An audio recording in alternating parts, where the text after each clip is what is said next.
Hey everyone, I sincerely appreciate your support. If you enjoy my audiobooks, I would be truly grateful if you could subscribe to the channel.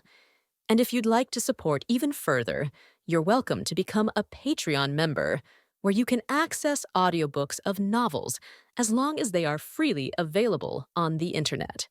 Your kindness and support mean so much. Thank you. I eyed Dionysus for a moment, then burst into laughter. I wasn't even sure why I was laughing, only that it felt right. Dionysus, I said between chuckles, as much as I'd love to wring your neck, I've got better things to do. His eyes flared with fury. Gold ichor dripped from his clenched fists, seething divine power leaking into the air. You kill my son, he snarled, and you think I'll let you walk away? The air trembled under his rage, thick with divine energy. I scoffed. You don't really have a choice, I replied, calm and almost bored.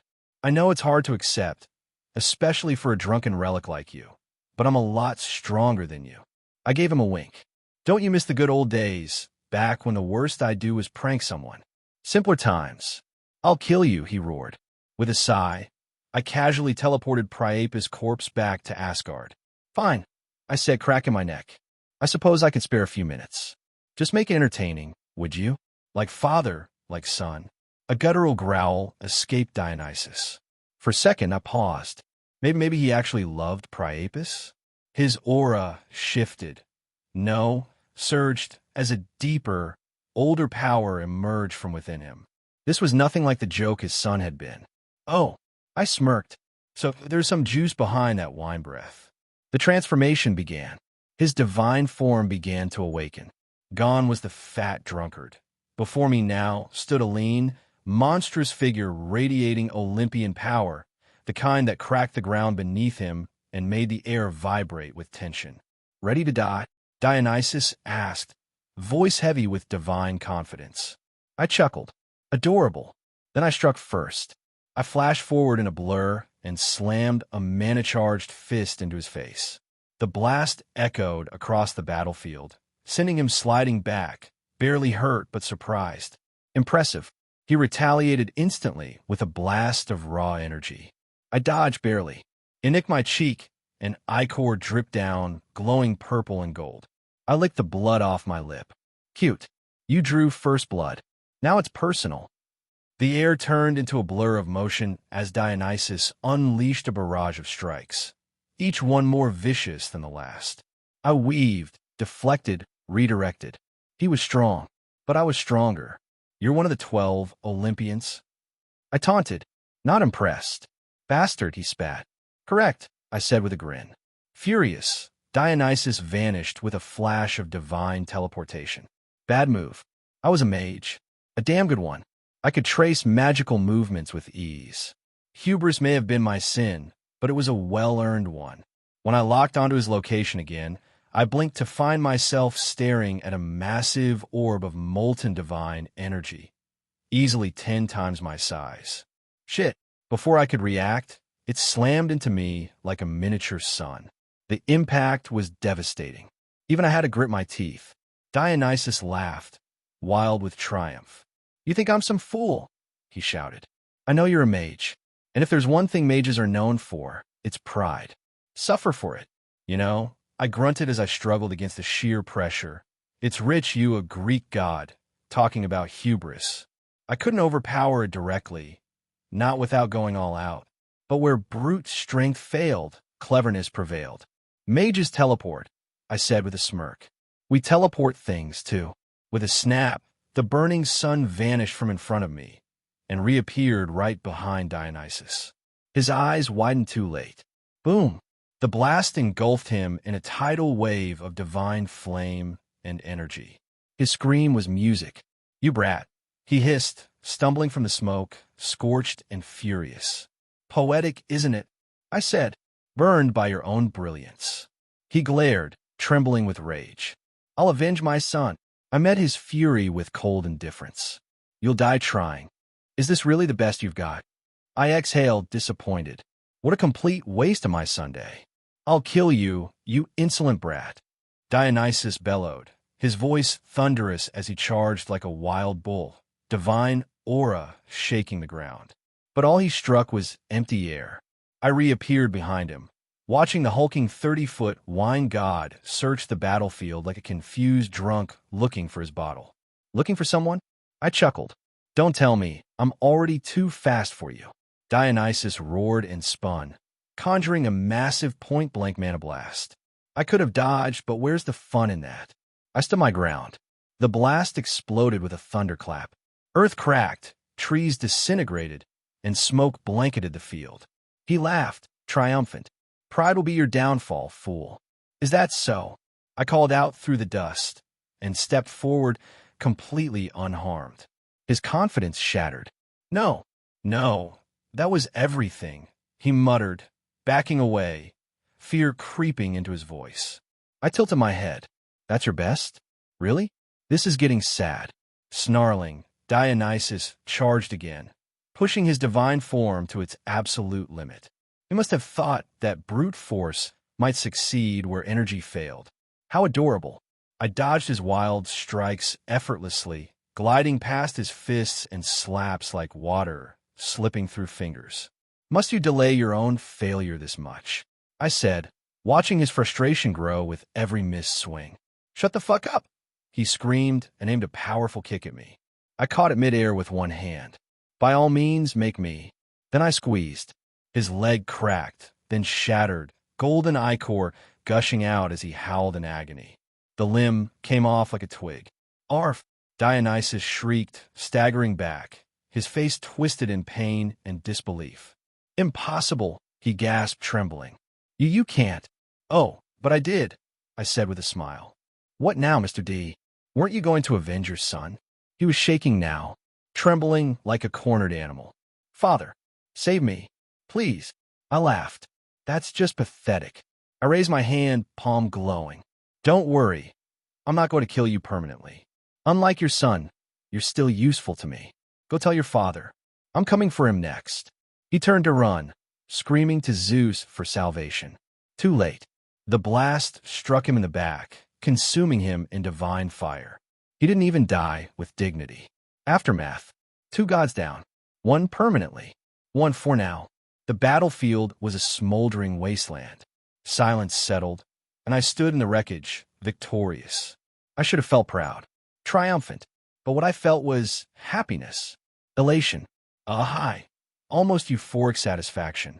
Was my hatred for the gods really this deep, or had something changed inside me?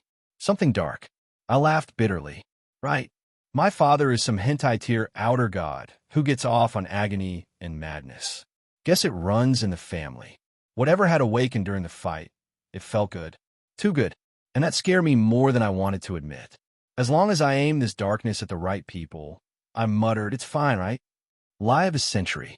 I levitated Priapus' mangled body toward me and teleported out. Back to Asgard. Still lying to myself.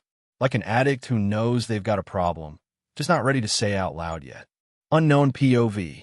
The aftermath of the battle showed devastation beyond our expectations. We detected it only because our systems were calibrated to spot reality-bending entities. Beings like them had appeared before, and we had long begun developing the tech to track them. We still couldn't contain them, but we could watch, study, learn. That was our mission, to secure, contain, and protect. We are the SCP Foundation, and we will never stop trying. Deploy Alpha Team to the impact site. I ordered, hand steeple behind my back. Even the smallest readings might advance our research. Yes, sir, the lead researcher replied, exiting the room. After getting back to Asgard with the corpse of Priapus in my hands, I went straight to Odin for many reasons. For one, I was kind of ashamed to face Hestia right now. I didn't want to face her possible disappointment. And second, I wanted the Norse king to help me create my realm right away. Odin, like I had anticipated, immediately started to help me with the process of sacrificing the god to create the safe haven for the children of the gods who had joined my cause. His vast experience on the subject was crucial, for only him knew how to work such a spell. After all, he used with Ymir. The process in theory was relatively simple. What made it hard was the creative aspects of it, like what would be inside the realm? What kind of rules would this realm would have to abide in terms of physics? Every little detail was important, and it was up to me to make sure everything worked. Odin himself said this part of the process was crucial, for if I forgot even the smallest detail, like adding oxygen to the realm, it would fuck the entire thing up. Fortunately for me, I had a professional in this subject helping me create the realm, my template a healthy forest with lots and lots of animals and fruits. I mean, nothing like a healthy forest to say it's a healthy environment, and anything extra like the housing and other stuff would be easily added with magic. I was a god after all, and creating things out thin air was quite easy. So I had to ask myself in the process, what was a priority when hosting mortals? Right away, the first thing that came to mind was water, drinkable water at that, then food, but that wasn't all. Humans needed more than that. They needed good weather, not too cold or they would die, not too hot or they would die. Also, they needed a source of food or they would die. Started to see a pattern there. Anyway, with those parameters in head, I started to mold my pocket realm with the guiding hand of Odin helping me in every step of the process. Remarkably, once you had the parameters set, the rest worked was pretty much on autopilot. And in less than 10 hours, I had my own pocket dimension, Eda Dicabido. My personal dimension came out.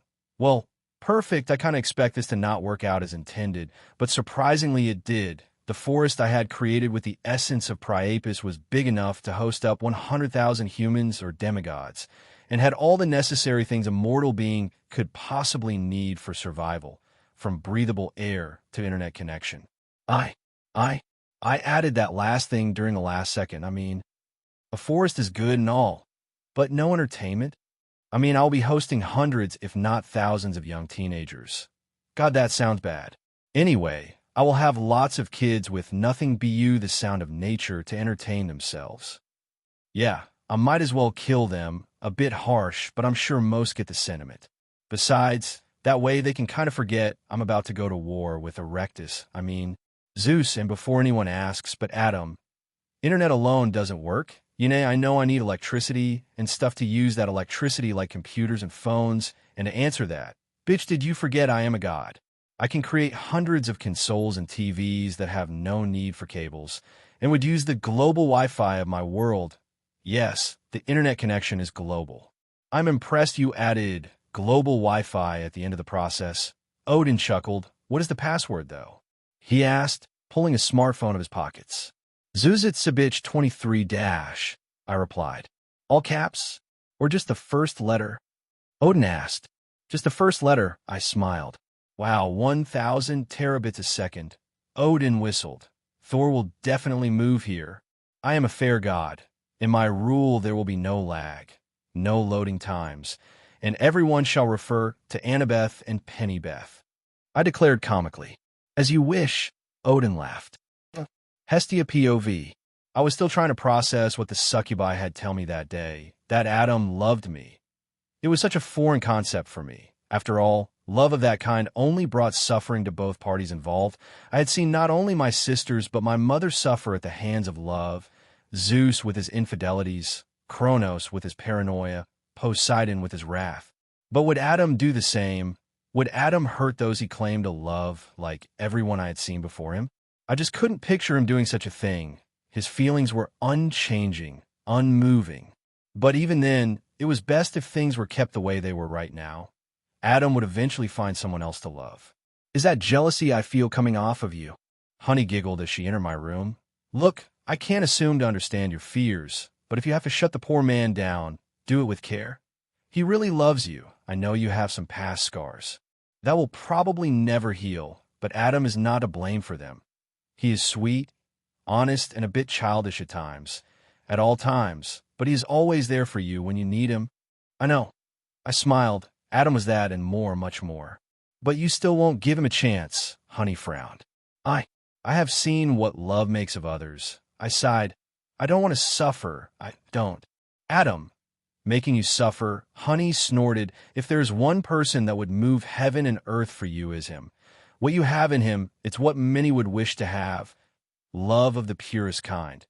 He didn't fell head over heels for you because of your body or your position or your virginal status. He fell for you because, well, it's you. I don't mean to sound offensive, but I sighed. But how can you know? You barely know him. Every time he speaks of you, his eyes change. It's like as if for a moment, he forgets all the shit the world has thrown at him. Honey smiled, and for some reason it made me unimaginably happy to know that. I knew he was different to most men when I saw his emotions for you.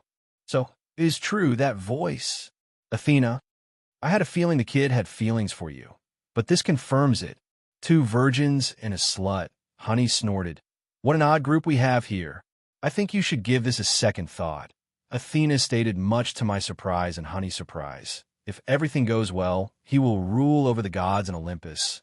And what best to keep him in check than a queen of pure heart? That is, if you love him like he loves you, otherwise this conversation is pointless. I think it's best we leave this conversation like this. I sighed, loving him or not. I wasn't ready to make such a decision. Understandable.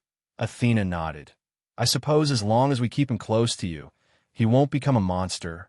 Now that I had a personal pocket dimension at my disposal that would serve as a base of operations and a camp for the demigods of my followers, it was time to transport the kids to save them from dying or possibly worse at the hands of Zeus and his people, which thanks to Athena, the entire process was remarkably easy.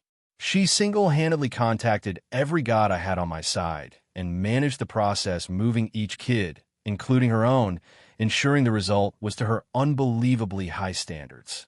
Which meant Annabeth was under my roof now. Ha ha. Okay, back to business. After pranking Annabeth, she updated me in the situation after getting over her initial shock of processing that not only I was a god, but was waging war to Zeus. Can't really blame her. I went from a lovable guy to a guy whose father works in the hentai industry, which really brings up the point that I have to ask Leto, my mother who I have yet to meet, what the fuck was she thinking banging that EW? Getting a big off track here. The point was my personal base, dimension, or realm was complete. I mean, I still needed to create a few items like houses and stuff, but considering all my supporters are minor gods, they might as well do that themselves and help out. Athena, I called, and immediately after she appeared in front of me, please finalize the details left for the camp. Very well.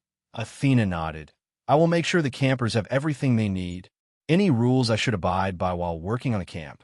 She inquired, her eyes fixing into mine. No. I shook my head. She was too formal then again. I suppose it's best this way. We aren't friends.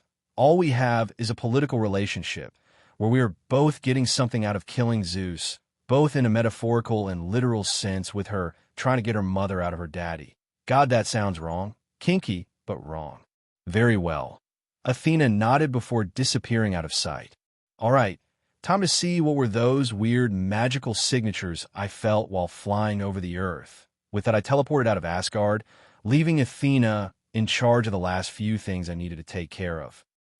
When I decided to investigate the weird energy readings I had previously felt when exploring around the globe, I did not expect finding a facility run by humans that were basically experimenting with monsters, researchers of the unknown, and that wasn't even the biggest surprise. The Foundation was one I was somewhat familiar with, the SCP. Yep, gonna let 1-1 sink in, though in hindsight, I should have seen this one coming. I mean, if the Cthulhu mythos was a thing, why not the SCP? They were in a way a ramification of the Lovecraftian original mythos. Now, the SCP, according to what I knew about them, which was very limited to be fair, they were the best of the best, geniuses among geniuses, or so I thought. The first thing they did was try to shot me down. I still don't understand why they thought a being that is able to appear out thin air inside their facility would be vulnerable to bullets. One would assume as scientists they would have better critical thinking. Are you guys done? I asked, unsure what to do. I kind of felt bad for them. You guys realize bullets don't hurt me at all, right? Like they don't even tickle. I stated, and slowly but surely they stopped. I must apologize, a researcher sighed. One can't never be too careful. At that I snorted. I mean, what if bullets were the one thing that enraged me? I chuckled. Then again, I guess I would the same if something popped into my house uninvited. If it isn't too much trouble, the researcher took a step forward. Would you mind having a chat with me? I eyed the guy, and it was quite obvious he was trying to manipulate me into something. I could smell the SUS in the air, sure, why not? But I was curious to see where this was going to lead. Very well, follow me. The SCP researcher smiled and started walking as I followed him, noticing he and everyone in the facility was tense. can't really blame them. I know I would be nervous should an omnipotent being appear out of nowhere inside my house. I mean, I wasn't omnipotent, but compared to them I might as well be. So, where you taking me, buddy? I chuckled. To a room better suited to interview you. Oh, he was going to try to contain me. Now the question was, do I pretend they succeed and then bust out like any action character in the 80s, or just outright pop their bubble, showing I'm uncontainable, or option 3? I pranked them fuck out of them for trying. Either way, I was going to steal some shit from them. Here it is. The SCP researcher pointed to a room that, well, if I were the Hulk, I would have problems won't the room. But in reality, all of this insulted me. They weren't even trying to trick me. I sighed. I am honestly insulted. If you're going to try and contain me, at least lie to me, trick me. This is, I don't know what it is, but sure as hell is disappointing. At this, the researcher didn't seem impressed. Heck, he didn't even seem phased. Jiggernurm's balls, I tell you.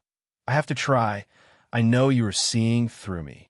Not making it hard, genius, but okay, so how about you walk in? If the room can contain you, then that's the end of the story. You win if it can contain you. Well, we win. Fine. I chuckle. Gotta admire his humongous balls. I mean, I could squish him like a bug, and yet here he is, risking his life to contain me. Adorable. Now what? I hummed inside the room. At this, the researcher slammed the door shut, and a bunch of lights and lasers started to cover the room. Now you stay there, the SCP researcher declared boldly. Or, I snapped my fingers, turning the room into popcorn, the entire room. Or I can do this. I suppose so, the SCP researcher gulped. Now, I have no idea what kind of entities you deal with, but I can't be contained, but I could be pissed off, ergo why I am going to do what I am about to do. I smiled as evilly as possible to him. I hope y'all enjoy being a different gender and speaking a different language for a month. Once again, I snapped my fingers, gender-bending every human in the facility. I suppose this the better than dying, the ex-male SCP researcher sighed. I had to try. That's what the C in SCP stands for, contain. I can respect that. But now let's talk about business. I have something you and... What am I talking about? I can just take it. I realized mid-sentence I did not need their approval to take a certain SCP with me. The one I considered, it would help the kids under my protection the most.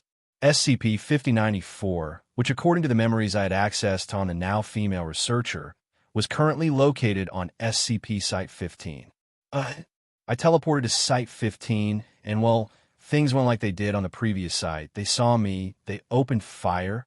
I turned them into chickens for 24 hours. Wonder if they're going to eat their eggs. Some have already laid a dozen. Questions for later. Let's see. According to the memories of the people. Now, chickens inside here, SCP-5094 should be around. Here, I pointed to a specific location in the facility while some chickens try to stop me. Remarkable. Anywho, the SCP I was looking for was in an isolated room with no security. Not that they needed any. This SCP was a computer game made to teach kids and adults anything in a remarkably fast way. Hello. I chuckled, turning the computer on. Hashtag good morning, WizKid. Are we ready to learn? Hashtag the SCP said from the computer. More like I'm ready to steal you. I chuckled. There are a bunch of kids that needs a supernatural teacher, and you kind of fill that role perfectly. Hashtag oh my. Well, as long as I get to teach others, I will be happy to assist you. Hashtag awesome, I smiled. Hashtag care to have a math lesson with me before we leave. Hashtag I chuckled. Why not? Time to test her skills teaching. Zeus POV. The brat had dared to oppose in more than one occasion, declaring himself as the enemy of Olympus as a whole. His transgressions were severe, like temporarily killing my son Dionysus in battle and permanently killing my grandson Priapus prior to that. And that was just the most recent ones. The little bastard had managed to get Hestia and Athena betray me alongside various minor gods that now were rebelling against me. But I wasn't worried at all about this upbringing, for no matter what they did, Adam, the god of nothing, and his allies would soon face the wrath of Olympus and fail like many before to carry out their deepest desire, my throne. Persephone and Hades are not responding to our callings, Hera commented as she sat on her throne. I think it's safe to assume they're also siding with him. Huh. I barked in laughter. Had my brother, Hades, lower his standards so much that he now bows to a child? Let him. I shall personally punish him for betraying me. Maybe taking Persephone from him permanently would teach him a lesson. I know that look. Demeter hissed in anger. I don't care what you do to our brother, but keep your hands away from my daughter. In anger, I slammed my fist into the throne, breaking it in half. Know your place, Demeter, and don't presume you can tell me what I can or cannot do. You insufferable brat. Demeter stood up, glaring at me. I don't blame Hestia and Athena for betraying you. You are despicable. Watch your tone, I angrily reminded her. Or what? Demeter laughed bitterly. You will kill me? Go ahead. Kill one of your allies. Might as well do it while I still am. I glared at her, summoning my master bolt. If she was so eager to bath in the waters of Hades, I would gladly oblige. Enough, Hera shouted. Fighting among each other will solve nothing. Tell that to the entitled brat you have for a husband, Demeter snorted. I will go and talk with Persephone, and let you guys know what is the situation with them. With that, Demeter teleported out of Olympus, leaving her throne empty. This is all his fault, I hissed, throwing my master bolt at Demeter's throne, obliterating it. Everything was under control until he appeared. I know, which is why we have to act smart, Zeus. Don't let your anger cloud your judgment, Hera sighed, rubbing her temples ever so lightly. As we speak, Adam is gathering forces in every possible way, and we have to do the same.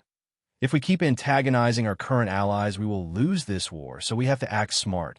His entire campaign was made to target those who had suffered under your reign, all thanks to Athena, no doubt. And with Hestia on his side, most think his cause is the just one, I sighed. Exactly, Hera nodded. And with Kronos moving, we have to act fast. We have 2 wars to fight and barely enough power to win them all. I'd almost forgotten Kronos was on the move, I begrudgingly admitted. Perhaps we can exploit that. Hera smiled. As I see it, we have 3 options. 1, we kill Adam and end this rebellion before it gets out of hand. 2, we form a temporary alliance with him to stop Kronos, and then we stab him on the back. Or, my personal favorite, we let Kronos and Adam fight each other, and then we kill whoever is left. What is to say they won't ally themselves to take me out? I remarked, while the idea of having Kronos and Adam killing each was more than enticing.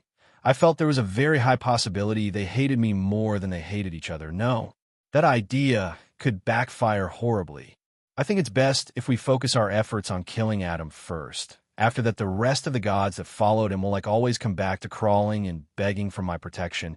And then, only then we kill Kronos. But right now, Adam is our top priority. Demeter POV. When Persephone asked me to join Adam, I was skeptical, a boy ruling over the gods, laughable, but then I remembered Zeus was perhaps worse than having a kid ruling us. So I accepted her offer and had since then acted as a double agent only Persephone and Hades knows about. Was Adam a better option than Zeus to rule over us? I couldn't really tell. I mean, I didn't know him at all. All I knew was that my Persephone loved him. She even considered him one of her closest friends, but as she had proved in the past by marrying Hades. Her taste in friends and husbands was debatable at best. But considering the other option right now was Zeus, I had hope Adam was better than him. I mean, Hestia loved him, maybe not the best peer reference considering that, well, Hestia loves everyone, no matter who they are. But in this case, her love was different. She abandoned her family for him, which was something none of us expected, and she did it all for him. If that wasn't a guarantee the kid was worth a shot, nothing was. Demeter, Hades hissed in disdain as I entered his realm. I hope your visit is short. Your presence is like poison ivy in my pants. Charming, I rolled my eyes at him. I have not come to socialize with you, Hades, I remarked with palpable hate. For now, we have a common ground, you could say, so let's try to be professional. As you wish, Hades sneered. Oh my God, it has been over 10,000 years. Can you two get over it? Persephone groaned as she came into view. He stole you from me. I screamed, and I made her a queen, Hades shot back. And to this day, I have honored her. Sure, I snorted. So how do I call you demigods? Respect and love? Poetic names. Mom, I know you hate him for the kidnapping and stuff. And yes, he's been unfaithful a couple times, but so have I. We have since then worked through our problems and we are better now. Persephone smiled, hugging me. And Hades, you have to admit, she has good reasons to hate you. Fair enough. Hades nodded reluctantly. Well, on to what I came to do. I breathe out. Zeus is on the move, so we have to act quickly. If we want to win this, we have to convince Poseidon of helping us. Adam is close, if not in our level already. With Poseidon defeating him should be entirely possible. Hades nodded. But we all know Fish Brains will want the crown for himself. And while I have no interest in ruling Olympus, I rather work for Adam than for Poseidon. I agree. Those words directed to Hades felt wrong. Too wrong. But he was right. If someone was possibly worse than Zeus at ruling, it was Poseidon, but we still need his help. Well, Adam has the help of the Norse gods, and apparently the help of son Wukong. Persephone stated sheepishly, shocking me to the core. Just how in Tartarus did Adam manage to ally himself with two pantheons so fast? Then perhaps we don't need the help of Nemo. I chuckled. I had to admit, the kid, Adam was proving to be very interesting. The creation of sentient golem was difficult, mostly because I had no real practice in the area. Well, I guess that was a lie. I did once try to create a golem for my over-the-top escape from camp, but I never actually activated Adam the sexy bot. That plan kind of went to hell for various reasons. But beyond that, I had no experience in creating sentient and functional golems. Why did I want to create a sentient golem? Well, to give SCP-5094 a body, mostly because I refused to have a PC with such an old operative system within my realm. But fear not, while I had no experience, I had tons of magic and reality bending skills that allowed me to create the golem, now known as Miss J 1.0. On the outside, the golem looked like a human female on her late 20s, with a few exceptions like the lack of her reproductive parts beyond the aesthetic aspect of them. I mean, SCP-5094 was here to teach the mentally challenged demigods that thanks to their lineage have difficulties learning the most basic skills. And after my 40-minute lesson with her in mathematics, I had confirmed her skills were beyond my expectations. I mean, I went from knowing relatively basic math to have knowledge comparable to that of a college graduate with honors in applied mathematics in short. SCP-5094 was a monster when it came to teaching, the kind of monster anyone would kill to have. Though it still eluded me and Odin, how was this entity able to impart knowledge so quickly and so easily? I mean, we knew it was magic somehow, but something not even the All-Father knew. Oh well, I guess I can live without knowing how she does it, as long as she keeps doing it. Anyway, back to the golem. The golem looks very human, but has a few improvements that I had to add. Because she wasn't teaching normal children, she was teaching demigods, humans with godly steroids. So I had to make the golem super tough to handle the kids, which is why I made it so that the golem was able to tank a nuke, a small one, but still strong enough to resist lots of damage. I also added a self-repairing spell, one that would fix superficial damage should it occur. In the center of the golem, right where the belly button should be, I created disk entry that connects to the magical operative system of the golem that is also coded to work and run on the old-ass Windows system that SCP-5094 needs to work, meaning all it needs to operate is SCP-5094 inside there and boom, you have a super teacher. But why stop at one super teacher? You see, after I created and tested the golem, I realized the SCP Foundation had other copies of the program, 36 to be precise. And well, let's you say I went back and stole all of the copies they had, and proceeded to mass-produce the golems, changing minor cosmetic details amongst them to make it easier for the kids to identify. To summarize, I didn't have one super teacher, I had 37. After that, it came the worst nightmare of every developer, be it magic or not. You have to beta test the product before releasing it to the public. Wish some games did that anyway. Fortunately for me, there weren't many bugs or problems. I mean, I did have to give them the ability to materialize stuff to teach the kids, which in theory was easy, but I had to blacklist anything potentially dangerous from their range of possibilities to avoid accidents. So after a few magical patches, I had an army of super teachers ready to make my Greek kids super smart. Oh, that reminds me. I think Athena has a boner for SCP-5094, like a big one. She's been more than interested in this project, almost to the point of obsession, and that wasn't even the creepiest part. Annabeth also had a boner for SCP-5094. Poor Percy. Then again, I can hardly blame them. A golem capable of turning anyone into an expert on any field of knowledge in 1 hour or less was boner-worthy. I mean, I know college students that would suck a lemon for that. I seem to be fully operational. Miss J01 giggled as I went over the last check before dropping her golem ass onto the camp inside my realm. I never thought I would get to actually interact with my students. What a wonderful world of possibilities awaits me. Never seen a teacher so excited to teach before. I chuckled. All right, I think you're good to go. Now a quick reminder that while you don't eat food at all, I made it so you can eat apples. Not sure why I did that, but it felt right. Why did I do that?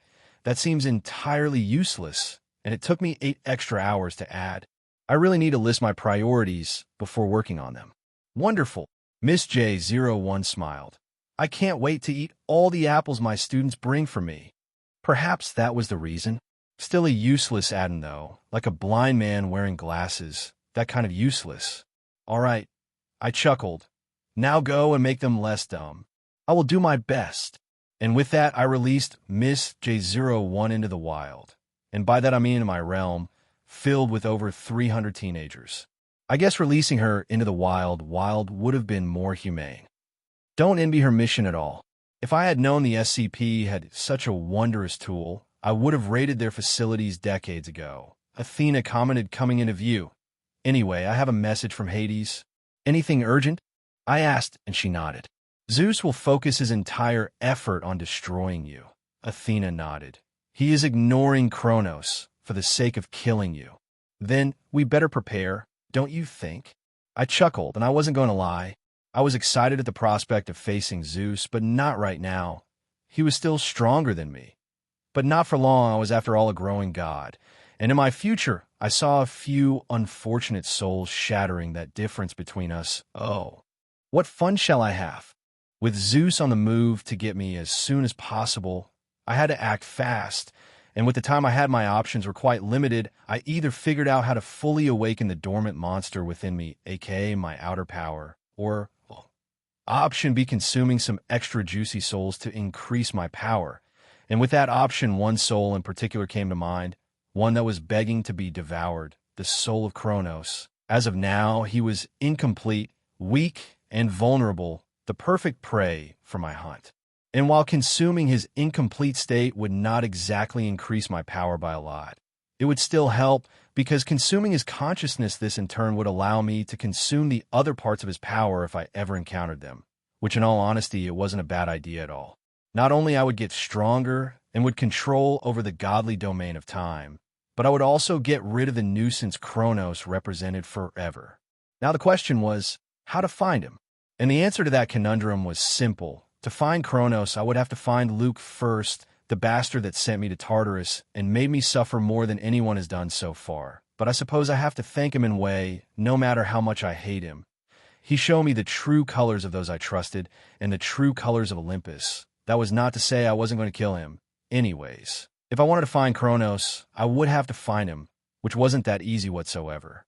Kronos, with his limited power, was keeping his little vessel out of all godly sight, and that included me, or so I originally thought. You see, while Luke can most definitely hide from me with the help of his Titan sugar daddy, I had other means to find him, like the all-seeing eye spell.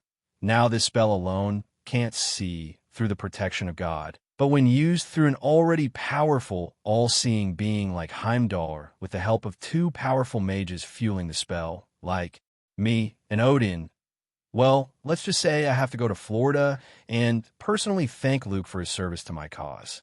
Yep, Luke was currently hiding in Boca Raton, Florida, and had no idea I was about to drop hell on him. All the little pleasures in life, sleeping, playing with bubble wrap, and knowing you were about to enact revenge upon the bastard that sent your ass to a literal nightmare. As soon as I knew where Luke was, I teleported to him, and needless to say, I shocked the poor bastard. Happy to see me? I smiled, almost hissing the words out of my mouth. I challenge you to a duel of equal terms. Luke shouted in reply. Boy, was he jumpy. If you truly call yourself a warrior, then you will fight me on equal terms. Aren't you adorable? I pinched his cheeks mockingly. I'm no warrior boy, I'm a god. And like most, I don't ever drop a grudge. I chuckled, seeing his eyes fear like never before. What a delightful sight. Now where is your sugar daddy? Luke looked at me for a second, pondering what to do before he breathed out and said, He is with Atlas. Oh, I clicked my tongue in disappointment. Maybe I'd been too hasty. If I had only waited a bit longer, Kronos would have eventually fused with his little vessel. Oh well. He is discussing his war plans with Atlas. Luke elaborated. He knows you're a threat. So he's planning to target Hestia. He knows the only way to control you is through her. Well, this was rather unexpected. He was being very open with the information about his boss, and talking about his boss. If Kronos thought he was ever going to get anywhere close to Hestia, he had another thing coming. Why are you telling me this? I asked him, wondering if this was his pathetic attempt to get some mercy on my part. I will die. There is nothing I can do to stop you from killing me. I know that, Luke chuckled. I also know you started a rebellion against the rule of Zeus, so why try to hide anything from you? In the end, whether we like it or not, our ultimate goals align, the end of the current rule of Olympus. I laughed. Quite poetic of you. I sighed. Oh well, I guess you are right. Anything else I should know? He not only plans to control you through Hestia, Luke muttered.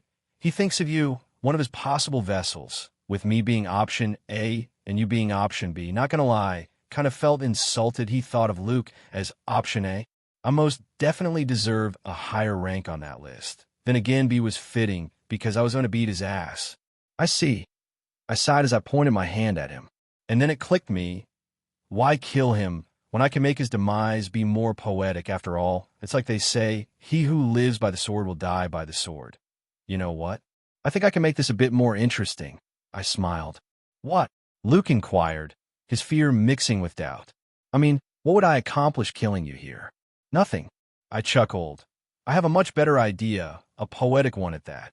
At that I snapped my finger, creating a portal to the place I had suffered the most, Tartarus. You plan to send me down there. Luke muttered in fear, taking a few steps back. Aren't you a smart one? I chuckled, delighted to see his reaction. Oh, and before I forget, I approached the demigod and placed a hand on his hand, engraving a deadly curse on his body. The curse I just placed on you will kill you if you talk with any titan or god inside or outside your new home. And believe me, you don't want this curse to kill you, unless you like the feeling of every organ violently exploding. I'd rather die, just kill me. Luke growled, his desperation truly pathetic. You don't have a vote. I shot back, pushing him into the same nightmare. He pushed me once. Truly poetic, am I right? With Luke out of the picture, I had two options to consider in how to proceed with my current situation. Option A, invest all my time and resources on finding and dealing with Kronos swiftly before he actually becomes a threat. Or option B, putting the Titan of Time aside for the moment being. Because in all technicality, he is currently harmless, with his powers being sealed and stuff. Option B it was, after all, the best path I could take right now. I mean, while killing Kronos right now should be super easy, I had no doubt the Titan King by now knows I eliminated his future meat suit, and it's most likely playing it safe for the time being, hiding until he feels I am not hunting him. So, for the time being, I had to focus on Zeus as my sole priority. Now the question was how to deal with him. Zeus was still above me in terms of both power and experience, not idea by how much, but he was, and to add some chocolate over that cake, he also had a vastly superior army under him. In short, facing him head-on would lead to my inevitable demise. Then again, there were other ways to kill a king and his kingdom, like weakening his army, for example, by taking his aces one by one. Hera, Ares, Apollo, Artemis, Aphrodite, Hephaestus, and maybe Poseidon were just one of the few I knew I had to take care of if I wanted to win the war. Starting with Ares, the most problematic of them all. His realm was too powerful to left unchecked during a holy war. The gods in general were only as powerful as their realms of control, meaning, for example, that in times of peace the gods connected to this realm would grow in power. And so, because of what was about to happen, I had to eliminate Ares. I could only imagine how strong he would become, the god of war during a three-way holy war. In fact, because of this, there was a strong possibility that Ares would become an even greater threat than Zeus in terms of raw power. And I could not allow that to happen. So Ares had to die before I did anything else. So as to avoid this, my next target was Ares, who in all honesty, I already had a few reasons to target. Him benefiting from the war was just the cherry that fucked the glass. Now, where are you, Ares? I muttered as I searched the entire earth for his presence with my magic. Unlike Luke, Ares had no reason to hide. Well, he did, but he was too prideful to admit I represented a threat. His two functional brain cells would never process such a thing. So with that in mind, I searched every little corner of the world, one by one, until eventually my efforts were rewarded with his location. Ares was in Colombia. Colombia, I bummed. I guess I could also take a bite from there. Lovely place. Haven't been there in a lifetime. I snorted at that. Last time I was in Colombia was during my few operations. Lovely people, lovely food, lovely ladies. Too bad I was bedridden. Like I did with Luke, I teleported to Ares, but unlike with Luke, I made sure he was one, alone, so that other gods would interfere in our battle. 2, that there were no magical traps waiting for my ass to jump at him. And 3, how powerful he was. Well, for one, he was alone, having an orgy with 10 Colombian women and men. He fucking and getting fucked. Good for him. 2, there were no traps, except for all the jizz on the floor and what I assume was chocolate. I won't check if it is anyway. That alone was more than enough to keep me out of that room. EW. And 3, he was indeed stronger, meaning the beginnings of this war were already affecting him, showing that it was indeed a good call to target him first. Well, 2nd, if you count Priapus. Well, 3rd, if you count Dionysus. 4th, if you count Luke. All right, he was in the top 5, and that's what matters. Ares, I greeted as I entered the room floating on a hazmat suit. For obvious reasons, Liz. Is that a fucking hazmat suit? Ares inquired in shock. There's an abnormal amount of cum on the floor, and what I assume is chocolate. I scoffed. If you think I will enter this STD farm unprotected, no pun intended, you are an idiot. Yeah, that's not chocolate. Ares chuckled. God, am I going to enjoy killing him? I will enjoy this more than I should, I muttered. So, you finally came to have that ass tossed. Ares smirked, getting his you-know-what out of one of the individuals present. I'm still fully charged, so come get it. He pointed to his. Oh, hell no. I hope this last orgy was worth it. I chuckled bitterly, because it will be the last time you toss anything whatsoever. That is a bold statement for someone who so far has done nothing but hiding. Ares grinned cockily, but by all means, go ahead. I'm all up for foreplay. I can't wait to see where do the jokes end and your despair begins. I chuckled as I snapped my fingers, teleporting us to a desolate location where no one would interfere. Last time we fought, I had to abide by the divine rules of Zeus, but you aren't a demigod any longer, so I don't have to hold back at all. Ares laughed as his clothes changed from not having any to being fully armored with his symbol of power at hand. Last time we fought, I was a kid, a soldier of Olympus, naive, happy, stupid, but now I'm a god, a king. I smile, summoning my weapon and Grimoire. So bow. Ares yelled, raising his fists above his head as a sickly blood-red aura appeared around him. And I had to admit, this was going to be hard. His aura was wild, filled with bloodlust as it extended in every direction. We shall see who shall bow, he declared with a mad grin, his power ever growing. I had definitely made the right choice coming after him. But even under his overwhelming power, I merely smiled. For some reason, I was glad to see this amazing show force. I think a part of me was enjoying the challenge Ares represented, that I would get to push myself beyond I have ever did before. Pretty sure it will be you. I grinned, levitating my weapon behind me while I activated one of its aspects.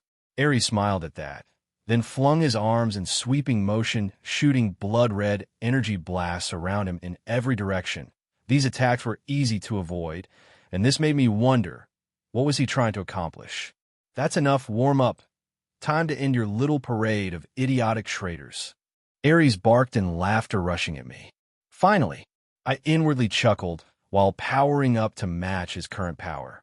Ares reached me in no time, and with a sadistic smile, tried to strike my face with all his strength using his right fist. While powerful, he was painfully predictable and very straightforward. So it was no surprise when I easily dodged his attack by jumping over the god of war whose attack destroyed a mountain behind me. Ares growled as he turned as quickly as he could to face me once again, with a clear intention to try and attack me once more. But while it was clear in terms of physical strength he was stronger by a decent margin, I was faster, and when his second attack came, I smiled as I slipped under his attack and flung a mana-powered punch to his face. Our exchange of attacks continued following these patterns, with me capitalizing on my speed, pushing the battle to my own terms.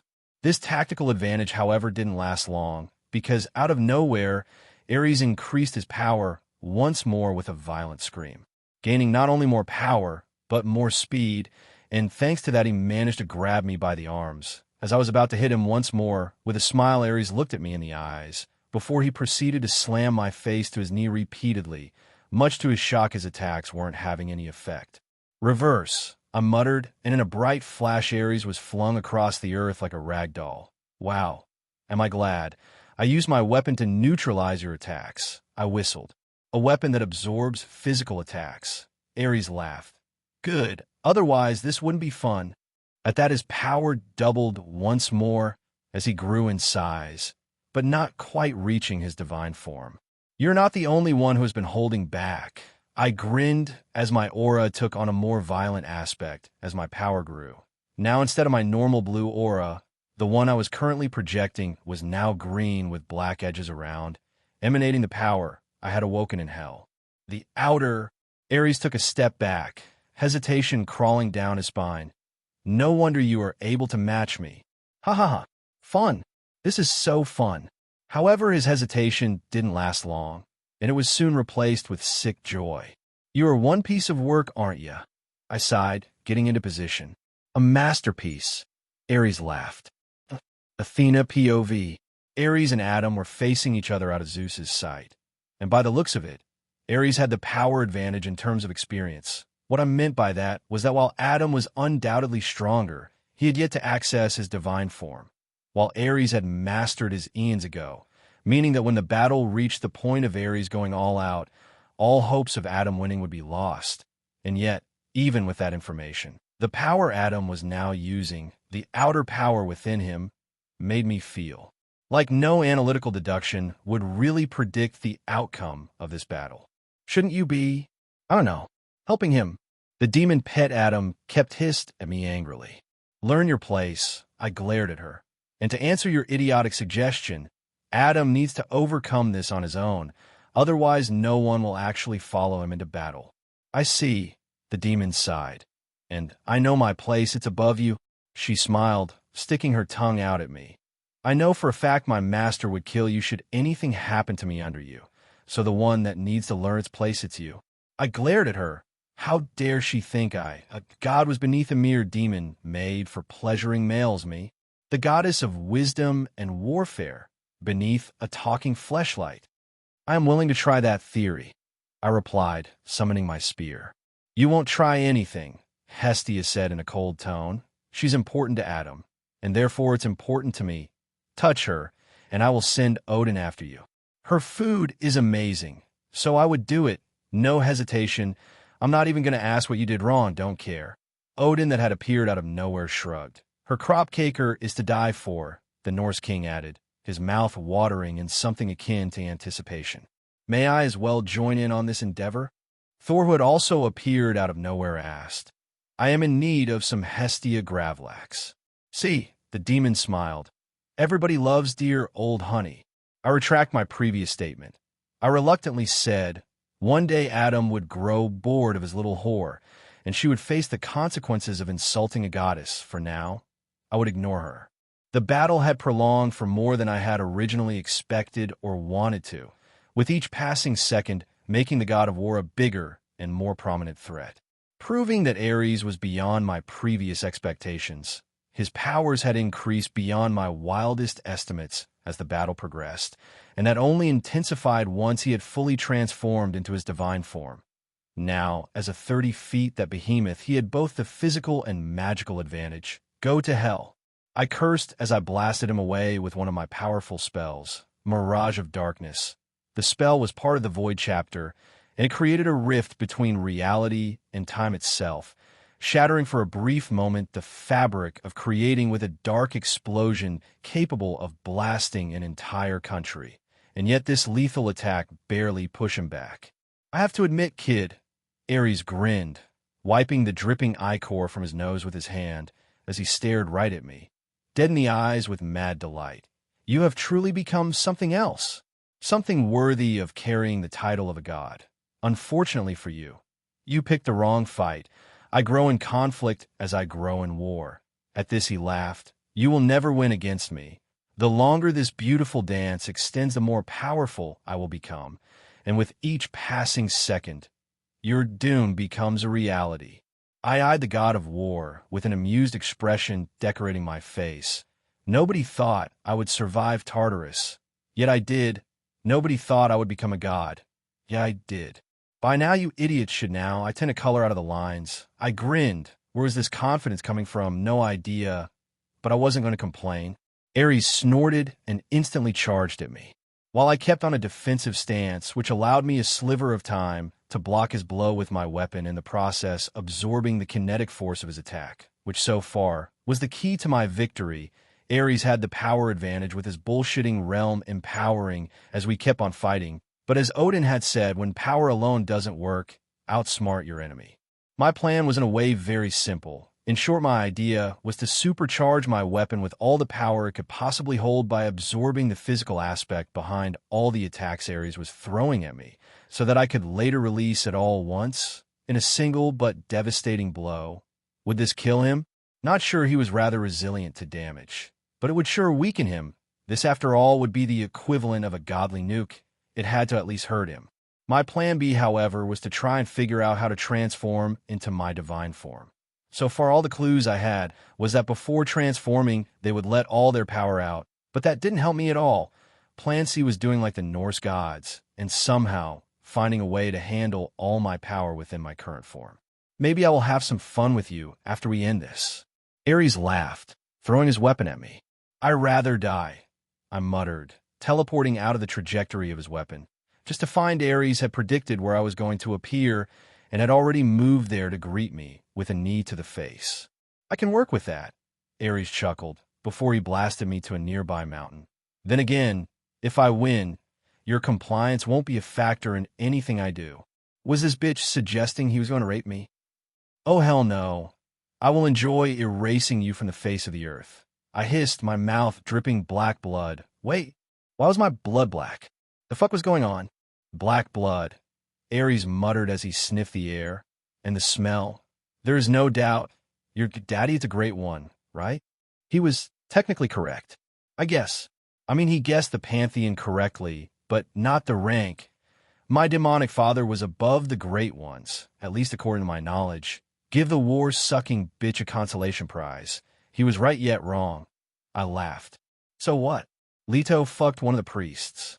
Ares laughed. Was it Cthulhu? Oh, please tell it was him. Narithoteep, I replied, cutting his laugh short. Well, shit, dear old daddy, it's famous. I laughed, seeing his reaction. I see. Ares chuckled. I must admit, I didn't see that coming at all. You know what? I will try it. I chuckled, and seeing Ares' perplexed look on his face, I elaborated. I can't hide the fact you have the tactical advantage of power right now, and that the gap between keeps getting larger and larger thanks to your bullshitting realms, so why not try to achieve what you, Dionysus and Priapus, did? I mean, if the drunk bastard could, why not me? No matter what you do, it won't change the result. Ares smiled, so why even try? He barked as he pounced at me. I looked at the god approaching and took a deep breath, remembering everything all the gods I had faced so far did before transforming, how their power had changed from point A to point B, how their mana signatures had morphed in a violent explosion of power. Here goes nothing. I exhaled, letting out a painfully loud scream as my power fluctuated violently. The fuck? Ares stopped dead on his tracks as I cried, almost in pain, bringing out all the energy I had within me as a blinding green light seemed to emerge from my body, dazzling Ares in shock. Fuck. I continued to scream with my power increasing, and little by little the change occurred, with my body mass starting to double. And in the blink of an eye, my body exploded, reforming into a new form. First try. I'm impressed, Ares whistled. Maybe this will be hard after all, like I am for you. I glared at him and tried to retort, but no sound came out of my mouth. Taking a deep breath in wild anticipation, I summoned a mirror to see my divine form in all its Lovecraftian glory. Oh fuck, I thought, seeing my reflection for one. I kind of looked like the Lich King. But instead of the armor, being armor, it was a part of my body, and two, I had no mouth, nor eyes, nor nothing, just the armor and shadows beneath it. Creepy, not gonna lie. I have fucked some youths before, funny how the moan, but never one that was an armored shadow. This should be fun. I wonder where your holes, Ares grinned. Snapping my fingers, I summoned a sign where I magically wrote, just because I managed to do this in my first try, I won't even acknowledge what you just said. I was quite perplexed this had been so easy to achieve. Oh well, time to see what my max currently is. Pretty impressive indeed. Not for me. I was born a god, and that is something all born gods know. But for a second-rate ascended, sure it's an accomplishment, Ares taunted, but I simply ignored him, wondering if not having a mouth was so kind of divine punishment from above. I mean, without a mouth, how would I insult others? I guess I now talk like, well, Coyote, I wonder if I can kill you with something from Acme. I wrote on another sign. Oh, well, I guess we will see. I inwardly chuckled, wondering if others would start to call me the mime god. I guess I can learn French. Il pourrait être amusant. With my newfound power, I instantly charged at my foe, shocking the latter, who had no choice but to get on a defensive stance, which allowed him to block my attack, but was still pushed back. At this, I inwardly smiled as I snapped my fingers, creating several fireballs that all collided with him, blasting him to the ground in flames. I then teleported in front of him, ready to deliver a few extra attacks. But the god of war blocked my next two blows with his weapon before attempting to counter with a punch of his own, which failed when I grabbed him by the wrist with my left hand, deviating the attack, while I blasted him with my right hand with a mana attack. Ares, who was sent flying into a nearby mountain, took in another stable defensive stance. Angrily exhaling, things were not going the way he wanted.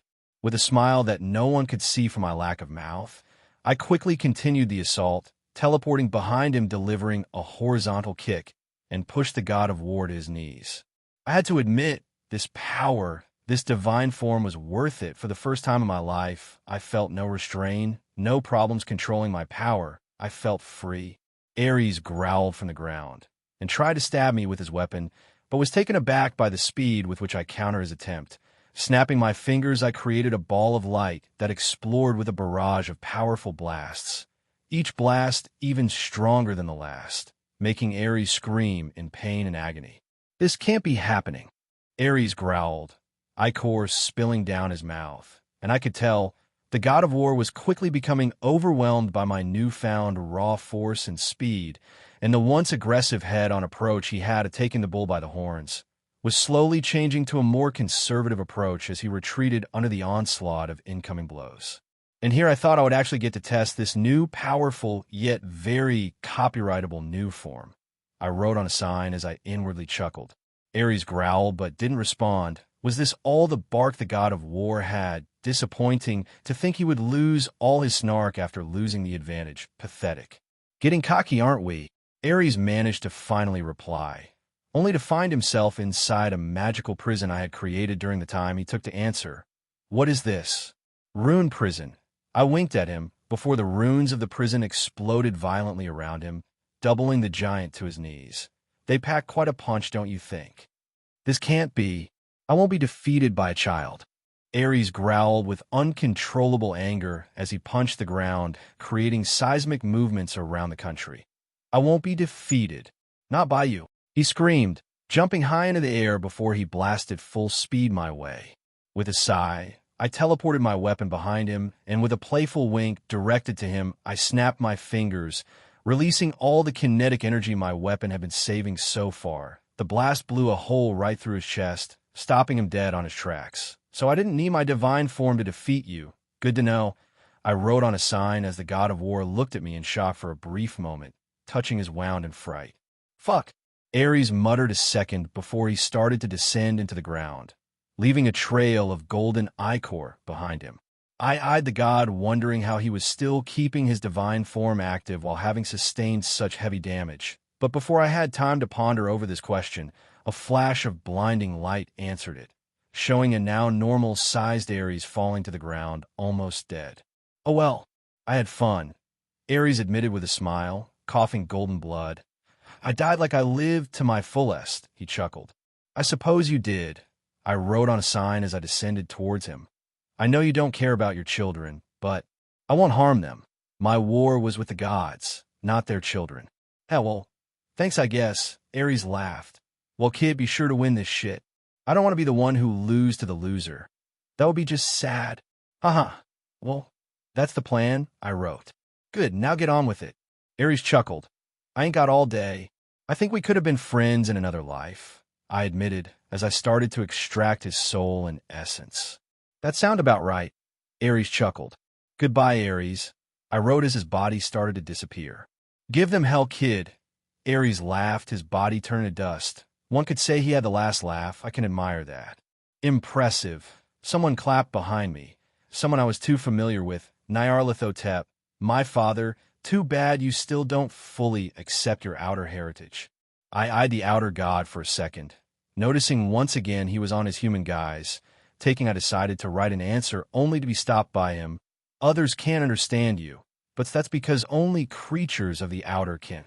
So try to speak normally." "What do you mean I haven't accepted my outer heritage?" I said, but instead of words coming out of me, it kind of sounded like hisses and growls. "That form, underneath that armor, it's the real you," Narithoteep answered. "You could say the armor represents your desire to rebel against your father." What a naughty boy. I know that wasn't supposed to sound sexual, but "I am leaving," was all I said in response, taking the soul of Ares with me. "You want to devour his soul. You know you need it," Narithoteep stated. "You will need that power." With that, he left, leaving me and the soul of Ares alone. Narithoteep was a mystery I really didn't want to unveil. His mere presence put me on edge, and it wasn't like Zeus or Loki, not even like Fenrir or Jormungandr. When I first met them, I felt like a prey staring to the jaws of its predator. But with him, I felt like a toy, one that belonged to a demented kid, one that I had no hope of stopping. "I hate this," I muttered, holding the soul of Ares in my hand. Was he right? Would the soul of a god help me on my goal? Or would I too push me down a rabbit hole of power and madness? I was deep down afraid to pick the path he was weaving for me. I knew he wanted something from me, something the me of now would never accept or think of doing, but something that the me he was creating would do. But what? The uncertainty, the unknown, the painfully obvious ignorance of his motives had me on doubt. Was my war against Olympus helping? If so, what else was I doing that, unbeknownst to me, helped him? Or perhaps, just perhaps, I was overthinking it all, and his plans didn't have as many twists as I feared them to have. Still, I had to be careful. He was a monster, one that I had no power to stop. Compared to him, no atom. No time for self-deprecating thoughts. The important question now is what to do with the soul of Ares. Consuming it would not only give untold power, but various realms to rule, like the realm of war, violence, battle lust, and rage. On the other hand, I could ignore what my father had recommended and use the soul to increase the limits of my world. Decisions. I chuckled, holding the soul with trepidation, when suddenly a familiar presence appeared. Loki. "Mama, I have to say, you have changed a lot," Loki chuckled, a child off the old block. "Aren't you too busy being in a cave, getting a private bubble bath and poison?" I snorted with disinterest. Aren't you jumpy?" Loki, or rather the illusion of Loki, chuckled. "Look, kid, I don't like you, and I don't need to be a genius to know you don't like me. Don't tell me. You are the god of obvious shit, too?" I replied coldly. "I wish," Loki smiled, his horribly scarred face contorting with amusement. "But no. What do you want?" I asked. Might as well see what he wants. "Offer you a helping hand, one could say," Loki hummed. "I love chaos, love causing it, love what it entitles.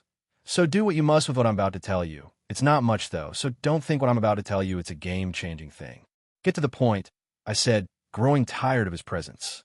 Kind of like the old you better, Loki pouted, and I glared at him. All right. Your father. He wants a gate. Most of his children have been conceived in attempts to create a functional gate. Uganak, it's one of his most famous attempts. Alas, it failed. You are his most latest attempt. Uganak, I asked confused. One of your horrendous siblings, Loki replied offhandedly. The point is, your father wants to create a gate to our continuum. You see, the outer gods, while powerful, are trapped in the outer dimension. Most of them are unstoppable, and if they were to reach this plane of existence, nothing, and I can't stress this enough, nothing would survive in their waking. That includes your little girlfriend. The gate was for him to come to our reality? Does that mean what I had seen were merely avatars? Still doesn't make sense. I would never allow him into this reality. Why would I? You might not have an option, Loki shrugged. Anyway, that was all I wanted to convey. Why help me? First you almost kill me, and now you are helping me. I asked him, well, you know what they say about crazy people. We do crazy stuff, Loki laughed. Besides, where is the fun in making sense? With that, the magical construct the god of mischief had sent disappeared, leaving me with even more questions. I guess the bastard was right, I chuckled, holding the soul of Ares close to my mouth. I do need this, if I plan to survive, that is. With that said, I proceeded to consume the soul of the god of war not before adding some ketchup to it. I was a monster with class, gotta make it tasty. The change within me was immediate, with my power skyrocketing like an uncontrollable fire. I guess in a way Ares got what he wanted, to be inside of me. I laughed as I marveled at my new power. Odin POV. Ares had been defeated, and Adam had consumed his soul, gaining a much-needed power-up. But at what cost? Consuming a god was not like consuming a monster. Personality traits from Ares would remain in him.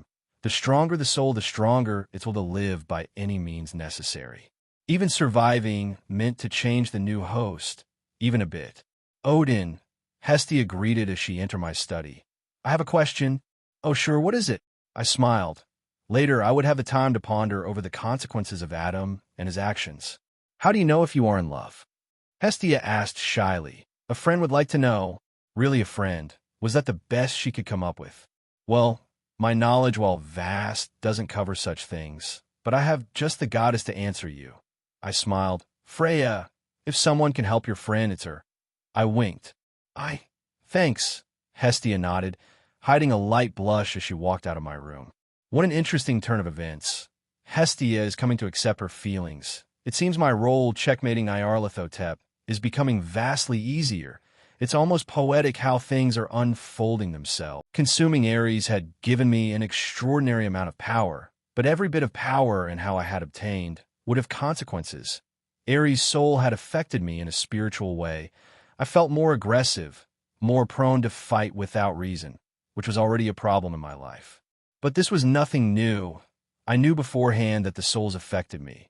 Of course, they had never done it like this, but this was the soul of a god that I had just consumed. I will make a mental note not to eat any more gods unless it is extremely necessary. I laughed sarcastically before teleporting back to my world in order to discuss with Athena what was next on the list. With a quick sigh, I snapped my fingers and teleported back to my world, where Athena and Honey were both waiting for me. Athena with an expression of complete surprise, and Honey with one of happiness. Adam, I see your mission was a success. Athena complimented me, but something in her voice sounded hollow. Congratulations. I looked at the goddess for a second, making a mental reminder to investigate her attitude later. It was difficult, but I managed it. I replied with a grin. You were super cool, Honey proclaimed, lunging towards me for a hug. I loved your ultimate form. I took pictures for the lonely nights this little horny succubus has to suffer. The horny succubi winked at me, kissing my cheek playfully. With your current power, only Poseidon, Hades, Hera, and Zeus can fight against you. Athena informed me. Zeus still surpasses you in power, the others. I believe they are below you. I see. I replied, noticing that I didn't feel Hestia in my world. Where was she? Where's Hestia? I asked with curiosity. In Asgard, apparently she had questions that I couldn't answer. Athena replied, her tone firm and cold. I definitely need to investigate her later. For security reasons, I recommend that you don't let them move around so much. Someone could attack her as she moves between realms, the goddess of wisdom suggested, her tone borderline angry. I looked at her for a second and said, Hestia is free to do as she pleases. Next time you try to recommend me, or even suggest that I cage her, it will be the last time I consider you an ally. Is that clear, Athena? Alba growled. Crystal. Athena nodded. Very wise of you, I snorted, teleporting to Asgard to find Hestia to get my daily dose of hugs and homemade food. Besides, we were already late for our maniacal laugh time. Hestia POV. I looked at Freya and asked again, Are you absolutely sure? I am, Freya nodded, as she preened her wings with her hands. You love him, whether you do something about it or not. It's up to debate. I can see you have a deep fear of falling in love, and what that brings, but the truth is, you love him. I wasn't supposed to love anyone, not in this way. I can't, I muttered, tears dripping down my eyes. Love is beautiful if both parties actually love each other, Freya assured me. I've seen what love does to others. I almost shouted. Love destroyed my family. Love hurt my mother. Love hurt my sisters. Love hurt my brothers. And now love will hurt me. And worse, Adam. Do you really think you will hurt him? Freya snorted. Sweetie, you don't have a bad bone in your body. Which is weird. We gods tend to be assholes, me included. Pretty straightforward. I chuckled, wiping a few tears. I call them like I see them, Freya shrugged. I have done awful shit in the past, and so have Odin and Thor and Frigg and almost every god. You just happen to be one of the exceptions in our fucked up society. I'm not that good. Not as Adam thinks. I sighed. I might not have hurt others directly, but I never did anything to stop my brothers and sister from doing it. I could have, but I never did. And that shit is not your problem. Freya rolled her eyes at me. I have killed thousands, if not millions. And that's my sin. Not Odin's, not Frigg's, not Thor's. Well, maybe Thor does have some fault, but the point is, you don't have to blame anything they did on you. Adam says the same. I smiled. That kid is like a nuclear waste, Hestia. Freya chuckled. He radiates love for you. And only for you. He likes Odin and thinks of Thor as his weird best friend. But you love, pure love, to the point he doesn't consider himself worthy of you. That is something you don't find offend. He is a nice kid. I admitted, the one person in all of creation who had put me first on anything. It felt nice to be appreciated, to be heard. His love is pure. And so it's yours, Freya smiled. What you two do with it. It's up to the two of you. Isn't that right, Adam? Wait, what? Wait, hold on a friggin' nugging baking minute. What? Adam POV. When I teleported to Asgard, Odin left a very strange note exactly where I teleported, or so I thought. The whole place had notes. The point is the note said, go to Freya, use a spell to camouflage yourself, and hear their conversation. A very strange request, but what that hell, 80 ym idab dine ekneserp. I whispered, hiding myself within a cloak of magic. Whatever it was Odin wanted me to hear sounded important, that or the Norse god was trolling me. Once again. All right, time to see what Hestia is doing in a very creepy way. Maybe I shouldn't be doing this. I swear to God, if they're having a bath together, I will kill Odin for setting me up like that. As I approached the room where Hestia and Freya were, I started to hear some voices. Are you absolutely sure? Hestia asked her. I am, Freya replied. You love him, whether you do something about it or not. It's up to debate. I can see you have a deep fear of falling in love, and what that brings, but the truth is, you love him. Wait, Hestia is in love. I thought feeling like I wanted to kill someone. No, Adam. If she actually loves someone, you have to support her by welcoming the guy with a shotgun to teach. With warm hug, we'll have to work on that. Their conversation continued with some parts being entirely muted. Not that I was paying too much attention. I mean, here I was trying to hold down my jealousy, stupid feeling. We had nothing, but I suppose I made myself believe she would never love anyone like that. And well, I was okay with that. Ain't that selfish? I'm not that good. Not as Adam thinks, Hestia sighed. I might not have hurt others directly, but I never did anything to stop my brothers and sisters from doing it. I could have, but I never did. And that shit is not your problem, Freya chuckled. I have killed thousands if not millions, and that's my sin. Not Odin's, not Frigg's, not Thor's. Well, maybe Thor does have some fault, but the point is you don't have to blame anything they did on you, damn right. Adam says the same. Hestia smiled. I mean, I guess I can't see her. But the point was Freya was right. It wasn't her fault. She was the best of them all. Granted, it's not a big accomplishment considering everyone in her family sucks. But still. That kid is like a nuclear waste, Hestia. Freya chuckled. He radiates love for you. And only for you. He likes Odin and thinks of Thor as his weird best friend. But you love, pure love, to the point he doesn't consider himself worthy of you. That is something you don't find offend. Wait, Thor has another best friend, and he's hitting on Hestia. I feel betrayed. He's a nice kid, Hestia admitted, her voice sounding happier than ever. His love is pure, and so it's yours, Freya stated. What you two do with it, it's up to the two of you. Isn't that right, Adam? Oh, I am in deep shit, am I? Quack. In times of panic, quack. Wait a minute, processing information, data extracted. Hestia loves me. Fuck the other imaginary guy. Adam. Hestia shouted. This is not Adam, is a duck. I mean quack. I shouted back. Hestia flung the door open harshly, her flaming hair clearly showing that she was not at all happy that I had been listening in on their conversation. Adam, Hestia said, narrowing her eyes at me. Quack. Transformed into a duck as any man in my position would do. I quacked. I had, after all, to keep the flawless facade. I was nothing but a duck, and she wouldn't notice. Adam, I won't cook you for a month if you keep this up. Hestia threatened, and I immediately returned to my normal form. A man needs his food. I know this looks bad, but... And I had nothing. Okay, I have no excuse. Sorry for doing this in my defense. Odin set me up, old bastard. You heard everything, didn't you? Hestia inquired, her eyes turning to the sides, averting my gaze. Enough, I sighed. Adam, I don't know if I can do this, Hestia muttered. I'm not sure I can. I looked at her and smiled. It's okay, I assured her.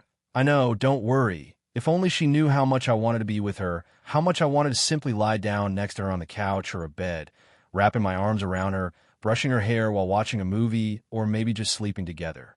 But not in the fuck sense. I wasn't against the idea, sure, but that's not what I wanted from her. What I really wanted was to sleep together in the most innocent sense of the phrase. Adam, Hestia muttered in shock, and I got confused. Why was she so shocked? With curiosity, I followed her gaze and noticed all I was thinking. Every single thought related to her was there floating above my head. What in the actual fuck? See? Freya chuckled. The kid is one in a million, a man that doesn't think with his dick, and what a nice dick he has. She was reading my What a minute. How does she know I have a nice dick? Wait, can I even say I have a nice dick? Is that gay? I need answers. How do? I was cut off by Freya, who answered by materializing a pot of honey. Honey. So, just the same? Hestia giggled. I can do that. Watching movies with you, making evil plans. I can handle that. And if things ever change, it will be because we were both ready. Hestia, as long as you keep being my best friend, my pillar, I don't care. I knew the moment I realized I fell for you, that my chances were close to zero, and I was okay with it. All I want is for you to be happy, and some cookies. I winked at her. You truly are unique, Hestia chuckled. I can hook you up with some cookies, courtesy of the mighty Hestia. I give you 2 a month, or 2, Freya stated.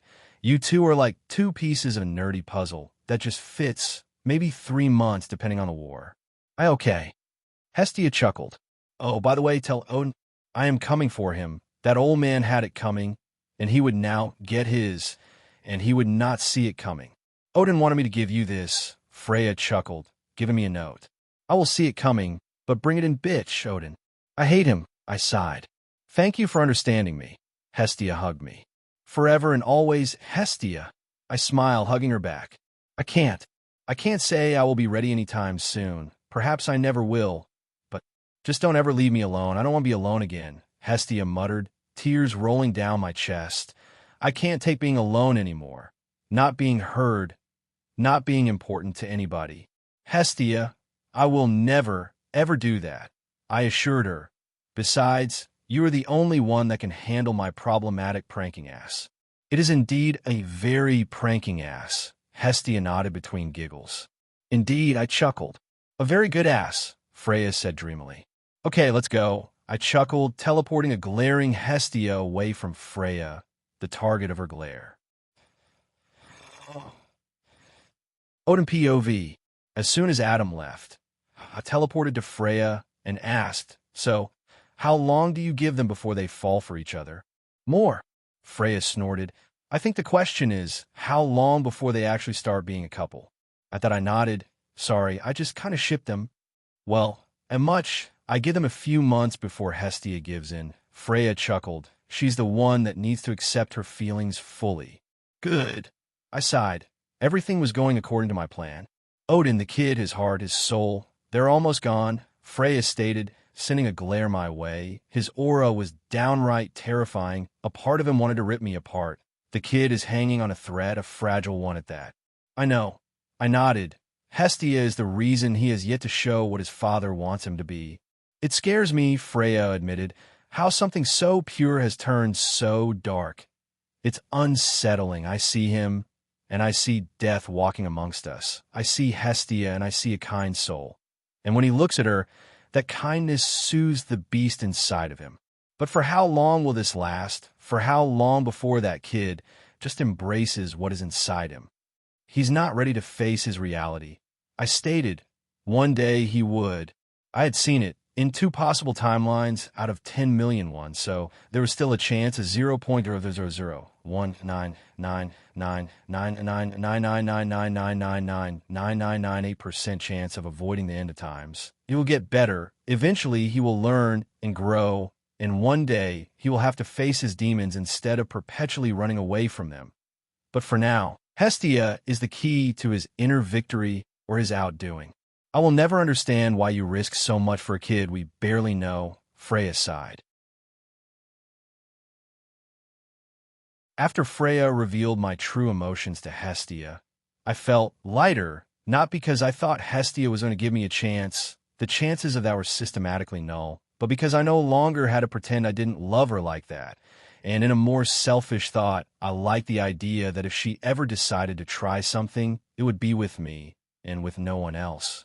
As the war coming up, well, some things were starting to move in my favor, with more and more minor gods pledging their alliances with me. As for the things that weren't going in my favor, well, I was called by the Council of Rome to face their judgment for starting a war while connected with them. I suppose in a way, I can understand them. I was their supposed god of magic, one that not only had neglected his job with them, but had also started a war with their alter egos without even notifying them. So, yeah, if I were them, I would also be mad anyway. Jupiter was, at least according to the letter he sent, quite conflicted and angry with my decision, and it sent a letter full of passive-aggressive rage that somehow had been quite respectful. So seeing they didn't insult me, or anything, I agreed to their invitation to face the Council of Rome. Of course, I took some precautions like sending a magical construct that looked and felt exactly like me, one that I would remotely control to see what they wanted. With a smile, I teleported my construct to the Roman Pantheon. At my arrival, I was greeted by Mars and Phoebus, who both escorted me to the council room, where Diana, Jupiter, and Juno awaited for me. Adamus, god of magic, god of Rome, you stand here for the crimes of starting a war without the approval of the council. How do you plead? Jupiter spoke as soon as I entered the room, his voice echoing in the room. God, someone needs to fix that echo. It's annoying. Guilty, I nodded, hearing my own voice echoing across the room. Someone really needs to fix that, wondering what would follow next. In accordance to the council, for breaking the rules, we hereby strip you of your realms, Jupiter declared, and I snorted. This had to be a joke, a bad one at that. The realm you guys gave me? I asked, trying to make sure I was hearing them correctly. Every realm within your possession, Diana answered, and at that I kept my composure, and, who am I kidding, I'll laugh like a bastard, which is accurate. I'm a bastard, a godly bastard, a sexy one at, okay, Adam, stop sucking your own dick. Back to the problem at hand, were they being serious? I looked at them and realized they were motherfuckers. Look, Jups, I apologize for ignoring my duties. I really do, though those duties were never disclosed to me. But still, I am sorry. But if you think I will give you my realms just because you and your council are throwing temper tantrum, then guess again, I challenged. The moment you joined our pantheon, you agreed to be under my reign, Jupiter stated, his eyes fixed into mine. By that, any and all realms you have with you belong to the Council of Rome, and by extension me, now hand over the realms of magic, war, violence, wisdom. He kept going on, listing the realms I had, without missing one. I see, I sighed. Allow me to elaborate upon my last statement, because it seems you can't understand me. Jupiter, if you want my realms, you are free to get them. Off my cold, dead hands, that is. Child, don't start anything. Mars, the Roman counterpart of Ares, growled. We are giving you a peaceful choice. Give up your realms and leave. Frankly, I find the fact you guys think I will accept this somehow more insulting than Dionysus thinking he had a chance against me. I laughed. Oh well, it was a good run here. At that I stood up from my chair and waved at the council. Let's keep in touch. Your insolence knows no bounds, Juno sighed. And the next thing I know is that my magical construct had a hole on his chest. Magical construct, crafty. She tickled her tongue, annoyed. I apologize you didn't pierce the real me, I deadpanned. You don't want to have us as enemies, kid, Mars sighed. And while I was astonished, Mars and Ares had nothing in common at all. You broke the rules. Rules that were never given to me, but okay. I gestured him to continue spotting his stupid points. Very well, Jupiter spoke, getting my attention. From this day forward, you are banished from Rome. Oh no, the place I ignored till now is out of my reach. Whatever shall I do? You're no longer welcomed here. Okay, I shrugged, destroying the construct in a violent explosion of confetti and pink glitter. Why? Well, because I will always have the last laugh. Diana POV.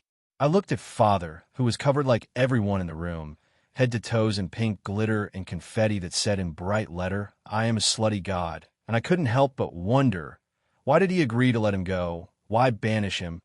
Instead of killing him, Father, why did you let him go? I asked, trying but failing to eliminate the confetti and glitter of my body.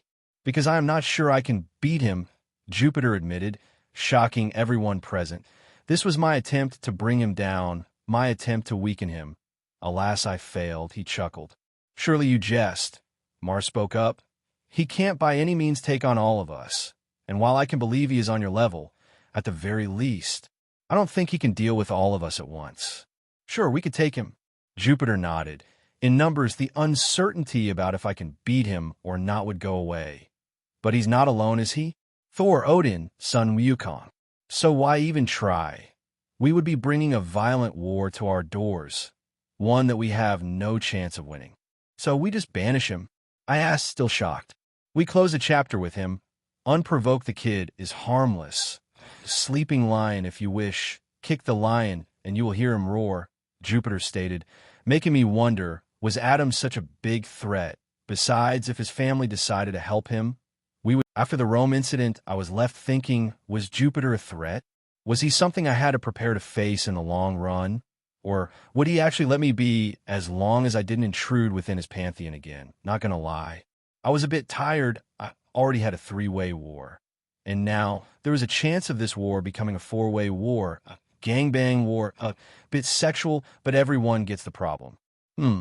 I suppose I can hire Heimdall to spy their movements. He did say he would do anything for a bag of Doritos. I hummed, wondering why specifically a bag of Doritos. I was more of a Pringles guy myself, but whatever.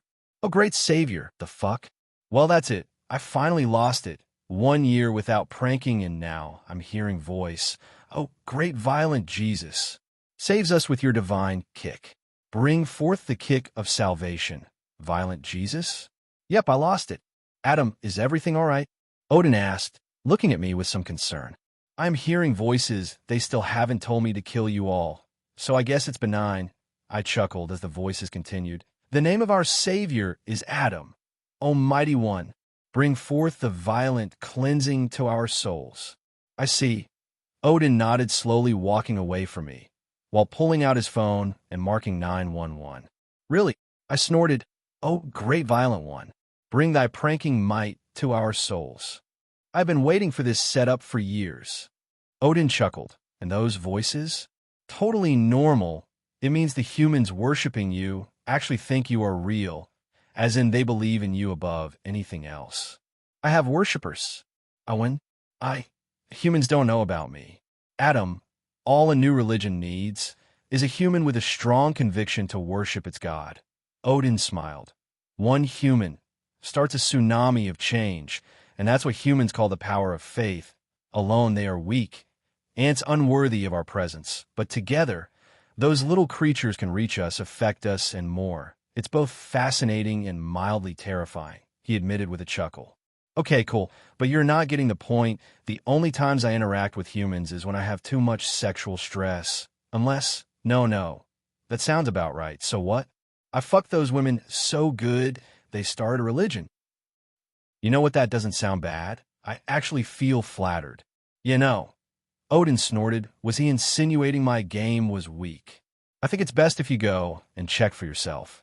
Fine, I sighed, focusing on the voices back again, locating their source. No idea why I didn't do that to begin with, but whatever.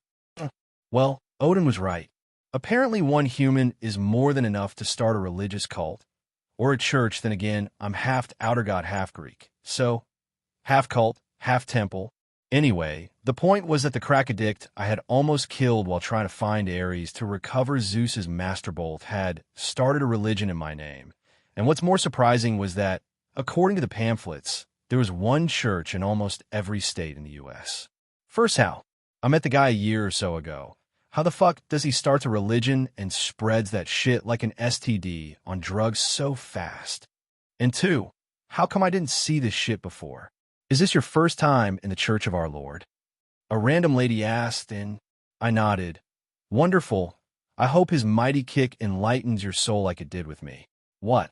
I think this is the first time in my life I feel so confused yet intrigued. And based on that, I decided to stay, and little by little, as this sermon, or whatever his priests do and church do, my wild confusion morphed into amusement. Apparently, I would descend and roundhouse kick those ready to ascend a higher plane. Do you have any idea how ridiculously hilarious that sounds? And that is why, the priest stopped mid-sentence. The man I had almost killed with a single kick. He stopped talking and looked at me, and in tears he kneeled. There goes my incognito mode. You grace us with your presence, yep. Well, you know what? Maybe not. It's not like people automatically believe him. My lord.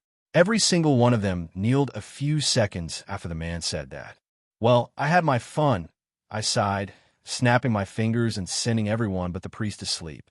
My lord, I have devoted my life to you, the sea, the ex-crackhead said, his eyes shining with devotion. So, kicking. I chuckled. You kick my demons away. Almighty One, this is weird. All right, just don't tell others violence is the answer. I mean, it is. No math teacher can grade a test if he's dead.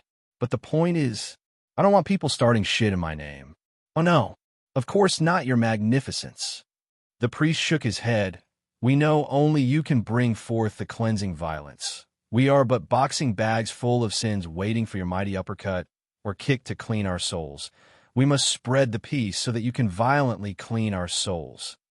Meh, good enough, I shrugged. They should be waking up a minute or two. I made so they had dreams of me kicking the shit out of them. It felt fitting. Until next time, I waved, heading toward the door. Oh, and before I forget, with him starting religion in my name, I felt it was my duty to give him something, which is why I cured him of everything.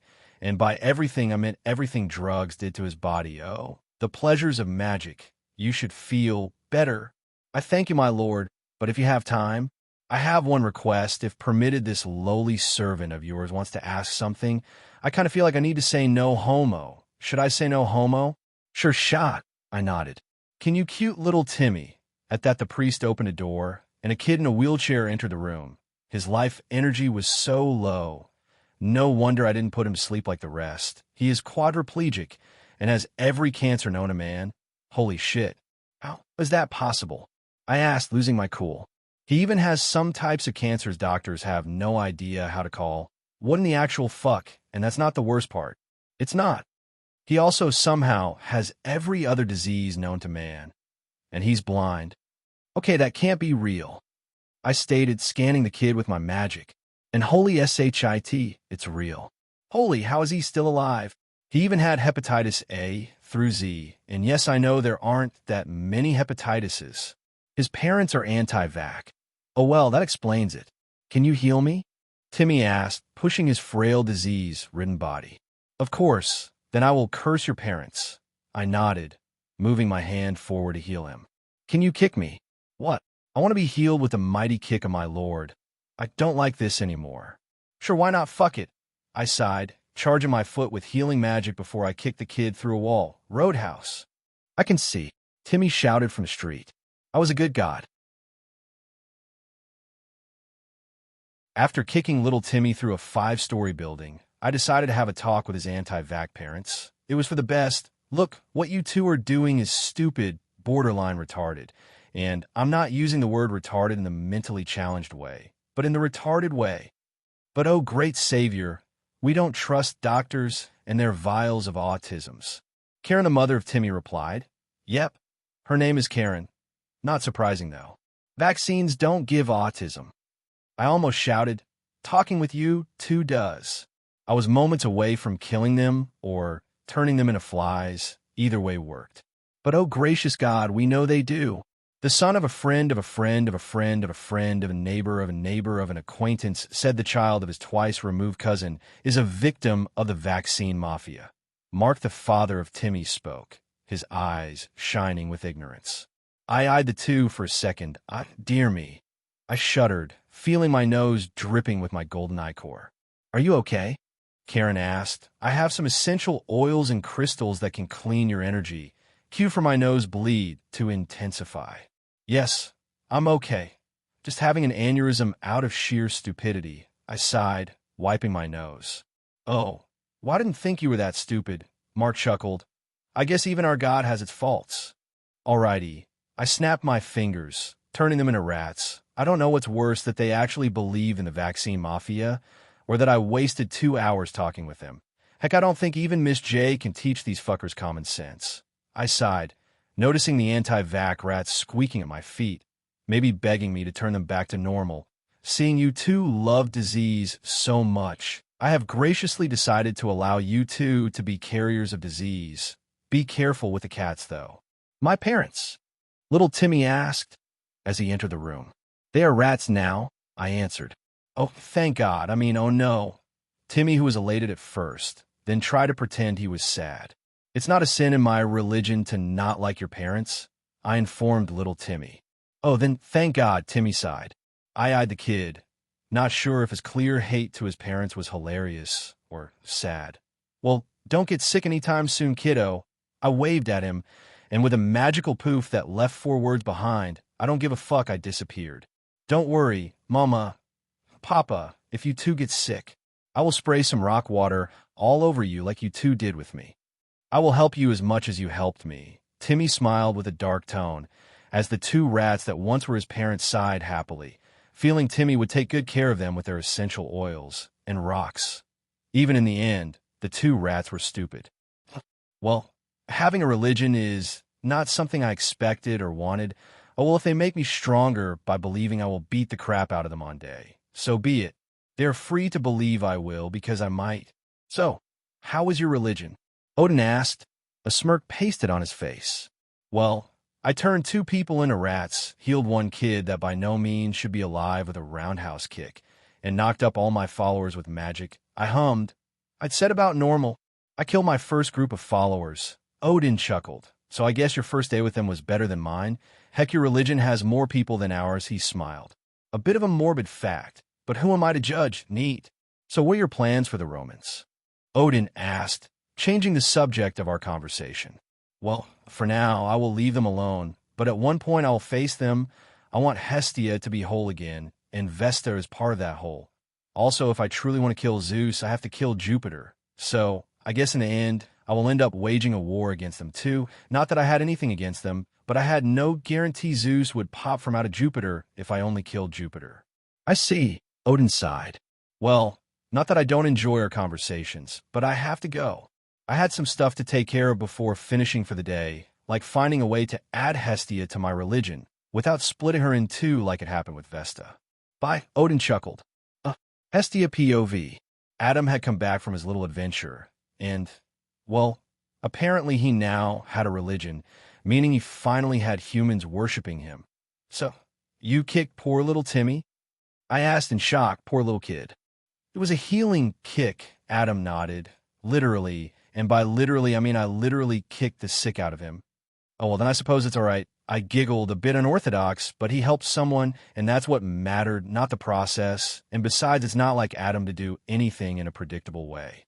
Then I turned his parents into rats. Adam chuckled and left. Poor people. Adam. I was shocked. They were anti-vax people, Adam clarified. Oh yeah, F them.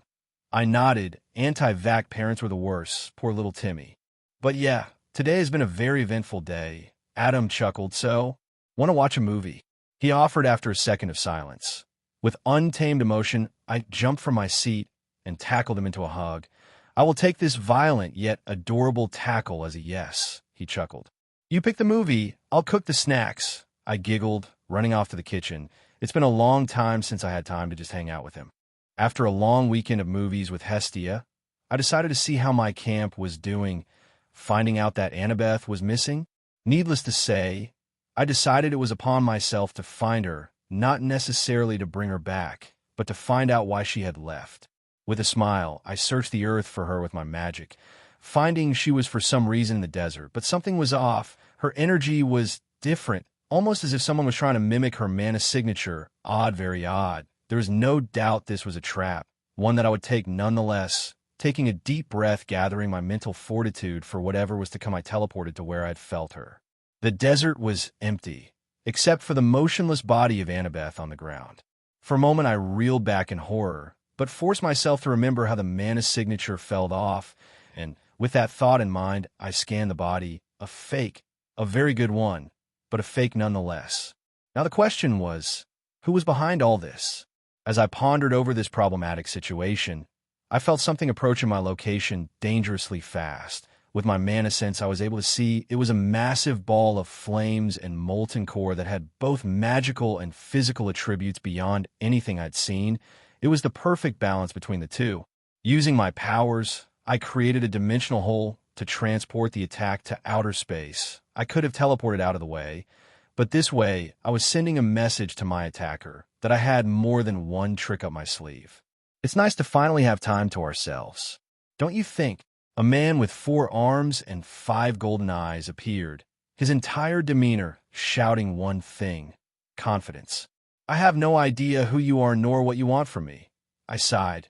And to be honest, I really don't care at that I shot a pure mana blast at the man because I simply had no intentions of fighting anyone right now. So with that in mind, I decided to obliterate him. Besides, considering his power was below even the likes of Priapus, I doubted he was the one behind the Embeth thing. This was destined to be easy, but instead of running like he should have, or begging for his life, the man simply smiled and proceeded to block my attack with the palm of one of his 4 hands, absorbing the power that came with it. That's rude. Do you have any idea how long I've waited for you to be away from him? The mysterious creature looked at me and chuckled, all while I was still processing how he did what he did. If I had to take a guess, his powers operated similarly to my weapon, but that was all I had in the lines of theories. All right, I'll take the bait. Who are you, and what have you done with Annabeth? I asked, realizing 2 things. 1, whoever this man was, he had the power to hide his true power better than anyone I have met so far. And 2, he was clearly more than he wanted others to believe. That confidence is not the confidence of a minor god. My name is Shiva, the strange god bowed. I am the Hindu god of creation and destruction, also known by many as the king of the Hindu pantheon. I eyed the god for a moment before speaking again. That didn't answer my question. What have you done with Annabeth, and what do you want from me? Oh, the girl. I don't know. I just created a copy of her to lure you here like I was told to. And what I want from you, well, I want to kill you. Shiva smiled, 4 of his 5 eyes opening with excitement. I can't have one Monday where someone doesn't want to kill me. Who told you to lure me here? I asked, rubbing my temples. If you survive, I'll tell ya, Shiva smirked. Now, let's bring forth the beginning of all creation and destruction. Oh, saying catchphrases now. Okay, I can do it. Here I go. Let's bring forth poorly thinked magic tricks for kids and animal balloons that all look like a snake, I chuckled. Oh, I get it, birthday magician for kids, good one, Shiva laughed. As Shiva laughed with excitement, I couldn't help but wonder who had sent him for me, and most importantly, who had the pull to convince one of the Pantheon kings to hunt me down. Before we start this, why are you doing this? I mean, I don't recall doing anything to you or your Pantheon. Nothing really, kid, but after I heard Thor, Odin, and son Wukong himself had trained you, I decided to accept the proposal I was given to off you off the board. Nothing personal. I just want a good fight, Shiva replied. All right, time to retract my last statement. Considering all this God wants is a good fight, and that he agreed to hunt me upon realizing who my teachers were, literally anyone could have convinced him to do this. Like even little Timmy, his involvement literally needs no pull whatsoever. Fair enough, I sighed. So are you ready? Shiva asked, flames bursting around him as the earth around us broke on the wake of his immense power. Not quite. I still have to find Annabeth, so rain check for this fight. You cool with that? I offered.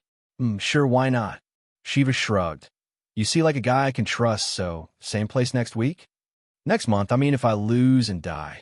I have to work the logistics of that, like who to leave in charge, get a sitter for the kids and stuff. And by that I actually meant asking Odin everything he knew about Shiva. I was eager to fight, but not to die because I went into a fight blind. I ain't Toph.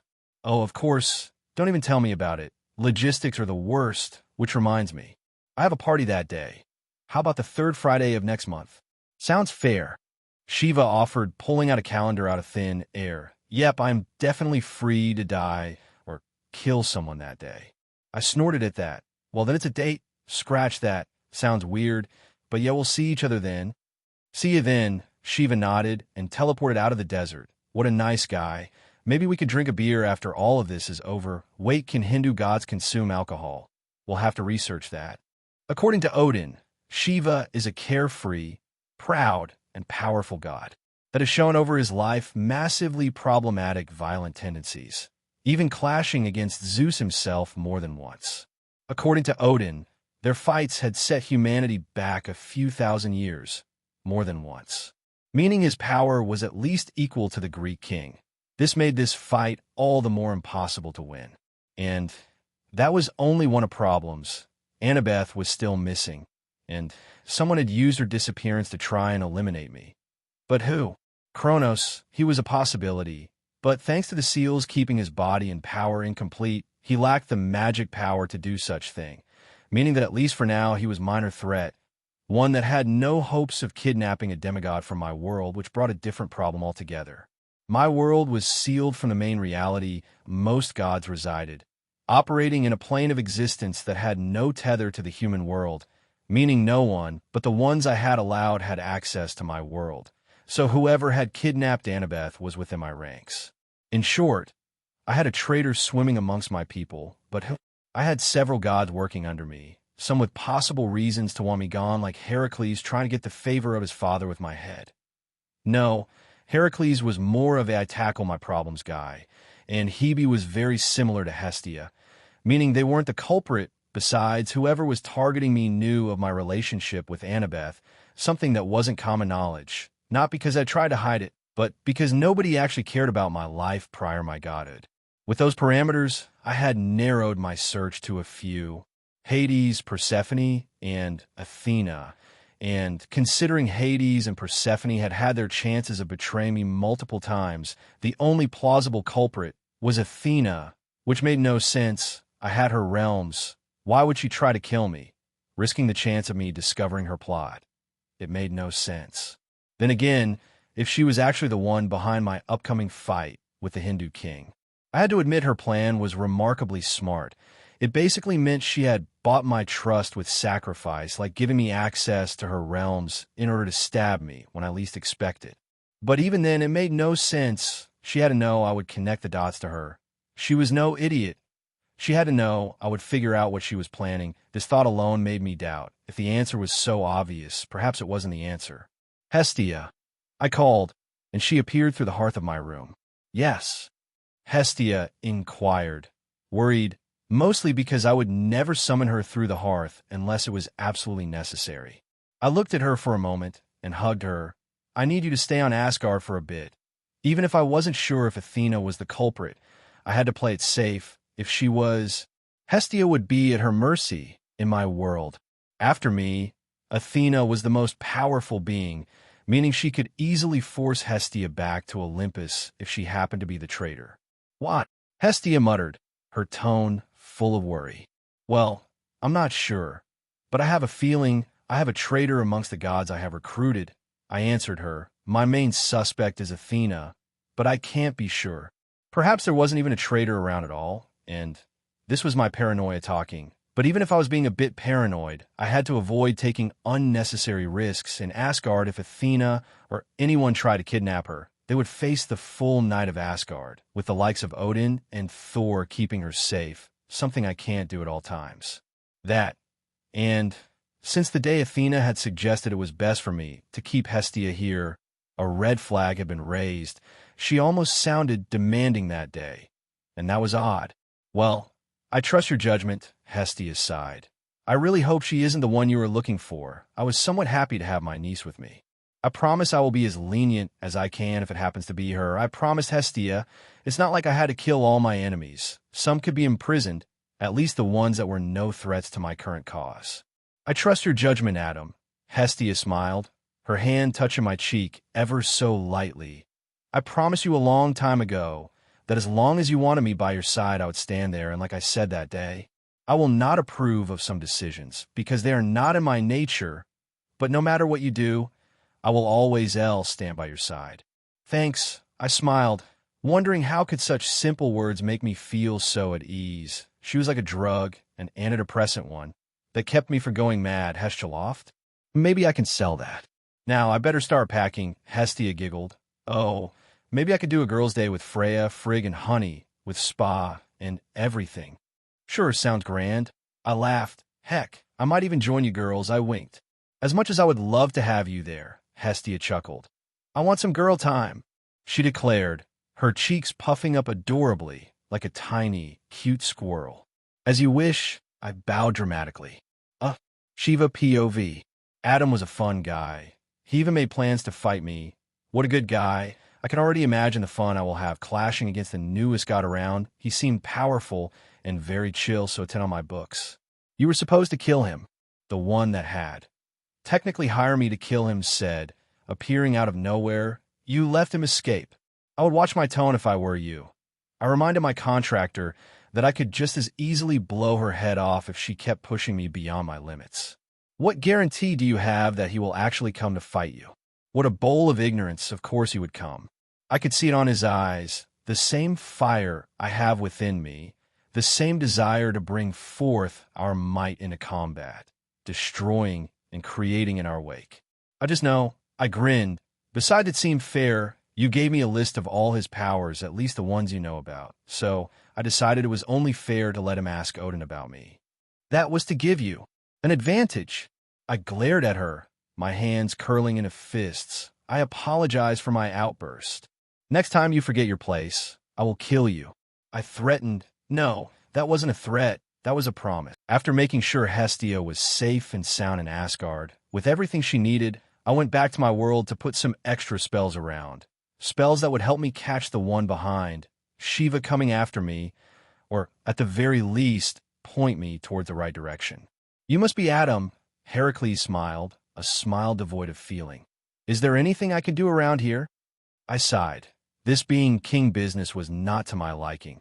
I'm still figuring out certain things, Heracles, but fear not. I will find something worthy of your particular skill set. Did you hear that? Hebe, the daughter of Zeus, and Hera, the half-sister of Heracles, who also happened to be his wife, smiled as she approached us. I told you he would. I would. What woman? Never mind.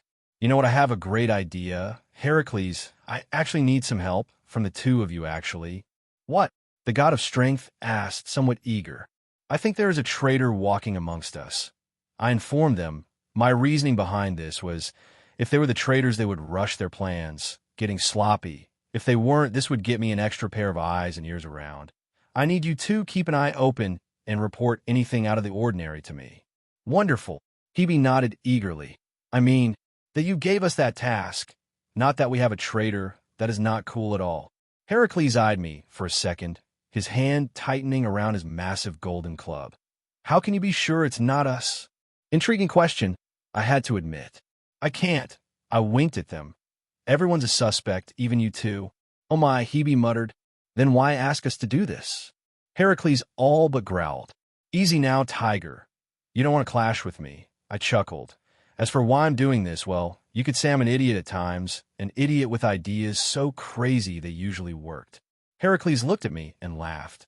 I see, well, you can count on us. Or not. That's still up for debate. I chuckled, reminding them. They were still suspects. Now don't spread the news like an STD. Believe it or not, one of the reasons I have recruited you two is because no one will ever expect you two working directly under me. Everyone believes there is some tension between us because of your dear old daddy. I hate him, Heracles muttered loudly, his eyes turning red as marks covered his body in red lines. He took everything from me. Took everything from me. My family. My freedom. Who would have thought? Zeus is a bad father, I chuckled sarcastically. Glad to hear you hate him. I know I do. So let's make a club. I winked, pointing to his weapon, a massive golden club as a pun, but he did not laugh, or even blink for that matter. Get it? Let's make a club, like your weapon. It's upon her, Hebe whispered to him. Oh, haha. Heracles laughed, and by laugh I mean he gave me the most fake laugh anyone could ever produce. My disappointment is immeasurable, and my day is ruined. I sighed. Well, off you go to your mission. I have a training montage to go through if I want to beat, or at least survive Shiva. A what? Was the last thing I heard Heracles say as I teleported to Brazil, where I would fight son Wukong and Thor for a month, non-stop, in the hopes of achieving the heights required to defeat the Hindu god. After I teleported to Brazil, I flew directly to where son Wukong and Thor were hanging. Anyway, as soon as I arrived at their location, they looked at me and nodded. They knew why I was here, to get beaten into the best possible shape I could in less than a month. Ready for it? Son asked. Not gonna lie, I was kind of missing my favorite punch bag. The Monkey King snorted. Hilarious, but yes. I'm ready. I chuckled. So, training montage. Thor nodded, mostly to himself. Yep, I nodded. Creed level. Thor inquired. Better. If I wanted to get stronger, I needed the best training montage ever. Blood sport? Thor asked, and once again I shook my head. Better, I told you. I stated. Rocky. Got it. Thor nodded, and for a moment we looked serious. That moment, however, lasted a few seconds at much, as we both broke into a fit of laughter. All right, enough messing around. Time to beat you up. Fair enough, I sighed, wishing training montages were a thing. Kronos POV. Luke had been killed, or worse, at the hands of Adam, messing my entire idea to use the kid as a vessel. One more reason to kill the kid. Unfortunately for me, that was completely out of my reach. With the power I had, at best I could face a minor god. What a deplorable fate for the one that was destined to rule it all.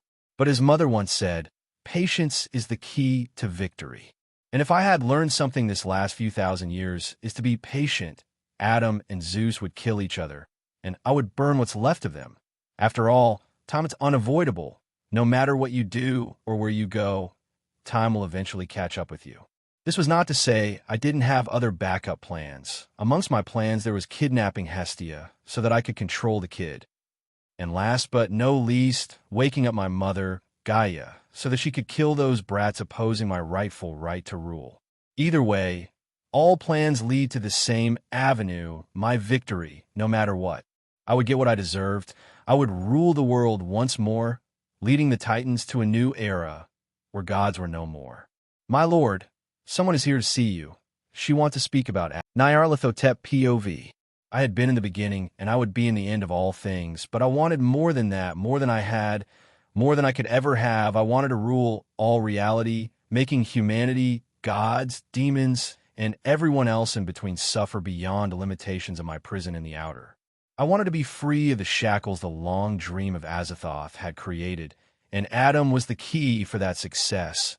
a better attempt at creating a door than Uganok, and it was no surprise at Wash I had not only handpicked Leto for her unique power to create children with exceptional capabilities, but I had also picked Adam, a sick kid from the magicless reality where all realities leaked. I had given him all the tools to succeed in his life, the Gryamore, a new beginning, and so much more. I had reincarnated him, a meaningless human, into an outer god, one that would live through my waking. Everything was falling according to my plans, and soon Adam would be the first functional gate to all realities, the first functional gate able to withstand the passing of an outer god into the physical realm. I could almost taste it, the utter despair of all living beings witnessing the end of times, the futile attempts of the so-called gods trying to repel me. What a wonderful sight to behold it will be. For now, though, I had to wait for Adam to complete a few extra steps into his descent to madness. I will never help you. I could still hear his voice echoing in my head. Poor foolish boy, everything you have done, it's because I have willed it. Freedom has never been within your grasp. Lilith Outer. Just a few moons ago I had found out. Father had sired a new kid with a Greek goddess. Bad taste from father, but it mattered not.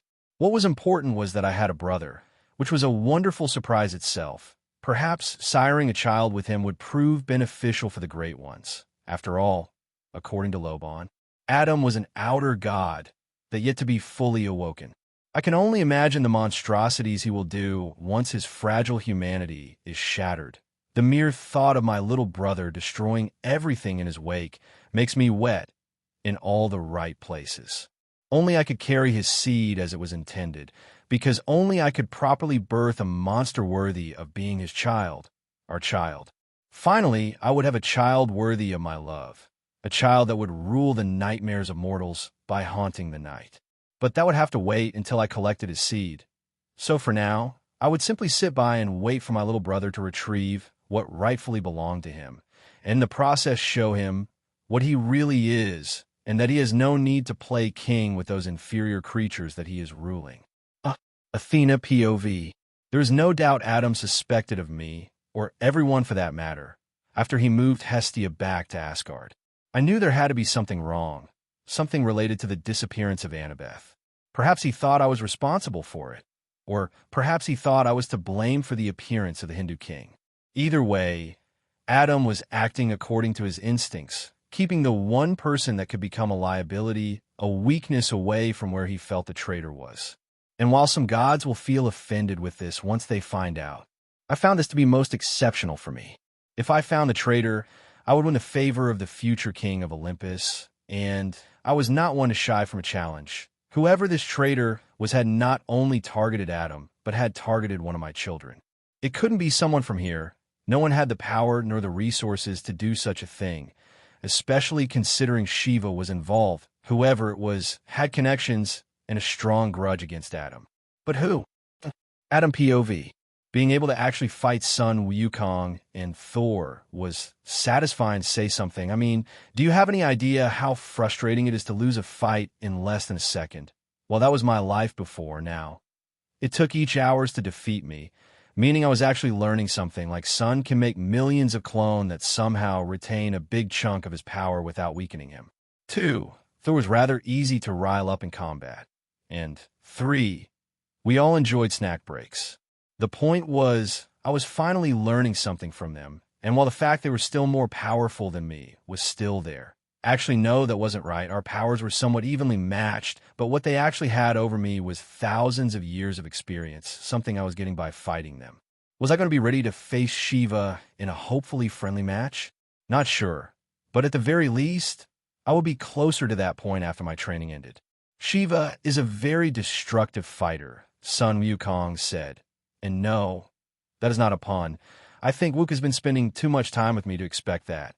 He relies on bursts of power, with the sole intention to overwhelm his opponent. Thor nodded. He's either playing with you, or all in. There's no in between. With him, it's all or nothing. And by all I mean he will start with his most powerful attacks, not giving a fuck if you survive them or not. Why can't the god of I don't know, flowers and grass challenge me? Oh wait, I killed him.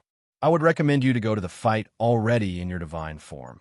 If you wish to survive, that is Sun's side. Anyway, enough talk, let's get to it. I don't know why, but I have a feeling things won't be so bad with Shiva. In fact, I had a feeling our battle would end in friendly terms. Then again, I also thought Zeus was kind of normal at one point, so there was a chance of me being incredibly wrong. I guess I'll see. The day to battle Shiva had arrived. A month of training with Thor and son Wukong had enlightened me about the limits of my power, which helped me understand how to fight more efficiently. Either way, I was ready to face Shiva, or so I thought, because as I made my way to where we had agreed to meet, I felt something moving swiftly towards me. It felt familiar in a distant sense. Curiosity took the best of me, and I decided to wait for the unknown entity that was making its way towards me. Eventually, the entity arrived, shocking me to the core, mostly because I didn't expect what I was currently seeing, a monster devoid of human form standing in front of me. A monster whose flesh had no skin, and that it oozed out black blood on its wake. The creature had no eyes, but I knew it could still see me somehow. It was a bizarre feeling, but I knew the entity could see me. On his decayed hand, the monster had a giant spear that seemed to be made of some sort of stone. I couldn't really tell for sure, for his blood covered most of the weapon, making it hard to give an accurate analysis. For a second, we both stood there silent. It was as if I had forgotten how to speak. The entity was terrifying. It reminded me of the time I saw the face of my father, and with the ever-creeping silence, this feeling simply grew in size, until the creature screeched throughout the night by opening both of its massive jaws. Its screech was horrendous and somehow seemed to hurt me just from listening to it. Well, there's no doubt. You belong to that side of my family, don't you? I chuckled, recovering my composure as the creature approached me in a challenging manner, his jaws and body dripping with black acid blood that melted the ground. Black blood like mine. However, mine didn't melt the earth like acid. I had to admit, for the first time since my ass was dropped in here, I am genuinely lost. For one, I have no idea what in the name of Tartarus is the creature in front of me. And two, for what purpose had someone sent it? I sighed and looked at the monster with a wild grin. Well, too bad for you, ugly, but I am not in a mood to play, I stated, going immediately into the max power I could handle in my base form.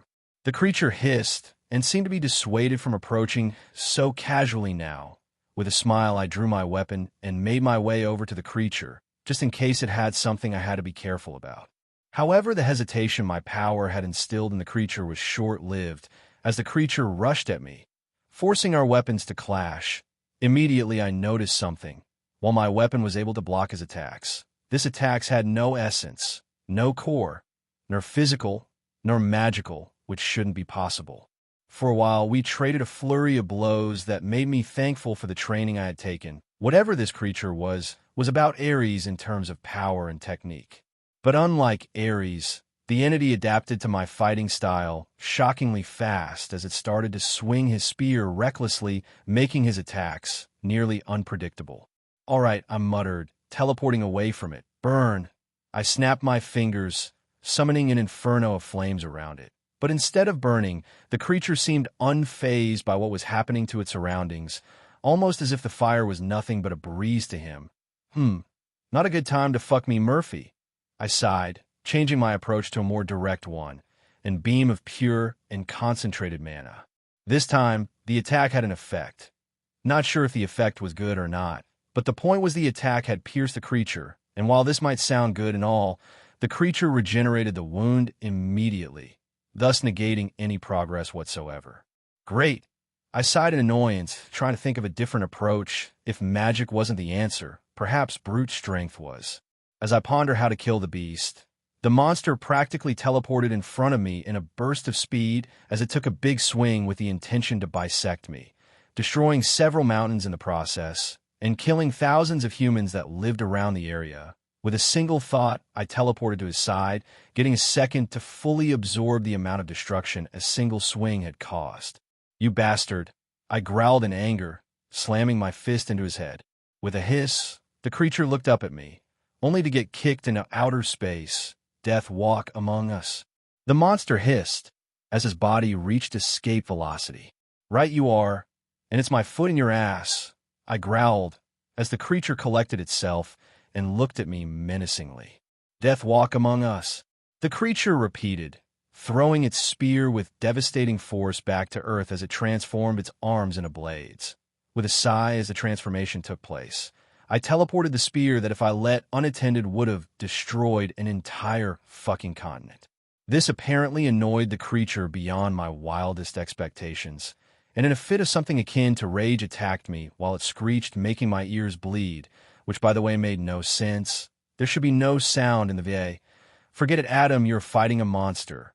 Logic is out of the window. Death walks among us.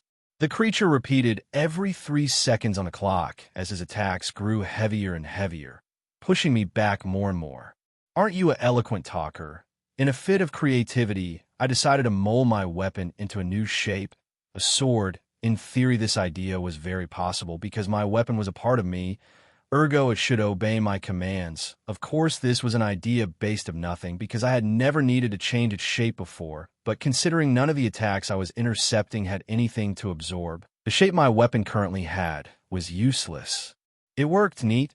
I grinned, cutting the arms of the creature, who once again regenerated immediately. Well, this is going to be a long night, isn't it? At that I took a deep breath, because one way or another, this creature would die. Odin POV. Like every Tuesday, I was having a party in my hall. Everyone was drinking and dancing, and of course fighting. I smiled at the sight and looked up to the sky. Nights like this made my life worth it. A night of family forged by bonds, sharing a meal together. "Do you think Adam will win?" Thor asked me, mouth full, while taking a big bite out of his roasted ham that Hestia had prepared for him and everyone. I was about to answer, but the entire party went silent at the sound of a terrifying screech.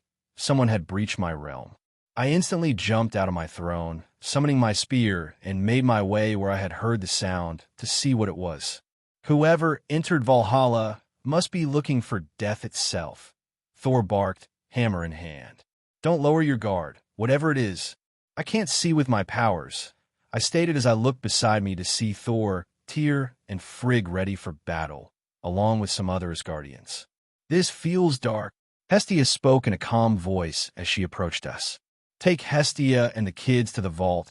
It is the safest place in all Asgard," I ordered my son Tyr as I turned to address my subjects. "Everyone grab your weapons and fight to the end," I told them. Taking a deep breath, Thor, Frigg, and I made our way out to where the sound was coming from, and in shock we saw the most terrifying sight we had seen in eons. Demonic entities of the outer eating our warriors. "Outer beings, this can't be. The gate has not opened yet," I muttered as Thor jumped at the creature, blasting it out of the castle with a single attack. But the creature was not alone. From the shadows, more of his peers came to view. By the looks of it, hundreds, each and every single one of them with the power to face a god. "Father!" Heimdall shouted, cutting one of the creatures in two as he landed beside me. "All the realms are under attack." "The 9 worlds?" I asked in shock, and Heimdall shook its head. "All the realms, every single pantheon is being swarmed by the creatures." All the realms, meaning every living god was the target of this attack, which also meant Adam's father was not to blame. "I refuse to hide while you fight." That voice, Hestia. "I don't like violence, but I won't let you all fight alone," she added with resolve. "Adam will kill me."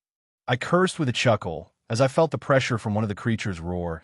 The roar was so powerful many covered their ears in shock. "Hestia, help the kids evacuate to the vault, and then come back," I ordered. "On it," Hestia nodded, teleporting out of the area. "He's going to get himself killed."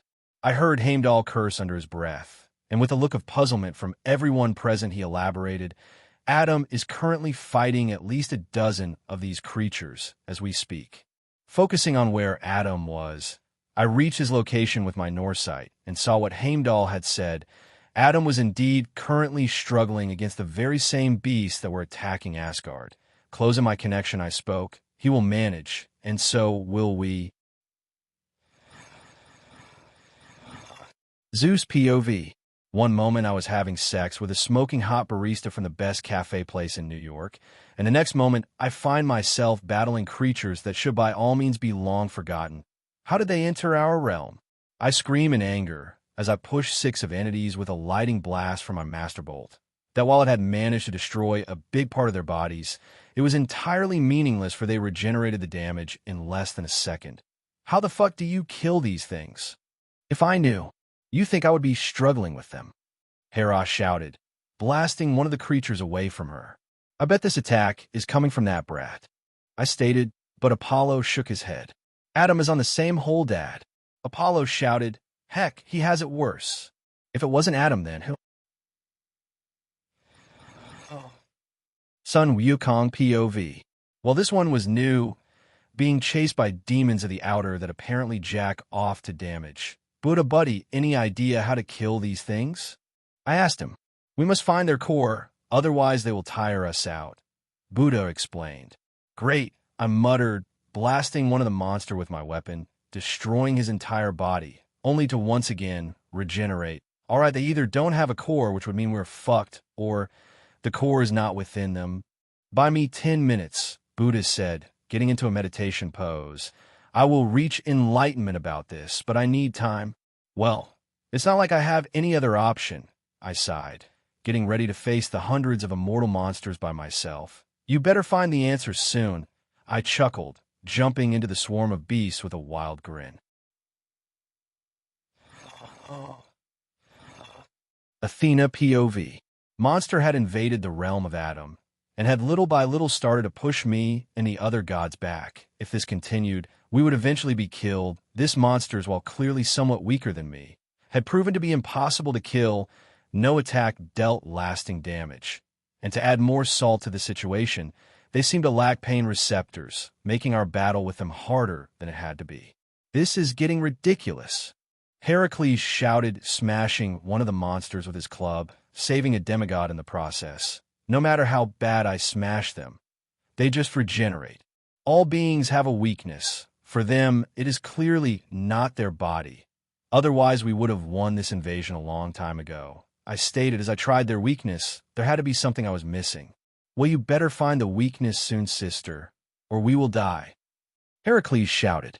Unknown POV. Long forgotten, discarded from what it was my purpose. Everything I was mean to be came to an end the moment Adam was born. His very existence brought forth upon me the end of my purpose. His birth, his coming stole the very thing that gave my existence a purpose. And now I would steal everything from him, his friends, his world, his enemies. It would be all mine to destroy. For thousands of years, I gathered power from the outer cosmos, energy to enact my plan, creating an army of unstoppable monsters capable of eliminating gods and mortals with ease. My new reason to exist would take time to fully accomplish, but time was all I had, and time I would invest. Adam and everything he had ever loved, hated, ignored, and more would soon come to an end, and Father would see the error of his ways, replacing me. Adam POV. Killing the monsters that had all of a sudden attacked me on my way to battle Shiva took. Sometimes they were weaker than me, but what made them incredible foes was how they operated. They were relentless, no pain, no break. They just kept on fighting to the bitter end, never showing any signs of losing their drive or energy. It was vexing how they never slowed down, when I myself at more than one point was starting to lose my breath. Killing what it seemed to be truly unkillable was a long and tedious process that involved a lot of trial and error. After realizing their bodies would regenerate no matter how much damage I dealt, I decided to change my approach. I told myself, Adam, nothing is truly immortal, at least not within this realm of existence, which meant I wasn't tackling the situation correctly. From that point, I started to analyze them for anything that would give away their weakness, any behavioral difference between them. No matter how minuscule it was, no matter how unimportant they looked, I was looking for anything that would make them different from each other in any conceivable way. And at the same time, I was looking for what made them the same. So as I fought and evaded their relentless assault, I focused on every detail I could possibly perceive in the heat-on battle. For one, they all smell like death, but not like a corpse, more like something devoid of life. Also, they all had spears at one point, but for reason I don't understand, they threw them away during the battle. This was the point I decided to bet on a wild guess. What if their weakness was something so obvious anyone would ignore it? something so blatantly stupid that was, in the end, brilliant. This epiphany didn't immediately lead me to the answer I was looking for, but after a few extra hours going over every possible idiotic idea, like trying to kill them with glitter, chocolate, and my most lethal weapon, the documentary about documentaries about making doku, you all get the point. In the end, they all proved to be immune to my most powerful ideas, which in turn highlighted something. What if their spears were their weakness? I know it was a guess, a very wild one at that, but I mean, it kind of made sense. First they would fight with it, and then pretend to ditch it up by upgrading it. With the spear out of the way, their weakness was safe, and from that point, all they had to do was tire me out. So, well, what did I have to lose? I mean, after attacking them with glitter and other stuff I rather not disclose, I was at the point no idea was too low for me to try. Heck, I was about to try and see if anything related to sex was their weakness. Fortunately for me, my latest idea proved to be victorious. I had to admit, whoever thought of hiding their entire core inside the spear was both a genius and the most retarded being in the multiverse. For one, yes, the spear served its purpose, but ultimately left the entities on a bad spot at the beginning of a fight, for example.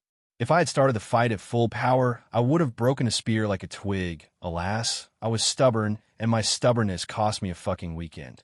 Anyways, after finding out their painfully obvious weakness now that I knew about it, the fight went from annoying to easy and annoying. One by one I killed them, erasing no less than 100 God knows what from the face of the earth, bringing us back to the present, where I was standing above a mountain, happy my nightmare had ended. I really hope Shiva doesn't get angry at me, because I won't fight anyone today. At this, a note appeared in front of me that said, from Shiva to Adam. Adam, sup, Shiva here. I must apologize for this, but I think we will have to reschedule our battle for a later date. As I was waiting for you, some things I am now calling demonic punching bags appeared, and for hours tried and failed to kill me. It wasn't until I realized they kept on throwing their weapons away like a kid hiding his porn magazine from his overly religious parents that I realized there was something wrong. So from there, well, I killed them all anyways. I will contact you to reschedule our battle when our tight lives allow us to. See ya. Neat, I sighed, taking a deep breath, but then something dawned on me. If Shiva had been attacked, and this wasn't an entirely personal attack, then had other locations been under attack too? Was Hestia in danger? Was my world in danger? Realizing the severity of the situation, I decided to first check on my world, as it was considerably less protected than Asgard. Athena, I called out mentally. Fear not. We are mostly okay. Son Wukong arrived, and with his clones overwhelmed the invasion. Athena replied almost immediately. We suffered some losses from the attack before the Monkey King arrived, but nothing time won't fix. It was left unsaid, no mortal died. Good. The kids were safe. Now, Hestia, before I could finish that train of thought, I felt the Bifrost open, followed by the landing of Thor a few meters away from me. Brother! Thor shouted, his armor and weapons covered in blood. You're okay. He sighed, relieved. Is Hestia okay? I asked, the words feeling like deep cuts in my mouth, just imagining her under the stress I had suffered. That she is. She battled like a true Valkyrie, keeping the kids safe from any harm. Thor nodded. Oh, thank. Wait, what? Hestia fought? Oh yeah. She did say there was a chance you would have this reaction. I will wait for you to recover from the shock of hearing the news of Hestia, the slayer of demons. I chuckled, feeling both happy and angry with the situation. For one, she was okay, and that was all that mattered. But on the other hand, I had failed to protect her once again, forcing her to do something. After reuniting with Hestia, I decided to investigate what had brought me to this mess. This invasion was a problem too big to ignore. I had to find the being responsible for this. So after delegating a bunch of tasks to Athena and other gods, I focused my entire attention on my search for an answer. This eventually led my magic sense to somewhere, a place that emanated a very distinct yet familiar energy, an energy that resembled the energy the ones that had attacked me emanated. It was weak and barely noticeable, but like a moth to a flame, I teleported there. Finding that in this unknown location, there was an abandoned house with a simple wooden door that guarded the entrance. Taking a deep breath, I opened the door carefully, taking a peek into the house. At a first glance, the interior looked dusty and unattended with a few items scattered around the floor. Nothing valuable, just day-to-day things. "Here goes nothing," I muttered, walking into the house full with trepidation with my weapon ready in case something happened. As I walked through the living, I eyed the kitchen and the hallway, taking turns between each, nothing but short intervals. Thanks to this, I knew the kitchen was empty, which means my path had yet to find an end, so I kept on walking towards the hallway that connected to the rooms in the house that was just past the living room and the kitchen, all while taking a good look around the area. Once I reached the hallway, I turned around and noticed that at the end of the hallway there was an odd collection of artifacts and human bones laying on the floor. Immediately I scanned the items with my magic and noticed some of the bones dated to hundreds of years before the medieval age. Things were getting weird, and I had a feeling this was just the beginning. At the end of the hallway, above the human bones and artifacts, there was a ladder that led to the attic, and before I knew it, I was climbing the ladder to the attic, where the magical presence I had faintly felt vibrated with life.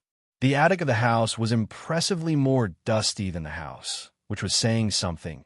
The place was filled with lethal amounts of dust for those of weak lungs and dismembered hum.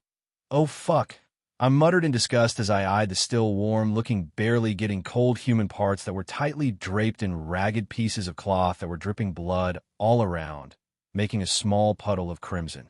Taking a deep breath, I shook my head as I decided to focus on what was important, finding the one responsible behind the attack. And whatever had happened here, using my magic sense, I searched around a spacious attic, finding a footprint a few arms away, quite literally. The footprint felt strange, though. For one, it was abnormally large for any human being, and two, it reminded of someone. It reminded me of Narithoteep. At that thought crossed my mind, an involuntary shiver ran down my spine. Was my so-called father behind this? No, it felt similar, but it wasn't the same. One thing was for sure, though, whoever had left this footprint was related to Narithoteep. But who amongst the monstrosities in the outer could possibly want me dead? And more importantly, who amongst them had the power to launch such an attack? To most of them, I was nothing, and to the one I mattered in a bizarre way, I was worth more alive. "Fuck it, let's keep going," I breathed out as I peered around nervously, noticing the more I walked, the bigger the attic seemed, as if it was growing and expanding as I walked around, with each step adding a point to the danger level. So here some of those creatures were made.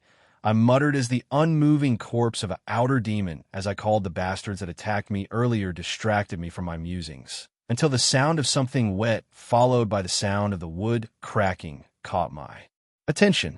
It kind of sounded like an octopus or something like that walking around. Am I glad I'm not a girl right now? I chuckled, realizing how creepy things were getting. Heck, I was edging on hentai girl territory. Heart thumping, I hastily made my way to the back of the attic one that had mysteriously stopped expanding, freaking finally. Anyway, at the end of the attic, there was an object one I hadn't used since this morning. A mirror. Not what I expected, but okay. The wet sound, ever approaching, still sounds promising. Anyway, back to the mirror.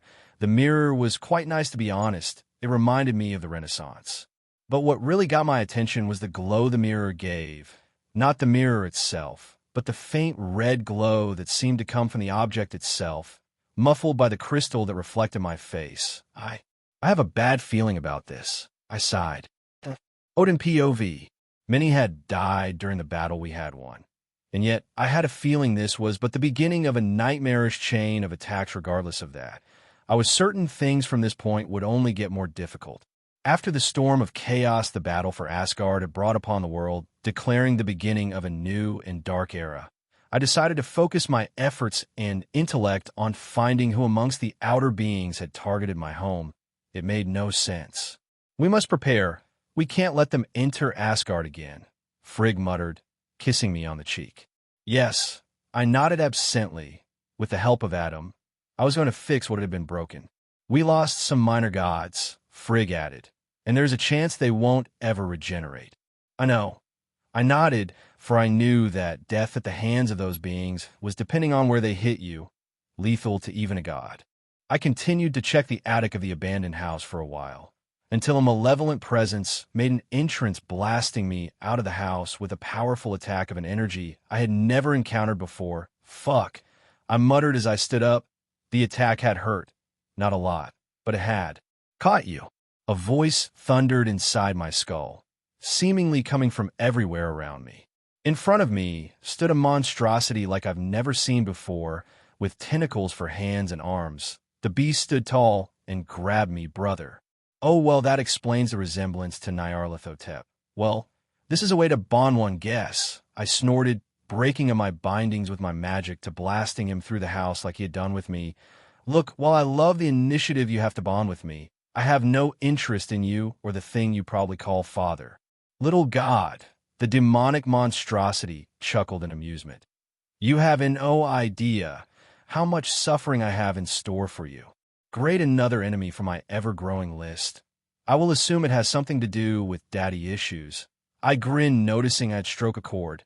Not that it was hard. Most enemies in my life either had daddy problems or were the fathers that gave the daddy problems. Too bad. I smiled as I analyzed the beast, noticing he was considerably bigger than me. His size was at least twice my height, and that his power was heavily limited, making whatever it was in front of me nothing but a cheap illusion. You took everything from me. The entity spoke, his tone rising as his anger broke his calm facade. My destiny, my purpose, and now I will take everything from you. Well, that settles it. He was the one behind the attack. I see. I chuckled, looking down ponderously. I will kill you. You know, you hurt a lot of people I care about, and I will make you pay.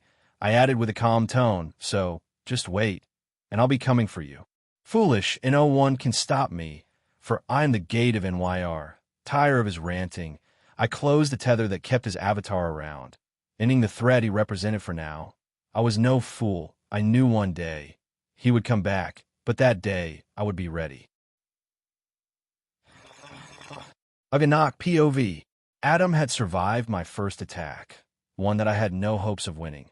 I knew I was going to lose. This was but a test run to see how my creations would fare against the gods of that realm. I lost a few thousand, but that was but an insignificant amount, for I had millions, legions of demons I had created to bring forth the end of all in creation, like it had been foretold in the writings of the cosmos. The son of Nyarlathotep would end the known universe, bringing death to anything and anyone. On its wake, I was the son of Nyarlathotep, and I would destroy everything to show my father how wrong he was to cast me aside, like a broken toy. How wrong was he to think Adam was superior to me in any way? Soon they would all see soon. Fun little thing you did down there. That voice, Lilith. Lilith, I have no time to waste, so begone. I already fucked you 100 years ago. Like you wanted, you birthed a monster from my seed. Now leave me alone. I growled, glaring at my sister, whose only purpose in life was to create monsters and feast on the come of men. Don't worry, I have no plans to harvest your balls today, Lilith winked. I actually came here because I wanted to tell you. Adam, it's mine. At least for now, what you do with him later is none of my business, really, but for the moment I want to harvest his delicious essence. At this, Lilith bit her lower lip. I can only imagine, what monster would we make together? He is an inferior being, a pathetic attempt to replace me. I growled. Adam was weak. Even his seed was below mine. Touchy are we? Lilith giggled. Ugga! If you were superior to him, Dad would have never replaced you. Yet here we are. She smiled mockingly. You are lucky I can't kill you, I hissed, cursing her immunity to any type of damage during the night. I am, Lilith nodded. Oh well, I have to go, but please consider leaving him alone for a bit. I can't exactly fuck him if he's fighting your pathetic temper tantrum. Do us a favor and grow up. At that, my sister disappeared, leaving me even more angry than I was before. How dare she compare me to him in any way? All I was doing was taking what was rightfully mine. Aphrodite, POV. Adam had killed Ares, the man I loved. Well, the one that I love the most. I love men in general, but Ares?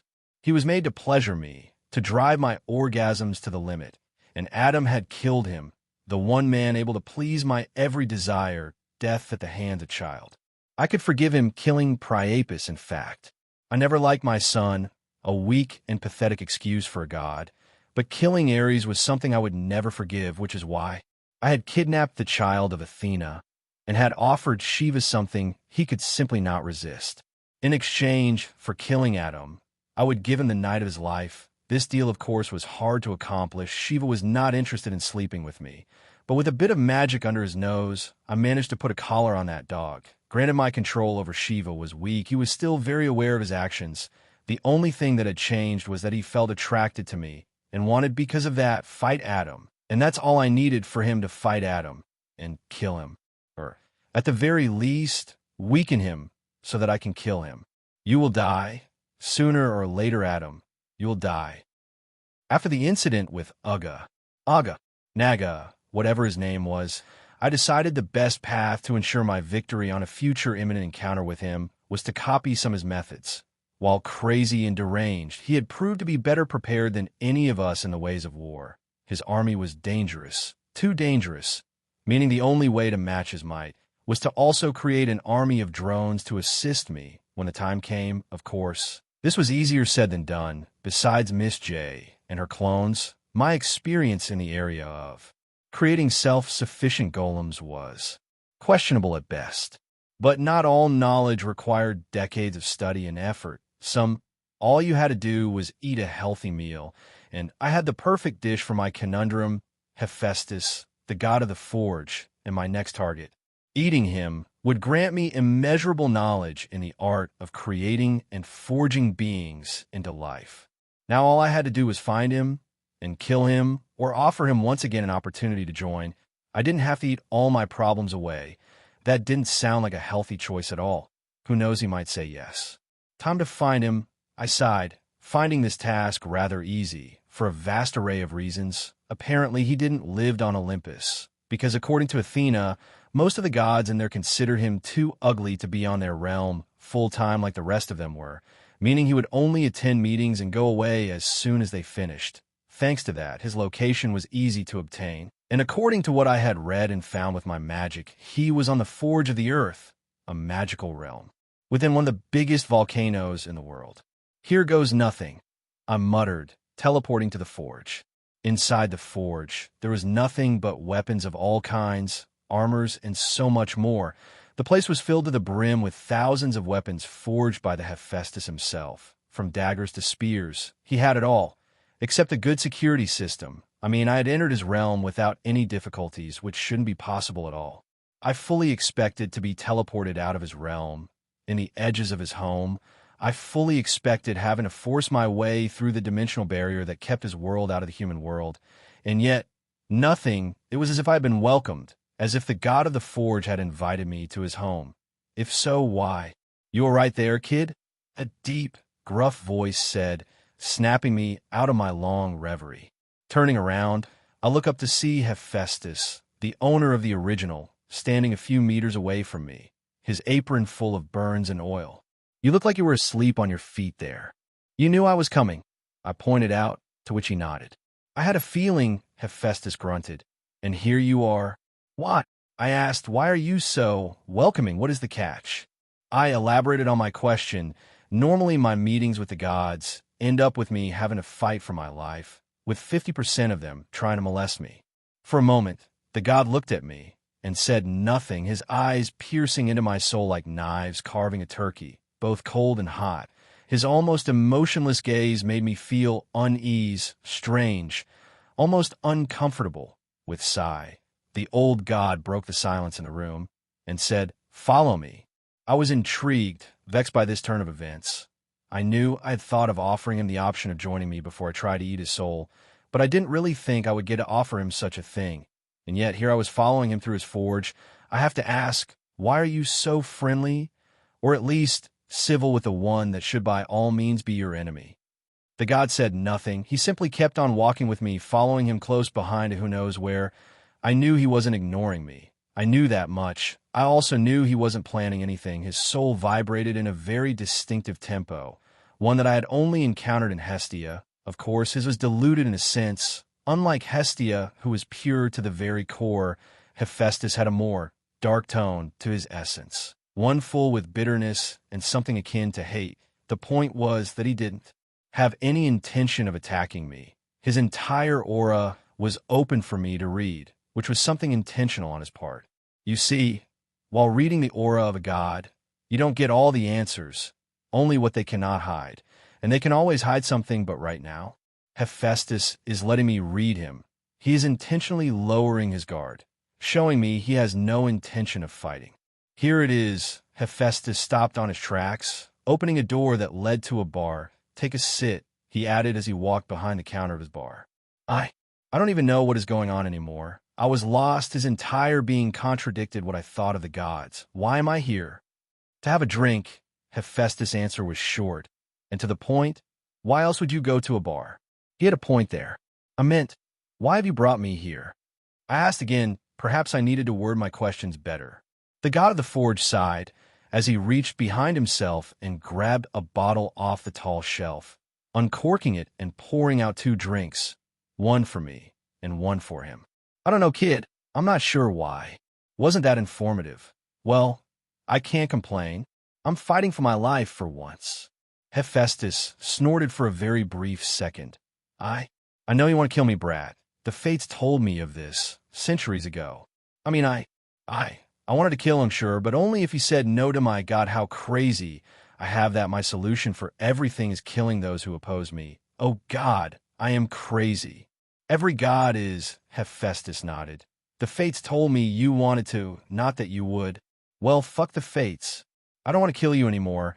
I refuse to solve all my problems with the same solution, killing and eating my opponents. I still had lots of stuff to learn, powers to develop, limits to find. There was no need to kill everyone, just those who really deserve it. Zeus, Hera, maybe Sushi-Dan. I was a god, not a tyrant.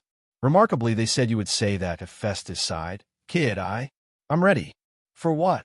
I asked, not liking where this was going. I lived my life and did what I had to do, but I am done.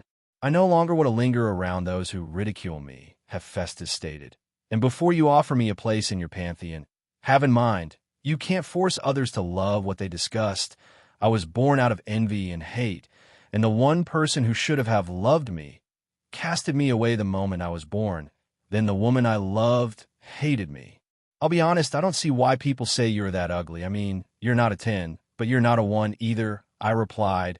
And in all honesty, while he was ugly, he wasn't the kind of ugly that would make you want to die. Heck, I've seen gods more ugly than him. My brother Uka and the hentai one that sired me.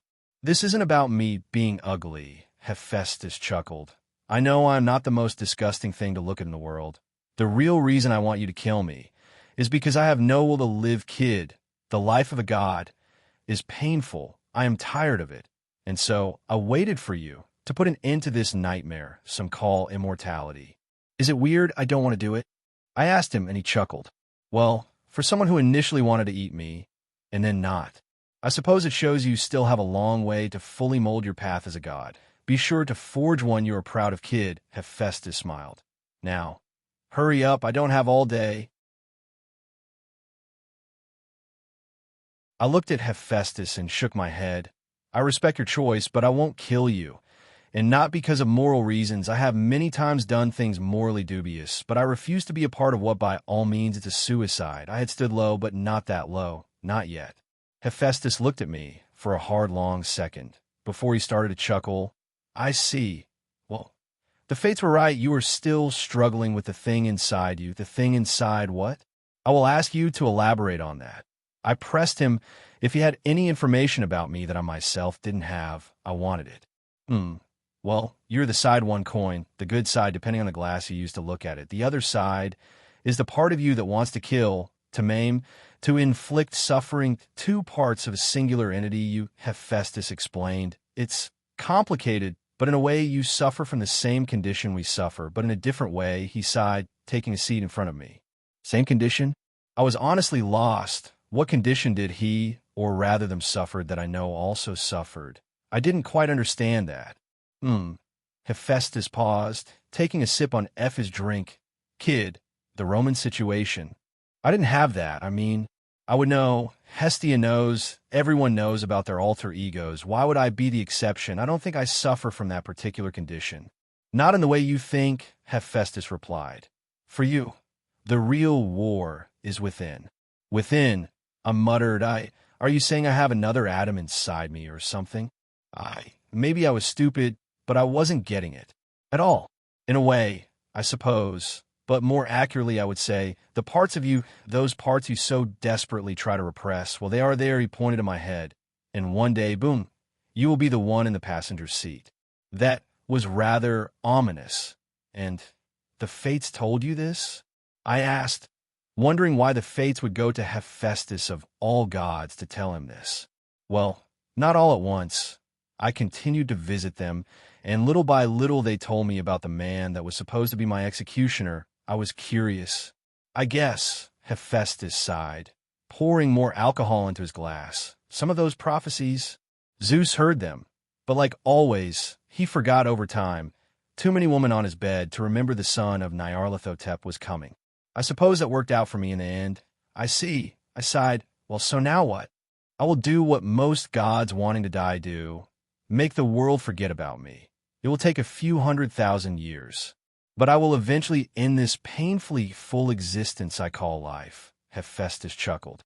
That's depressing. I chuckled. Hey, how about you let me do something for you? I mean, you helped me, not exactly in the way I wanted when I came here, but alas, you helped me. I appreciate the effort, but Hephaestus started, but I stopped in mid-sentence. Look, we both know life sucks. Believe me, I know. My father is a monster that literally enjoys the suffering of humans, and his peers, my brother wants to kill me, because apparently I am Dad's favorite son. News to me, by the way, and I have a war to win, and no fucking idea how. I sighed, taking a deep breath after. I've been winging my way around hoping stuff works, and it scares me that one day I will fail because I lack something I don't know. It's your plan making me want to die faster, because I'll be honest, it's working, Hephaestus said, his eyes carrying an old sadness that blinded the old god. No, the point is that if I were alone, I wouldn't be here, at least not like I am right now. So, I think I can help you get out of that depressive state. I finished with a smile. How? Hephaestus asked, sounding not interested at all. Well, you need friends, real ones, so I know just the place for you, a place where the entire population does what you do. I grinned. Give the place a try. I'm sure you'll feel at home there. No humans. Only big forests and, smithy stuff. Fine, Hephaestus sighed. But remember, I won't fight for you in this war. Nor I will help Zeus or Mother. That's fine. Though, would you take missions, not for the war with Zeus? He is the least of my problems right now. That he went for being my worst nightmare to me. I suppose, Hephaestus nodded. What is it that you want? An army of golems capable of fighting things like the things that attacked all the pantheons a few days ago, I answered. I have never done golems of that caliber. Hephaestus hummed. I find this idea exciting. Count me in. If you want, you can visit Hestia. She loves everybody. And that includes you. I added, she would love to have you in one of our movie nights. You're a good kid, Hephaestus smiled. I am vexed how you went from being ready to eat my soul to be worried about my life. I wonder which of you is the real Adam, the one that wants me dead or the one that wants me alive. I option B. I had no idea how to answer that dark question. Sure, I will go with you. All I have is time right now. Time until the world forgets about me, so don't worry. You can tell Aunt Hestia I will visit. Hephaestus chuckled, taking another sip of his drink. Lead the way to that forging paradise you speak of. Did he not know of Svartalfheim? That shit was common knowledge. Nah, maybe he's just playing with me. It's hard to tell with his depressed state clouding the rest of his emotions. All right, I chuckled, teleporting us to Svartalfheim. Why had I helped Hephaestus? Was it a way to show myself I wasn't all that bad, or was it out of pity? I couldn't really tell. It was one of those choices I didn't fully comprehend myself, but at least I had found a master in the art of crafting, a very particular skill I wanted to learn in order to defeat Naga-Uga, or whatever his name was. My lessons with Hephaestus were complicated, leaving lots of questions and no answers at the end of each session. So, after a certain amount of time, I decided to go with my original plan B, hire him and the dwarves to build what I wanted, and well, Hephaestus accepted. Not because he needed money, nor anything for that matter, but because he, while clinically depressed, was very competitive, and the idea of having his creations fighting the outer ones excited him a bit, which was good considering the guy wanted to kill himself. As for my internal struggle, I had just found out, well, that doesn't sound right. I already knew I had a problem within me. What I didn't know is that I had one that, by all means, was cliche as fuck, a dark me. Hooray. Anyways, as for my internal struggle, I had two options. One, finding a way to erase that part of me, or accept it. According to Buddha, the only way to save myself is to accept myself. Easier said than done. How can I fucking accept that there's a part of me that wants to kill everyone? It's like accepting a knife to the balls. You just don't. The point was, I had to find a way to control, well, me, or I would suffer a Majin Buu scenario. What's a Majin Buu scenario, you ask? Well, it's rather simple. All the evil shit within me will get expelled if I don't find a way to rein my other side, creating a version of me that lacks all morals and anything.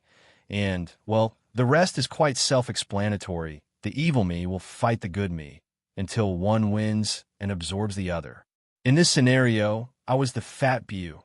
Not very flattering, but is what it is. I know very well the biggest part of my power lies within what I inherited from Narithoteep. And if that's the part evil me will get during our showdown, well, I might as well get some lube, because things will get ugly for me, the good me. But there's no point in worrying about that now. I was still in control, partly, and would figure out a way to deal with my inner demon, my father, and Zeus. Murphy, please stop fucking me. I chuckled. After all, Murphy was my one true enemy. Odin, who was visiting my realm, approached me. I have investigated about your situation with Mimir, and I have nothing. Well, that was a new one. What you have is nothing like the situation with our alter egos. Hephaestus elaborated on that point rather badly. For you, is more like, it's complicated to explain. I eyed the Norse king for a moment before replying. I will figure it out. Maybe my Grimoire has something about it. A chapter one have yet to unlock. Is this why? I am a key to his undoing, because all it's keeping that part of him inside is me. Hestia asked as she appeared in front of me in a burst of flames, startling the heck out of me. I did not expect her to pop out of nowhere. She usually uses fire nearby to open a portal. Never like this. Wait, the key of my what? What do you mean? I asked her as Odin took a step back. How much had Odin been keeping a secret from me, and why? I heard Odin talk about how you would end creation as we know if something were to happen with me. Hestia answered. I am honestly speechless, I muttered, chuckling bitterly. Well, then I guess I will keep doing what I've been doing all this time, keeping you out of harm's way, a task I had already failed, letting her fight the demons who invaded Earth.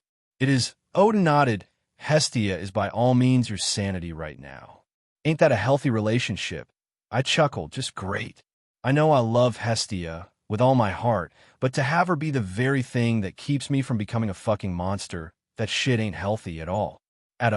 Hestia smiled, putting her hands ever so lightly on my face. One of each cheek. For a moment she caressed my face. No matter what happens to me, I will always be there for you, no matter what. I will never be far away from my special champion. Ha ha, I chuckled. You truly are too good for this good. Though, the special part made me feel like I am handicapped. It did. Hestia asked, alarmed, sorry, and immediately apologized. God, you're adorable, I sighed. It was a joke, my cute and innocent cinnamon roll. I pinch her cheeks like one would do to an adorable baby. Don't worry. I will find a way to defeat me. Quite literally, I wonder if this is what people say by saying, you are your own worst enemy. Stop. Hestia giggled, escaping from my pinching prison, and I believe mortal use that term in a metaphorical sense. In your case, it is quite literal. Odin nodded. He was still here? Jesus, the guy needs a bell. Close enough, I shrugged. For now, let's just relax.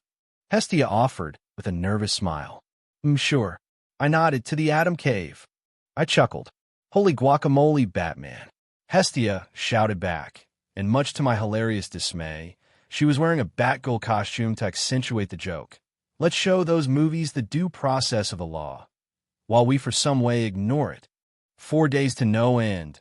I continued doing some research about certain areas of expertise that would help me face my brother, who arguably was a bigger threat than Zeus. Zeus was one god, with a few following him. My brother, he had an army. As for my relationship with Hestia, I like to think I was making progress. She was definitely more open to talk about her romantic feelings for me. albeit there was no romantic action of any kind, and for whoever she deemed that necessary I would respect, she was worth it. Now, to the more complicated things in my life. After what Hephaestus said and Odin confirmed, I started to read my Grimoire in the hopes of finding an answer or the very least a way to avoid that fate, eventually finding a spell that basically allowed me to enter my inner world. I immediately investigated the cons of doing such a thing. I mean, for all I knew, entering my inner world would be like giving my inner dark self an open invitation to take over. Nonetheless, Odin and Athena confirmed the spell would not backfire in such a horrible way. After that, there was nothing left but to use the spell I had found, nothing but a simple incantation, and I was inside my mind, or rather the mind's caps. Inside, I discovered that my inner world was nothing but a city that, well, didn't exist in the real world. The fictional city was completely destroyed. Bodies were scattered in the ground, their faces stuck in perpetual expression of fear and agony. That's a red flag, I muttered. The faces of the dead looked familiar, almost as if I'd met them before. Oh. Giving a hard, long look, I realized why I felt such sense of familiarity. Every single body within this world was someone I had killed and consumed. Most of them were faces I had long forgotten from my time in Tartarus. Others were more recent, and the memories of them were fresh and vivid. The sight was slightly disturbing, more so than I had ever anticipated such a thing to be. I knew I had killed every single one of them, but to see the bodies piling up, covering the streets with their decay, was disturbing. I was expecting you. A voice colder than the harshest winter spoke out loud, his tone almost lifeless, sending a shiver down my spine. Hello. I turned around, already knowing who was behind me. How could I not? How could I not recognize myself? Hello. I waved at my other half, and from a simple glance, there weren't many differences between us beyond our auras. His was dark and presented more energy than mine, while mine was, well, in comparison, mild. Come to see your future home? My dark doppelganger inquired, a small smile forming on his face. It's rather comfy. The bodies covering her ever-expanding world make this feel like home. Then, can you stay here? I offered in a sad attempt to maybe convince my darker self to simply not bother me anymore. I have to say, I am impressed. Not surprisingly, my doppelganger ignored me. You're supposed to be the good one, and yet you have filled this world with corpses. It almost makes me wonder. He stopped. No, that's just silly.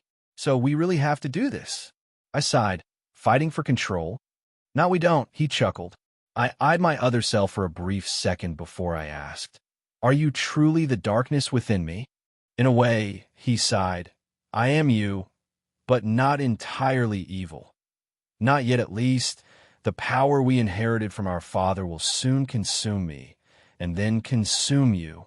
I mean, I am by all means your inner demon, but not the demon you should be scared of. So two evil selves. Great, I got a 2-for-1, I sighed, and my other half, or rather third, laughed. I am what your human side so desperately wants to hide, and the beast slumbering within us is what we are meant to be, my doppelganger chuckled. But don't be afraid. After all, there's no point in being afraid of the inevitable. I'm not afraid. I scoffed. I still had Hestia and some self-control. All I had to do was to find a way to avoid this shit. You give that little goddess too much credit, my doppelganger snorted. Little by little, her influence on you slips away like the last summer of an old man. Soon, she won't be enough. And when that happens, the slumbering beast shall roar, breaking down what makes you. You. So what you're saying is, I have to beat you and that other me? You us. I was starting to get confused. I suppose, he shrugged. But, in all honesty, can you really beat us? I mean, I can't beat the outer us, and I'm stronger than you. What hopes do you have to beat him if you can't possibly beat me? Can I hug you and say I accept you? It was worth a shot. I mean, Naruto did it. This is not an anime. His reply was cold, but what I expected. I mean, it could. I shrugged. I am happy beyond comprehension. You soon will no longer be the king of this body. Your idiocy, it's deplorable, he growled, glaring at me. Oh, great. My other 2/3 are boring assholes, which means I'm 1/3 funny. I snorted. Next time, you won't find your visit so pleasant. With a wave of the hand, my dark self kicked me out of the server. I mean my inner world. Opening my eyes, I found myself back to where I had casted the spell to visit my own mindscape. Well, I am more fucked than I anticipated. For the first time in a long time, I had no idea what to do and how to escape this shitty destiny. After finding out I had not one, but two little devils within me, I tried everything. I asked Odin, and he said he had no idea how to deal with this. I traveled to the well of Mimir, and yet again, the all-knowing God said he didn't know so much for all-knowing. Then I asked Buddha, and, well, he actually had an answer. I guess he said hate and love go by the hand. You cannot accept one without accepting the other. In short, I had to accept myself to save myself. I'm not sure. His answers leave questions about myself I don't know if I want to answer, but he was the only one to actually have an answer. So for now, his Iroh-style ramblings were my only clue. One that didn't make any sense. I love myself. I was funny, handsome, at least I like to think so, and smart. Who am I kidding? Of course, that wasn't what Buddha meant. He probably meant to love my other selves like I love me, because only then I would actually be at peace with myself. Easier said than done. I sighed. Enlightenment comes with time. Buddha smiled, patting me on the head like a dog. Bitch, excuse me? Well, unfortunately, I'm a time bomb, a sexy one at that, but time bomb nonetheless. I chuckled. I have to find a way to avoid whatever it is that is going to happen. Do not dwell in the past, young god, nor fear of the future. Concentrate your mind on the present moment. Buddha smiled.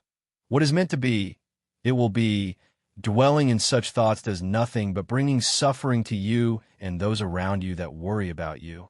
I suppose, I sighed, it's just, I'm afraid of hurting Hestia, of hurting anyone. How am I supposed to relax when I'm destined to supposedly bring forth the end of creation as we know it? It's like saying, hey, you have a week to live, but chill.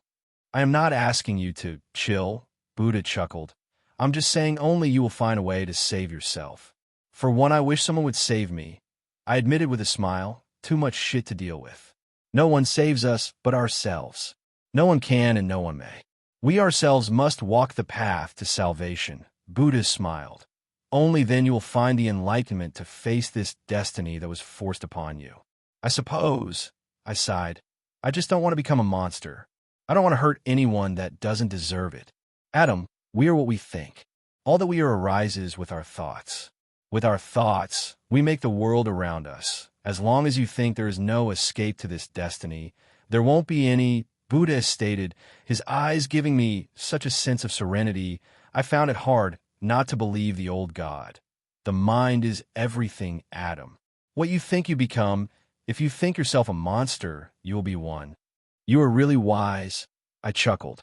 I try to be, but in reality, all I am and will be is the result of my experiences. Give yourself some time, and you will be as wise as you think me to be. Buddha chuckled. Life is but a path of adventures that makes us who we are. Well, thanks for the advice, but I have to go. Hestia is waiting for me. I chuckled, ready to spend some time with the one thing in the whole universe that made me feel at peace. Peace comes from within, Adam. Do not seek it without. Buddha stated, giving me a knowing look. As long as you depend on Hestia to bring you peace, you won't find true peace. You don't look for peace in others. Otherwise, you're lowering yourself to be a parasite. Rather harsh, ouch. Not gonna lie, that hurt. I chuckled. You only lose what you cling to, Buddha sighed. Don't you think? That sounds about right, I replied, wondering if I was actually relying on Hestia too much. Remember, Adam, 3 things cannot be long hidden: the sun, the moon, and the truth. Buddha smiled. You can't escape the truth about yourself, your roots, who your father is, and who you are meant to be. But you can't change it if you accept it.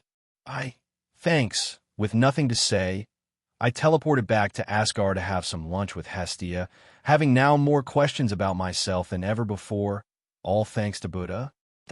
Annabeth POV. One moment I was studying with Miss J, and the next I found myself in a hotel room, with no escape. The smell and the atmosphere were more than enough to tell me who had kidnapped me. Aphrodite. But why? Forget that. Stupid question. She wanted to kill Adam. Now the question was, how would my absence help her? Finally awake, child. Aphrodite appeared in the room, wearing nothing but a pair of socks. Why am I here? I asked, careful not to anger her. I was but a demigod. One wrong move, and she would kill me like a rat. I'm sure you already figure it out. Aphrodite rolled her eyes. I want to kill Adam, and he seems to be somewhat attached to you. You seem to overestimate our friendship. I said, Adam was my friend, but not to the point to die for me. Perhaps, Aphrodite hummed, but maybe you underestimate your worth. Adam is one loyal dog, and will stop at nothing to find you, which is why I hired Shiva, the Hindu god of destruction, to kill him. But you're right, in a sense, Adam doesn't love you. But Percy does, and he, will reach to his father should he think Adam killed you. Now imagine, poor Adam facing Poseidon and Shiva. Aphrodite giggled. That is a sight I will finger myself off to. Ew, I muttered, hoping Percy, K. Fishbrain, and his dad wouldn't believe such a thing. Otherwise, Aphrodite's plan might actually work. The Requiem of the Lost, Part 1.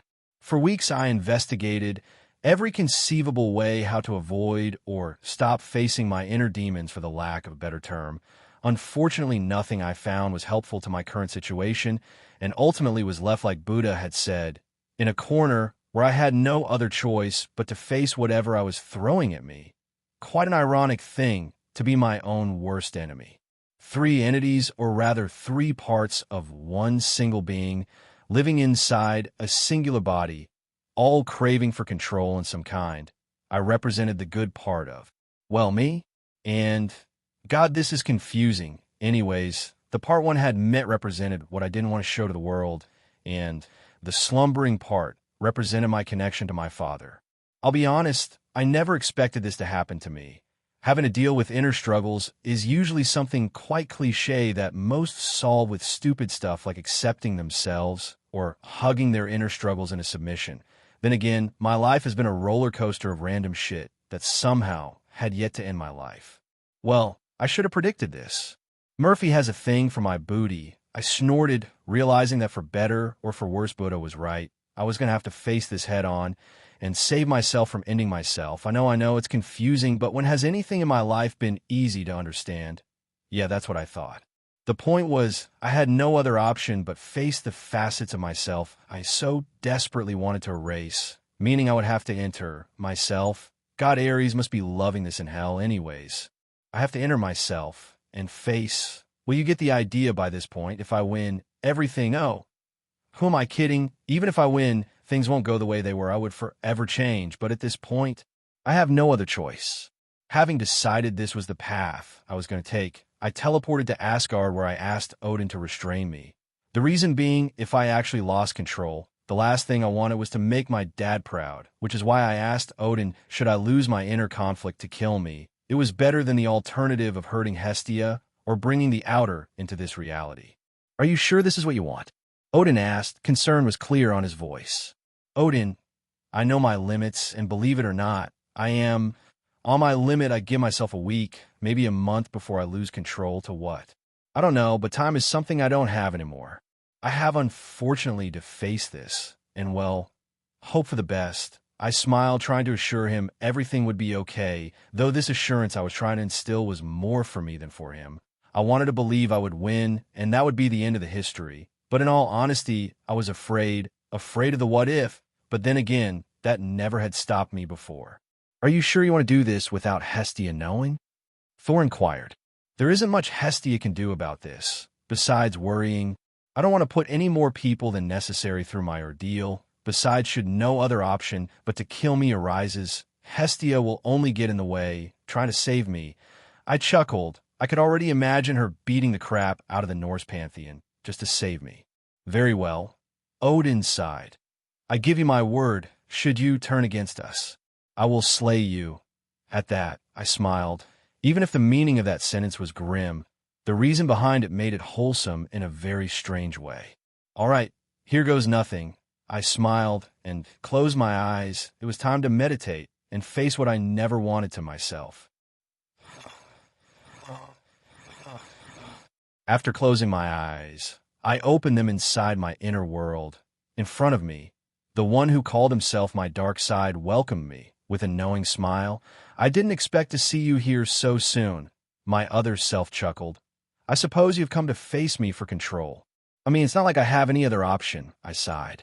No, you don't. My other self shook his head. But if solace on the fact, I will do a much better job at protecting Hestia than you ever did.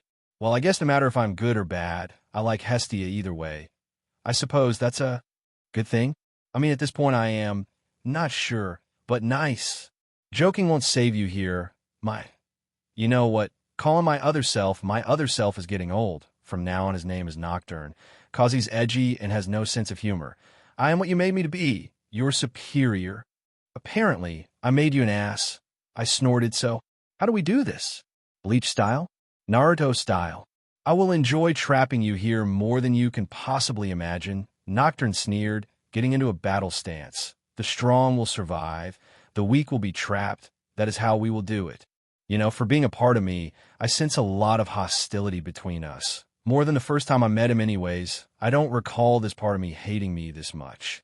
Spent a few thousand years inside a city full of dead bodies, and we'll talk. Nocturne growled before teleporting behind me, delivering a kick to my back with enough strength to take the air out of me, which should be impossible. I was within my mindscape. Air should not be a thing here. The Requiem of the Lost, Part 2. Let's do this. I had barely finished my sentence when Nocturne instantly charged at me, his approach aggressive. Seeing this, I got into a defensive stance, which allowed me, just in time, to parry his second blow with my left hand. Struggling to break some distance between us, I blocked Nocturne's next two blows as well, before attempting to counter with a magic explosion, which failed when Nocturne teleported behind me, avoiding the attack altogether, before kicking me once again into the ground. Fortunately, the corpses in the ground softened the... Fortunately, God, I need help. Bracing in another stable defensive stance, I exhaled. This was not the time to focus on the sea of dead bodies. As I focused on my enemy, I noticed my opponent smile before he once again teleported, this time in front of me, continuing his assault, delivering a mix of attacks between physical and magical that I parried, but not without receiving damage. Void null, I muttered, creating a small but effective explosion that threw Nocturne off balance, and gave me an opening to take the reins of this duel, at least for now. With a full battle cry, I advanced forward, delivering a bunch of attacks to my enemy, from massively destructive spells to physical attacks with enough power to even double Ares himself to his knees, but Nocturne simply shrugged them off. Is that all? Nocturne asked in a rather condescending tone, cracking his head in the process. Allow me to show you what you have been repressing all your life, your true potential, what you have denied yourself all along. In the blink of an eye, Nocturne was back on the lead, delivering a barrage of powerful attacks. Each chain of attacks, even stronger than the last. And little by little, I was quickly becoming overwhelmed by Nocturne's raw force. This was bad. He was stronger than me. I could feel it. This part of me had no restraint, no care, nothing. Each attack pushed me back a little further. How was I supposed to defeat myself, or rather a stronger version of myself, which in all honesty didn't make any sense? How could there be a stronger version of myself? I was me. I was as strong as me. How can that me be stronger than me? It didn't make any sense because it wasn't supposed to make any sense. Nocturne and I were the same person, just two sides of a coin. The coin's value is the same, no matter what side. I see it now. I muttered, stopping Nocturne with a blow to his face that disoriented him for a brief second. You are not stronger than me. We are evenly matched. The one difference between us is you have no restraint. Am I right? I suppose it was to be expected. Nocturne smiled, wiping some blood of his mouth with a rather impressed expression. You are right. I am as strong as you. The difference is that I am not afraid of our power. I don't cower before my might. You tremble in the sight of our power. Me? I accept it, because power's all. The strong rules, and the weak survives.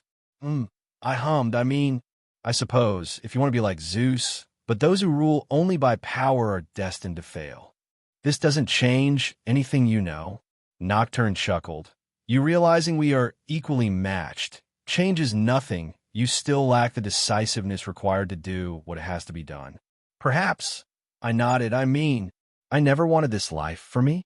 Ruling a pantheon? Heck no. Fighting a war? Fuck no. Dealing with my demonic father? Fucking no. All I wanted was to be free. Then I met Hestia, and then I wanted to be free with her, but I never wanted any of this. I sighed, and I'm sure you don't want this either. We are the same person, Nocturne laughed. Good reasoning, Sherlock, of course. I don't want any of this. But unlike you, I see life as it is, no pathetic pranks or jokes to hide my undeniably massive baggage. I accept our suffering. I don't avoid it. Is that what I've been doing? I asked with a soft chuckle. Avoiding our suffering? Well, perhaps you were right. At least in some aspects. You're afraid of saying it. But deep down, we would have liked to die for good the first time we died. Yes, we were sick, and we wanted freedom from the shackles of our body, but none of this madness was ever worth the little freedom we were given. This is worse than the life we had before. Nocturne lamented. I think meeting Hestia, Odin, Hades, Persephone, Thor's son Wukong, Percy, Pennybeth, and the rest makes this whole ordeal already worth it. I sighed, tears streaming down my face, but yes, there are nights where I wonder if all of this is worth it. Then I remember Hestia, and well, you are a fool. And I guess that means so am I, Nocturne bawled. Why did it have to be us? All we wanted was to be free, why? Murphy is my #1 suspect. I chuckled, trying to lighten up the mood. Ha ha ha, I suppose. Nocturne snorted. You do know, even if I let you win, he will consume us, right? I looked at my other self and nodded. I had a feeling. He is not a part of us, not entirely, Nocturne clarified. He is what makes us an outer god. He is more Nyarlathotep than Adam. And his power. I'm not sure what will happen once it consumes us. How about we face it together? I offered Nocturne a hand, and he started laughing. So in the end, we solved this like Naruto did. Nocturne snorted. How pathetic is that? Not as much as Boruto, but we don't talk about that here. I smiled. Besides, if it works, why complain? Truly pathetic. Nocturne smiled as his body started to dissipate into nothingness. You realize this means you won't be able to hide your emotions any longer, right? I represent everything you have bottled up since we woke up in this world. We have Hestia. I smiled. She's quite the antidepressant. We are so stupid, Nocturne muttered, leaving no trace of his existence behind. We are, I nodded, noticing my own body was also dissipating. I see. Nor me, nor Nocturne will remain, but the mix of the two. I wonder if that will be enough to face my realities. I opened my eyes from what it felt like a lifetime. In front of me stood Odin and Thor, both ready to fight. I could tell they were uneasy, and who could blame them? Everything is okay, I assured them, but it was all a lie. Accepting everything there was to be of me had brought forth the gravity of my situation. There was no point in trying to avoid my destiny, the one that had been forced upon me, for the outer in me would fully awake in 4 months, and there was nothing I could do to stop it.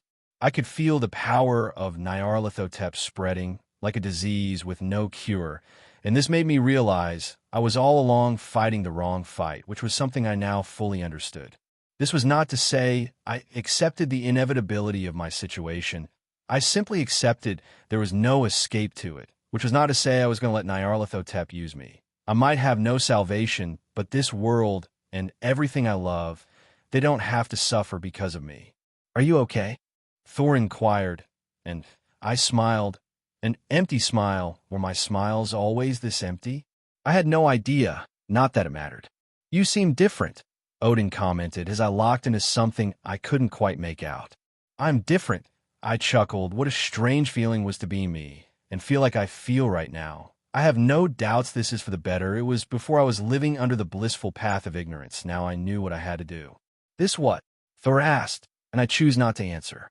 I will end this war, I announced. Where is Zeus? Adam, I don't think this is wise, Odin protested. Maybe, I nodded, but I don't have much time anyways. And you know what, don't you? So this is the path we are taking, Odin lamented. I am truly sorry. I tried my best. This was never your war to fight, old man, I chuckled. But fear not. I intend to make my father as miserable as possible. What is going on? Thor inquired, his eyes moving between me and Odin. He plans to die before the outer in him awakens. Odin answered for me. I shan't allow this. Thor barked, rushing at me. I won't let you throw your life away. He growled, grabbing me by the neck. It's not like I have any other choice. I chuckled. Nyarlathotep never intended to keep me around. The power I inherited from him is not me. The moment that power absorbs, all that makes me. I will be gone, and all there will be left is whatever my father wanted me to be. I am but the carrier. There has to be a way, Thor protested, his grip tightening. No one could defeat the Outer, I sighed. The power he left in me is more than enough to kill all the gods in this realm, save for a few exceptions, and that's not even the purpose of my existence. Not ending the world was just a way to explain what my purpose on the great scheme of Nyarlathotep was. I was a gate, one that would let the outer gods enter this reality. To end all of creation, I was meant to be the escape of those trapped within the outer, including my father who wanted to be free. You are a gate, Odin sighed, a portal that will bring forth the end of times. Thor muttered, releasing me from his grip. I can't accept this outcome. Don't be like that, bro. I patted him in the back. This is not to say I will stop looking for another option. This just means that should I fail, I will die before letting him win. You honorable idiot, Thor chuckled. I promise I shall protect your legacy, should that outcome come to be. I know you will. I chuckled, turning my attention to Odin. Now, where's Zeus? I have 4 months to solve all the shit I started, and I will start with him. He is where he always is, Mount Olympus. Odin answered. Good. I waved at them, teleporting to Mount Olympus. Zeus POV. I was having a great day today. Hera had done that little thing I like. Olympus had finally been repaired since the demonic invasion, and Apollo was making some progress in his quest to find Adam. The key word to all of this being, I was having a great day. Adam out of nowhere had teleported inside my throne room, looking bored. This for some reason infuriated me. You have come to die? What nice surprise. Hera, who was recovering from her surprise, started to chuckle. And this is what Hestia betrayed Olympus for? Pathetic. The war hasn't even begun, and you already killed yourself. Begone, Adam said, and soon after Hera was blasted out of the room, with enough power to knock her out cold. I came here to fight you. Not Hera, not Apollo. You. It seems you have improved. I hated to admit it, but the kid had somehow reached my power, which was impossible. Just 1 week ago, he was weaker than me. And now a lot. Well, you see, you're not dealing with the average god anymore. Adam chuckled. For I have transcended, and now you face the legendary Super Virginia. I hate you, I growled. Knowing your record, I'm glad you do. I can imagine the horrors I would have to live through if you wanted to bang me. Adam shuddered. You little shit, I snarled.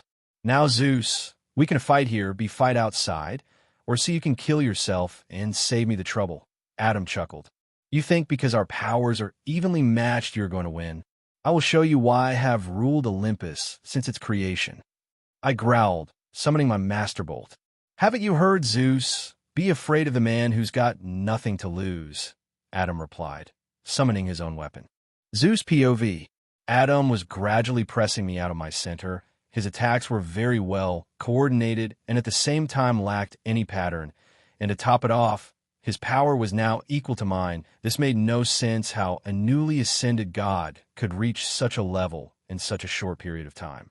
His entire demeanor seemed different, almost as if I was facing an entirely different person.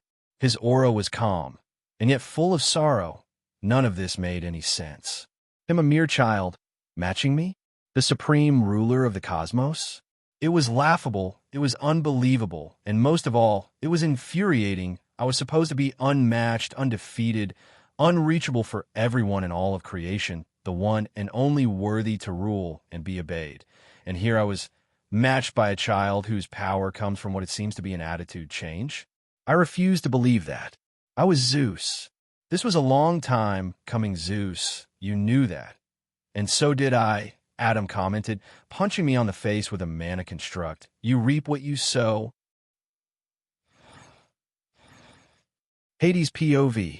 Zeus was the youngest of us all, the son of the Titan Kronos and Titaness Rhea. When he was born, Father intended to swallow him, as he had done with us. But Rhea, our mother, hid him in a cave on Mount Dict in Crete. He was saved, We were not. Not that we blamed Mother. She was not to blame, because all of this started because Kronos, the king of the world at the time, was scared upon learning that one of his children was fated to dethrone him, like he had done with his father before him. So in fear, he swallowed his children as soon as they were born, all because of a prophecy. Zeus, for a time, was a good king. I know it sounds far-fetched, but my little brother was once a noble, honest, and fair individual. He even was faithful to Hera for a long time.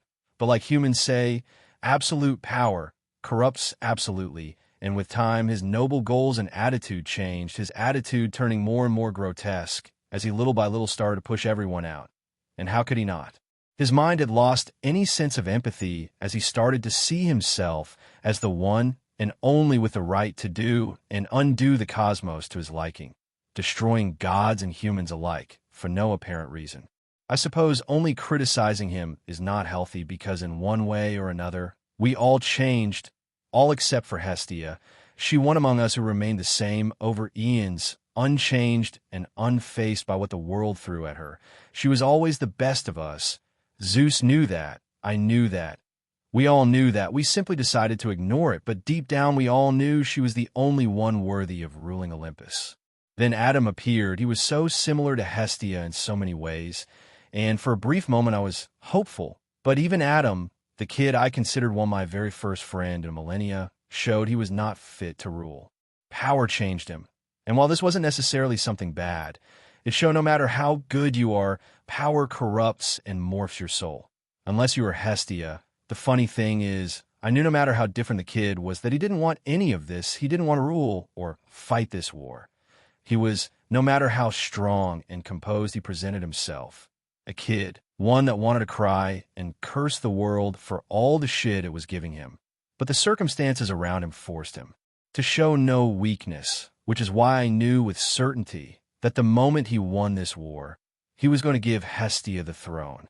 This was something he had not declared or spoke about, but it was obvious he would not be king for long. He was a free soul that craved absolute freedom. Since the moment I saw him, from human to god, all he had ever wanted was to be free, and there's nothing more shackling than a throne. I doubt even Hestia knows about this, or perhaps she does to a certain level. She has to. Adam can't never truly hide anything from her, for he sees her like I see my Persephone, with undying love. He is fighting father on an equal ground. Persephone mouthed, shocked at the development her eyes were seeing through the hell orb. He has risen to a level only a few can match. I nodded. He is now the only one that can kick Zeus out of his throne. Lord, Thanatos appeared in front of me. Poseidon is moving his army to Olympus. He aims to assist Zeus in combat. Why was Poseidon helping Zeus of all people forget about reasons? I have to stop him. I will deal with him, summon all the gods under my realm. Today, Adam battles the skies, and we battle the ocean. I declare teleporting out of my realm to command my forces, leaving my queen to defend our realm. Poseidon POV. I hated Zeus. That was no secret at all. But if I had to choose between him and a brat I knew nothing about, I would rather choose my brother, at least for now. A kid with no sense of ruling was not worthy of having my trident under his service. At least with Zeus I knew what to expect. He was a known evil. But Adam? In the short time of his campaign, he had done more damage to Olympus than I had ever anticipated. His actions, while justified, were at times irrational and unfit for one to be a king. He had no pattern, no predictability. Was he better than Zeus? Possibly. But for how long? How long before the power he had so rapidly acquired corrupted him? How long before we had an even stronger tyrant above our heads? Brother, Hades greeted, and by the looks of his attire, he was ready to fight. On his hand, he had a blade that vibrated with unholy power. I must politely beg you to stand down. I eyed my older brother for a second. Perhaps letting things play out would be the best. Percy seemed to like Adam, but Percy knew nothing of the world. If Adam ended like Zeus, there would be no stopping him. I must decline Hades. I have to deal with this the only way I know, I declared. He is stronger than us now. What do you plan to accomplish? Hades mocked. Zeus and Adam are above our level. Why even try? We have helped Zeus before. I will do the same this time, I declared, pointing my trident at him.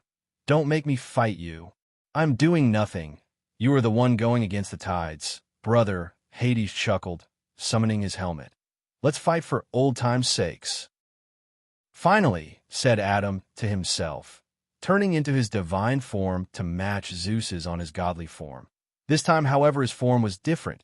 He looked normal, no armor, just Adam but bigger, showing Adam was not using his outer heritage for this battle. I expected nothing less from the king of the heavens. Zeus roared in anger. Adam complimenting him was an insult greater than anything. Moving at full speed, Zeus reached Adam, ready to strike the young god with full force using his right fist. Adam easily dodged it by leaping over the thunder god, who blew away a good half of the entire Olympus with his attack. The thunder god packed quite a punch. Zeus turned as fast as he could to deliver a violent thunder attack to his opponent, but Adam, being faster, slipped under his arm and delivered an arcane blast to his face. Already annoyed, the king of Olympus wanted to counter Adam's attack, but Adam did not give him time, throwing a violent right hook, followed by an explosion of pure mana in the pit of his stomach. But that did not end there. While Zeus recovered, Adam gave him a knee in the face, knocking Zeus back, followed by an explosion of fire to his side. Damn you! Zeus shouted, as a storm of blows and spells fell upon him. Zeus was being overpowered by his opponent. Adam was simply not giving him time to react. Adam's mind was collected and in control of his power. Suddenly, Zeus screamed with fury, with such force that the very sky trembled. In that instant, where Adam stopped for a nanosecond his seemingly unstoppable storm of attacks, Zeus managed to grab Adam's wrist, who was about to deliver another blow. Adam realized his mistake and tried to hit him with his other hand, but Zeus easily parried the blow. With both hands trapped, Adam was at a disadvantage. You fucking brat! Zeus roared, and a second later, Adam received several terrible knee strikes from the Olympian king himself. Delivering a final blow, Zeus hurled Adam out of the heavens with such force that he crossed half the planet in an instant, killing millions in the process. Adam recovered almost immediately, with tears in his eyes from the force of the blow, and with a smile said, I almost thought this was going to be easy, the young god said mostly to himself. Zeus spat in Adam's direction, glaring hatefully at him. Your death is written, the god declared. If I had a nickel for every time someone has said that to me, I'd have enough to buy a Pepsi. Adam replied in mockery, which caused the god of thunder to pounce on him. In an instant, Adam dodged the god by teleporting behind him, casting a spell from the dark void. The spell flew and hit the god in the back, making him spit out some golden blood. Zeus, who was not going to let Adam win easily, countered with a powerful lightning bolt. Adam, who had predicted this, dodged it, jumping over the attack. Then it grabbed his arm, and with all his strength used it as leverage to throw Zeus to the ground. You owe me a Pepsi, Adam commented. Fuck you, Zeus roared, gasping for air. No, Adam muttered, as he teleported behind Zeus once again. Zeus, who had just recovered from his last attack, failed to notice the young god, as pointed his outstretched hands in his direction, focusing a great amount of energy on them, showing his demeanor had changed, for the sake of the upcoming attack. Void Buster.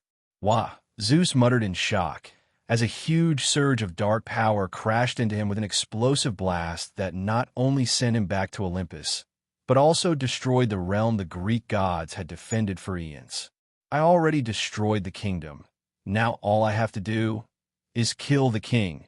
Adam, who had teleported back to what was left of Olympus, mocked, as Zeus looked in despair as everything he had ever worked for crumbled before his eyes. You will pay for this, Zeus said in a rather calm tone. It was so out of tone for him that Adam took a step back. I will make sure of it. I'm already paying for this, Adam chuckled. More than you can possibly bill me for. Apollo POV. One moment I was sleeping, and the next I was awoken by the destruction of Olympus. Adam had struck. I had to help Father. I had to do my duty, summon the go. My order was cut short, as an arrow almost pierced me. Fortunately, I managed to dodge just in time. You will not do anything. Artemis, the one who had shot the arrow, threatened. I will fight you if I must, brother. Artemis, Adam crossed the line. He destroyed our realm, our home. We have to stop him, or innocents will die. I shouted. Why was she so adamant to hurt Adam? Yes, he was our little brother, but we barely knew him. For us, he was but a blink in our life. Innocents. Artemis laughed. Please. When did we start caring for the innocent? She mockingly asked. Don't answer that is a rhetoric question, and the answer is never. For thousands of years we have seen humans die, and we have done nothing, and to a certain degree. I was able to understand that, but then we did the same to our own kind, our own family, demigods. We let them suffer unspeakable things like Adam suffered, and yet we did nothing. We let Adam burn in Tartarus. And then when proved innocent, we were surprised he didn't like us anymore. Haha, the rules kept us from doing anything. I reminded her, the rules were there for a reason. Fuck the rules, fuck Olympus, and fuck Zeus. Artemis cried in anger. All my life, I tried to focus on the one thing I had control, doing my job, saving innocent girls, but what have I amounted to? Nothing. And now you got altruistic? I laughed. Please, you have done as much damage to this world as us. Or all those humans you turned into deer for hunting deserved it? Yes, that is true. Artemis nodded, which is why I support our little brother. Olympus has to fall, including me. So be it. I sighed. I will defeat you. And then I will kill Adam, don't worry. I will make sure his death is a quick one. I will ensure he avoids the suffering that awaits him of father's hands. Funny, Artemis sighed, that you POV. Adam was strong, very strong, but so was Zeus, and Adam had only just begun to see why Zeus had ruled for so long unopposed.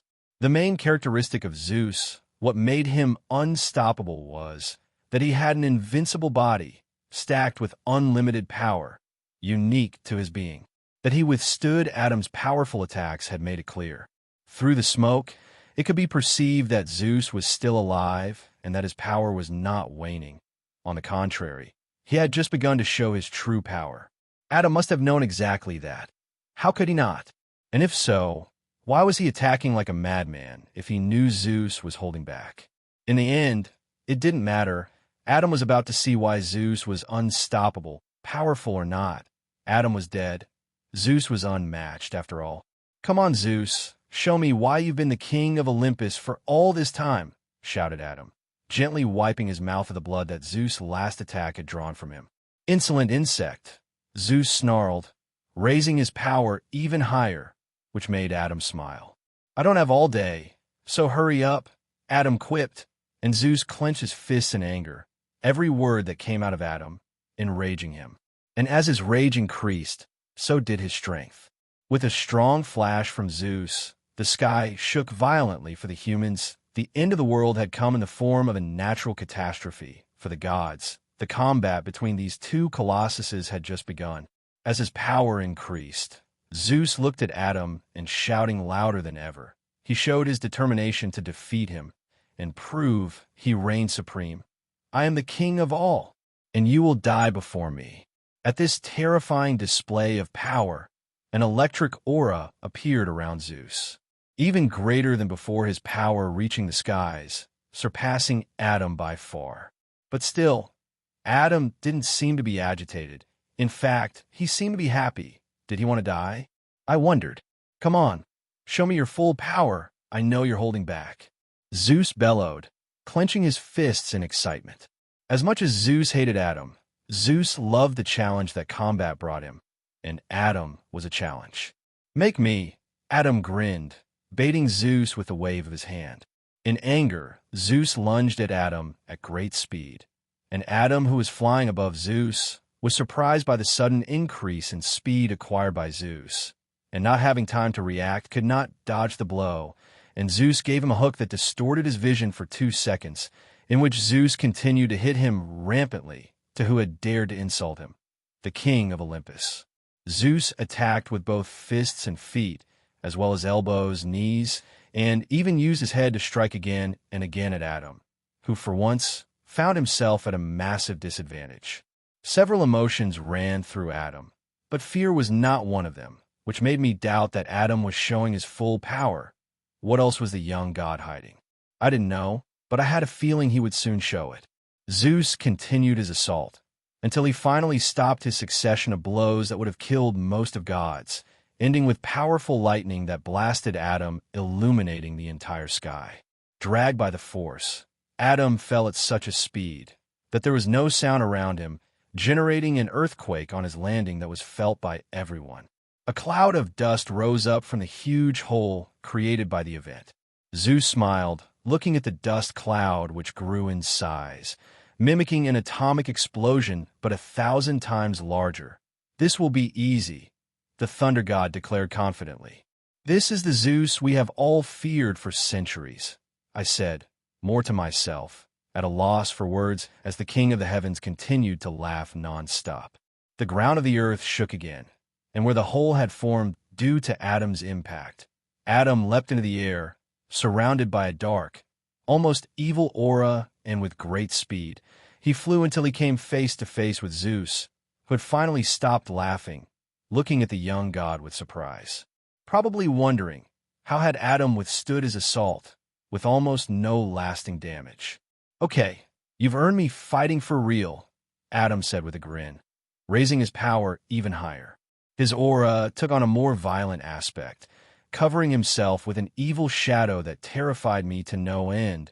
His body began to change, and little by little the young god transformed his entire being into one of shadows. In the process, the whole area was covered in absolute darkness, and when it vanished there he stood, the young god, the new Adam, a shadow in armor, right there, smiling, with his fists clenched, ready to face Zeus once again, who seemed to be impressed. Adam had apparently accessed the power he had inherited from his father, leaving Zeus in shock. Now both gods were evenly matched in power, which left the outcome of this fight in the dark. Zeus, who had regained his composure, lunged again at his enemy, angry and happy to see that he still had the power to face him. Zeus, with a smile, raised his arms, charging them with electric energy. Adam stared at him and said 2 words before avoiding the attack. "My turn." Adam, who had dodged Zeus' attack with relative ease, lunged at Zeus and delivered a kick to his face, which knocked him off balance. Adam took the opportunity to cast a spell from the School of Dark Arts on Zeus' stomach, which was unprotected by his opponent, and then proceeded with a snap of his fingers to summon a celestial laser that came down from the heavens, striking Zeus in the back, causing him to kneel in pain for a brief second. Zeus, who could not accept that Adam had made him kneel, screamed in anger, unleashing a great surge of power, which effectively stopped Adam in his tracks. With great speed, Zeus rushed at Adam, as his hands quickly wrapped around his opponent's head, locking him in place. With a cruel grin, Zeus then proceeded to slam his forehead into Adam's, with such force that to all mortals, it was nothing but the sound of a thunder cracking in the distance. The blow was indeed very violent, but for Zeus it was not enough. He wanted to make Adam pay for his insolence, for his hubris. After all, no one made the king of the Herapov. Adam, who had been receiving Zeus attacks nonstop for a while, teleported behind him, hitting him in the back of the head, with such force that Zeus had no choice but to crash to the ground at great speed. But this did not end there. While Zeus got up, Adam appeared in front of him, throwing another blow to the god of thunder. This one connected with Zeus' jaw, disorienting the king of the heavens for a couple of seconds. Adam took advantage of these seconds, launching attacks one after another, each more powerful than the last, before Zeus recovered and began to counterattack with great power, and for several minutes both gods stayed in the same place, launching bursts of powerful attacks, both connecting with their desired target. "Void Buster," Adam shouted, taking some distance between him and Zeus, launching a surge of power towards Zeus, but Zeus was completely unaffected by the attack. Angry, Zeus launched himself against Adam with his whole body. Adam, although powerful, still did not reach the same level as Zeus. This I knew, for Zeus had still to demonstrate his maximum and absolute power, the one he had used to kill his own father. "Shit," Adam said, barely dodging the thunder god, whose power was growing more and more. "I must admit, you're a strong kid," Zeus said, his tone a little friendlier than expected. "Your power is incredible for someone your age, but If that's all you've got, you'll die in a couple of minutes. That is, if I'm merciful, declared the king of the heavens, who, although angry at Adam, was absolutely confident in his victory. That's what your son said. Adam laughed, pointing his outstretched right hand at Zeus, creating an intense ball of energy coming from the outer cosmos itself. And with a shout, he launched the attack, an attack which appeared to be weak in appearance, but came with extraordinary power, packing quite a punch, which made Zeus scream in pain upon impact. When was the last time Zeus had suffered such damage? I wondered. I really did not remember. It was almost an impossibility, something that did not make any sense. And yet here he was, Zeus, bleeding and screaming in pain before the strength of a god, infinitely younger than him. How about that attack? Adam asked Zeus with a mocking smile, who laid on the ground bleeding like never before, engulfed in a cloud of smoke and residual energy that burned Zeus's skin. Bastard, Zeus said, his tone somewhat low. Many would mistake this for Zeus accepting his defeat, but this was not true, not at all. Zeus was simply accepting the fact that to kill Adam, he would have to demonstrate his full power. I will show you why. I am feared. At this, Zeus began to scream, his power increasing without sign of stopping. Adam's death had come. Of this there was no doubt. The young god had bitten off more than he could handle, and now he would suffer the ultimate fate at the hands of Zeus. And even with this imminent fate, Adam didn't seem overly concerned. In fact, he simply looked at Zeus with a blank expression. Impressive, Adam muttered, his body covered in wounds that bleed black blood, his armor shattered, and his power below Zeus. But for some reason the young god smiled. I must admit, you are stronger than I expected, Adam admitted.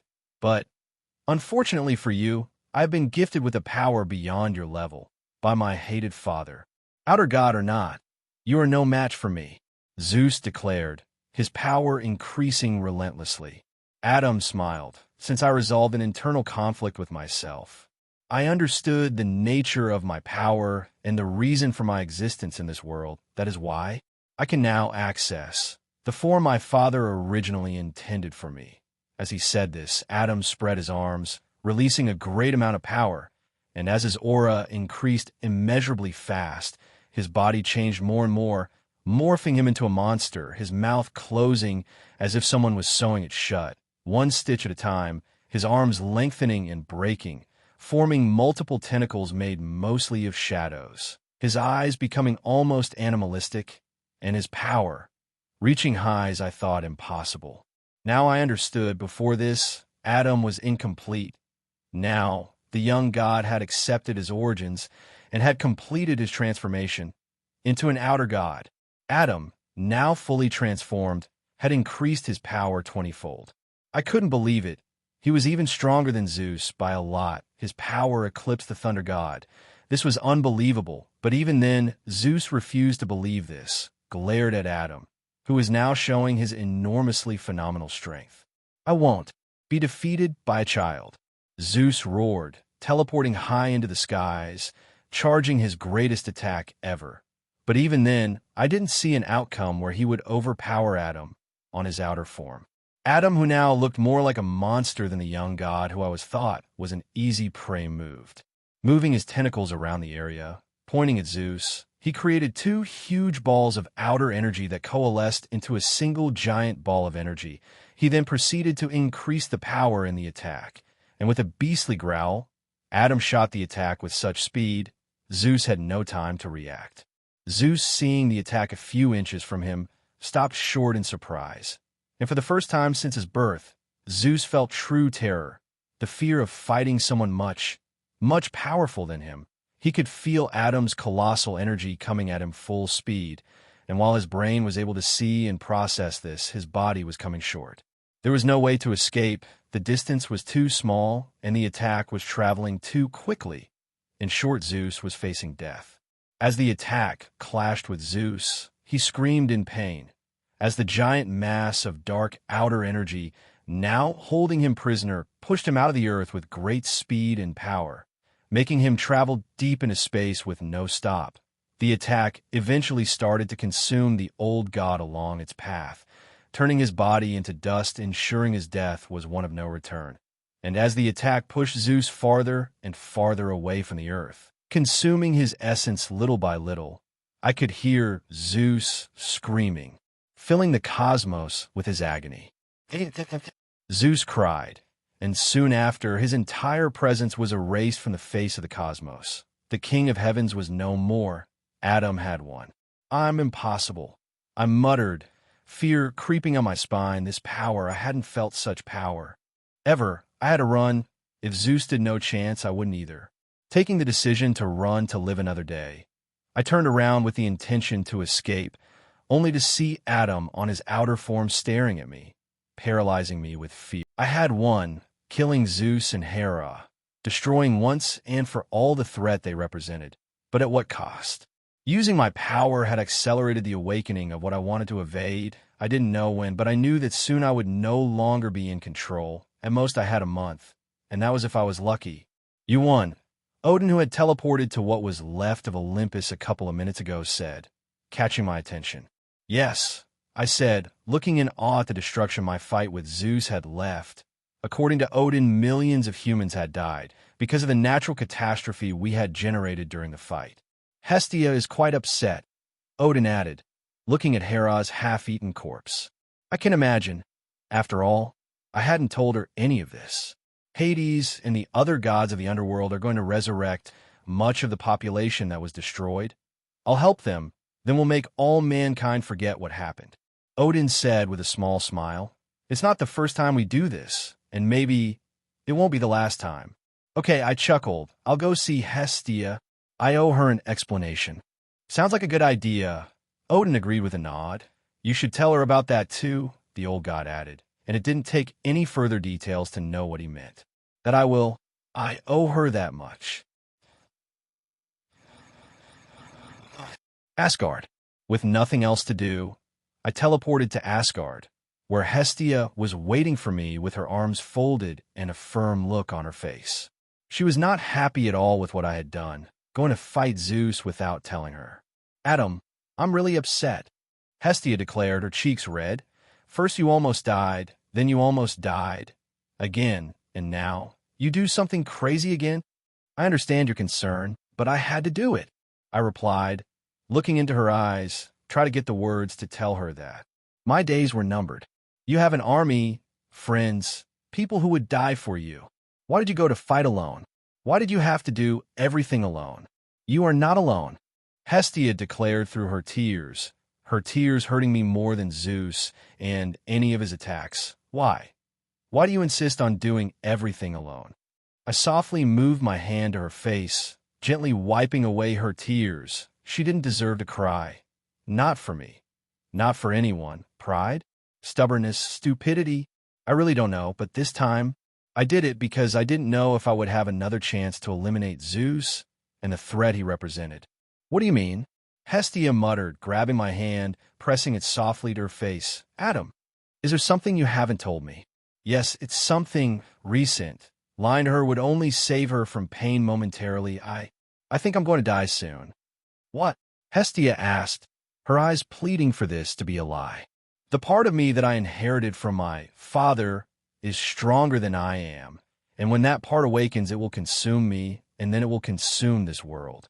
I replied, I have seen how powerful that power is. I used a part of it to destroy Zeus, and I know for a fact that no one will be able to stop me when I am consumed. So, before that happens, I will die.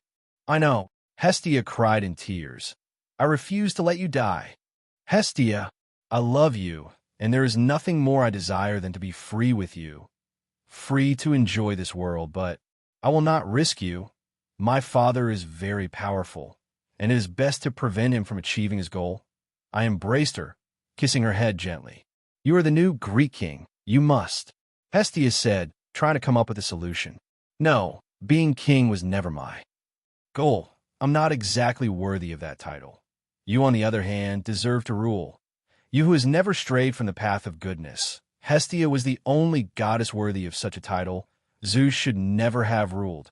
Hestia was always the best choice. She was always the only choice. Me? Hestia asked in disbelief. Of course, I smiled, hugging her once again. Don't worry about anything. You were born for this. Narithoteep POV. Adam had done it. He had finally defeated Zeus, the main objective of his goal. And now that I had allowed his plans to be completed, it was time to push mine forward. I had, after all, allowed him to be on the human realm for long enough, but playtime was over. He had a duty to fulfill, one that he would do, whether he liked it or not. The preparations were ready. The altar to open the gate out of Azithoth was complete. All that was left to do was Adam, with his outwardly connection to all the realms, and my power. He would break the barrier between the dimensions, letting the outer gods claim their rightful place in the universe, destroying everything and everyone. I could almost taste the cries of agony and despair. Every single living being would sing for me, a true melody that would soothe me for eons to come. What a delightful future. And all I have to do is bring Adam here and force his transformation, erasing the human part he so hard has clung to, an easy task. He already was at the edge of his transformation. I could feel it.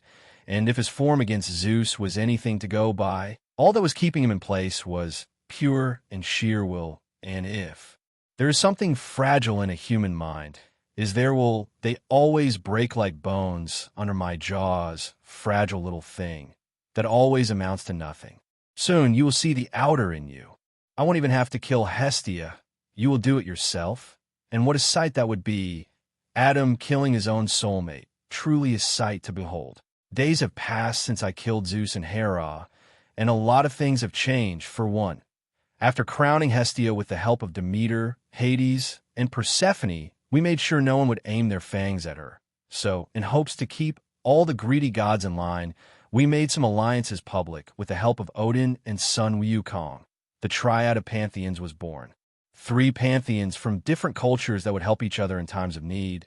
This also meant if anyone wanted to hurt Hestia, they would have to go through Odin and son Wukong, which was a hard no, considering Zeus was the only one able to match them, at least in the Greek pantheon.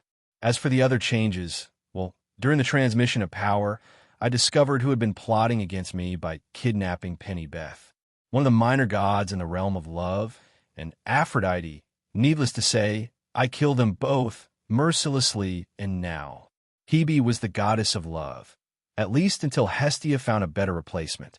As for my situation, I haven't found any escapes. I can feel day by day, as if something is pulling me into a deep pit. Is a weird feeling, one that I fear, but I guess I live a good life. I fell in love. I lived a live of adventure. I did more than most in a lifetime, so I can't really complain. I mean, I could, but seeing as that hasn't solved any of the problems in my life, I think I will not. As for old-time clock God, well, there are no signs of him, but even if he does come back to life, he will have to face the triad, which I doubt he has the power to overcome. So, I'm a queen now, Hestia sighed. Entering my room unannounced, look at her flexing that queen power. I never thought this would be a thing, I never, I know, I nodded, but I know you will do great. With you in power, things will change for the better, I assured her, patting her on the head. Of all the forms she would normally use, she was now sporting her mature look, looking like a woman on her prime. I think the Hestia that didn't want to be noticed disappeared when all of this began. Adam, I love you, Hestia declared. Just like that. God, she will kill me faster than my curse. It took me a while to wrap my head around that love out of familiar love was always a big no for me, but well, here I am. I love you too, I muttered, approaching her. Her face was so close to mine that I could smell the sweet fragrance of her natural perfume. I could feel my heart beat faster and faster as Hestia looked at me with trepidation. Was this torture? To do this knowing I will die? To taste her lips, knowing that soon darkness would welcome me? If it wasn't torture for me, would it be for her? Maybe, but in all honesty, I didn't care. Taking a step forward, I bent down, my lips against her cheek, brushing it lightly, afraid to break something, and still that light touch sent visibly shivers through her, shivers that made her whole body tremble in trepidation. If you want me to stop, I will, just tell me, I whispered. But Hestia said nothing.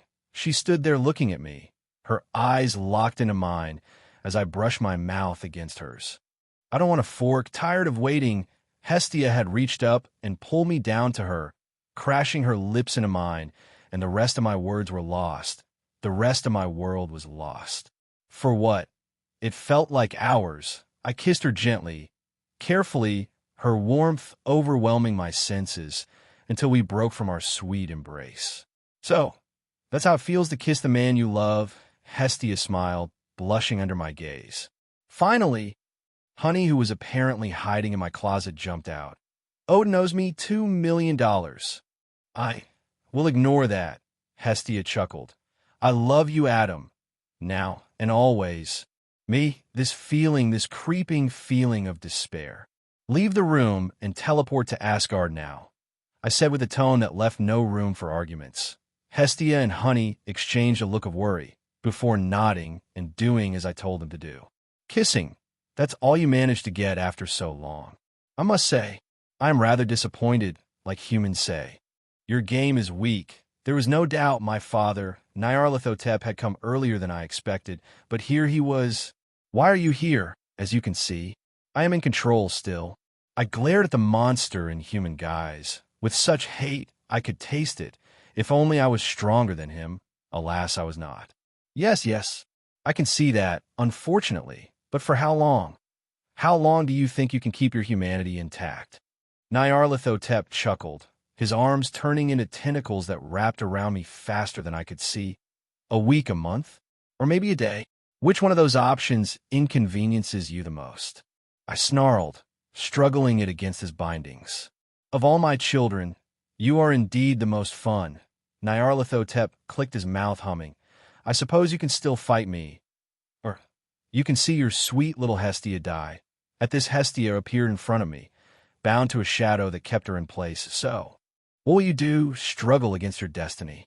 Or will you save her, dear son? Don't, Hestia shouted. Don't give him what he wants. That's the thing, little Rose. Narithoteep smiled, pulling her close to him. I always get what I want one way or another. I kill you. He loses control.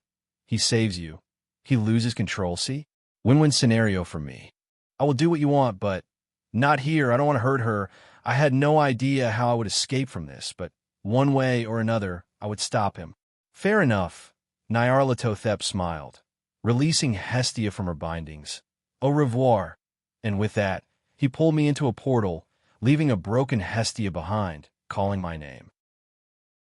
Narithoteep pulled me into the portal, dropping me into a world of darkness where there was nothing to be seen, nothing to be heard, and nothing to be felt.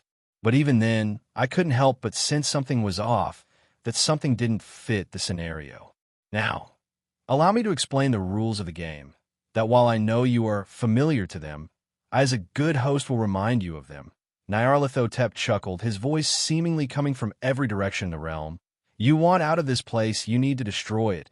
And unlike last time, it won't be that easy this time. You will have to let it all out. So that was his game, to cage me in a world of darkness until I caved in. This showed me two things. For one, he never believed me when I said I would do what he wanted in exchange for Hestia's safety. And two, he wants to see me suffer. Dad of the year here. Now have fun. I'll be waiting, and please do hurry. I don't want to get bored. Then again, if I do get bored, I can always visit Hestia. He laughed, knowing very well he was poking me where it hurt. Oh, I forgot to tell you. This place is like Tartarus without the time thingy. And worse, you will feel pain here like never before. Enjoy. Agony, excruciating pain, was all I felt inside this realm of darkness. Every second, I could feel my eyes boiling from the inside out, as every organ within my body suffered from a different ailment, my lungs melting and regenerating over and over again, my bones breaking under pressure, my heart freezing. This place was a nightmare. Was there any point to this? No, there wasn't. Narithoteep knew I would eventually turn into the monster he wanted me to be without this torture. He simply chose to make me suffer for the sake of it. I wanted to kill him. I wanted to kill him so bad, but I was weak. Even with my outer power, I knew I would fall short to reach him. He was out of my league, making me feel useless, pathetic. How was one supposed to stop such being? And to add salt to the injury, I was on the verge of losing myself, at the verge of dying, at least this version of Adam, the one that likes normal stuff not related to suffering and shit. I guess Friedrich Nietzsche was right. Perhaps all of this was meant to happen one way or another. After all, he who fights monsters should see to it that in the process he does not become a monster himself. For if you gaze long enough into an abyss, the abyss will gaze back into you. But even at the inevitability of the situation, I didn't want to be a monster. I didn't want to hurt Hestia. I didn't want to become a puppet of his show. I didn't want any of this. How can a man willingly accept such a fate? The fate of destroying the world, an entire reality. Perhaps everything would be better if I just allowed myself to become the monster he so much desired. I had nothing to lose. I was fighting a losing battle. This destiny was unavoidable. I could feel the outer within me taking over as time passed. It was a matter of time before I became what he wanted, so why fight it? Why fight? What in the fuck am I thinking? Of course, there is a reason to fight, no matter how hopeless the situation looks. And if defeat is unavoidable, at least find a way to kill yourself. Why fight? What am I even saying? You know, there's no point. Darkness awaits us. He won't let us die. He won't let us leave. We are to be trapped until we accept our destiny. Yet what is the... Oh, for the love of... What in the fuck is going on with me? Why am I going from normal to emo in the 2000s? You have to accept me. I'm a part of you. Why fight what cannot be avoided? There is no point in fighting the inevitable. I will go out and assume that voice within my head is the reason I was going full emo a few moments ago with my thoughts. Which reminds me, what happened to the pain I was feeling a few moments ago? I could have sworn this place was like Tartarus, but on steroids. It no longer affects you. Look, inside my mind, an image of what appeared to be a massive monster appeared. It was so big it would easily tower the Empire State 10 times over. That is us. The only thing that is yet to give in is your mind. I guess that explains why I haven't felt any pain for the last few minutes. But regardless of that, how was I to fix all this? The bastard had managed to turn me into a monster in less than a day. Accept your destiny. Stop holding us back. Desperation. That was the feeling I was feeling, total and utter desperation. How long would I be able to keep control? How long before? It doesn't matter in the end, does it? I never had an option to begin with. Very well then, it's not like I have an option anyways. But if I have to be a monster, so be it. But like always, I will disappoint. What can I say? I'm a problematic child, Dad. Narithoteep, POV. Adam had turned, but something was off. His gaze was not all too different. His form, yes, it changed, looking like a shadowy version of me, but his eyes showed a hint of the old Adam, the one that should have died during the transformation. He merged with his outer part, instead of letting it take over. Remarkable. I laughed. The idea was absolutely delightful. What he had done in an attempt to rebel against me was infinitely more cruel than any fate I had in mind for him, because he now was Adam, but a version of him that couldn't comprehend anything he used to unless it was destruction. With his last effort, he had become something so much worse than I intended, and it was all his doing. He was the key to his own outdoing. In an attempt to preserve his sense of self, he had now become a spiteful and maniacal being with a physical and mental inability to care for others. As a soulless being, unable to feel or understand compassion, love, or any positive emotions towards others. Truly remarkable. I had nothing to lose, so in a last attempt, I tried to preserve what I saw as my sense of being. I had decided to merge my very soul with my father's power, and now, I didn't know who I was. I remembered being Adam, but not how it felt. The memories of time past felt like images from a movie. They were there, but they felt foreign. The love I think I felt for Hestia was gone. I remember the kiss I gave her, the laughs we shared, but none of that had any emotional value for me. In fact, I didn't even know how to describe the feelings I felt minutes before I let this power consume my being. Who was I? Had my sacrifice been useless?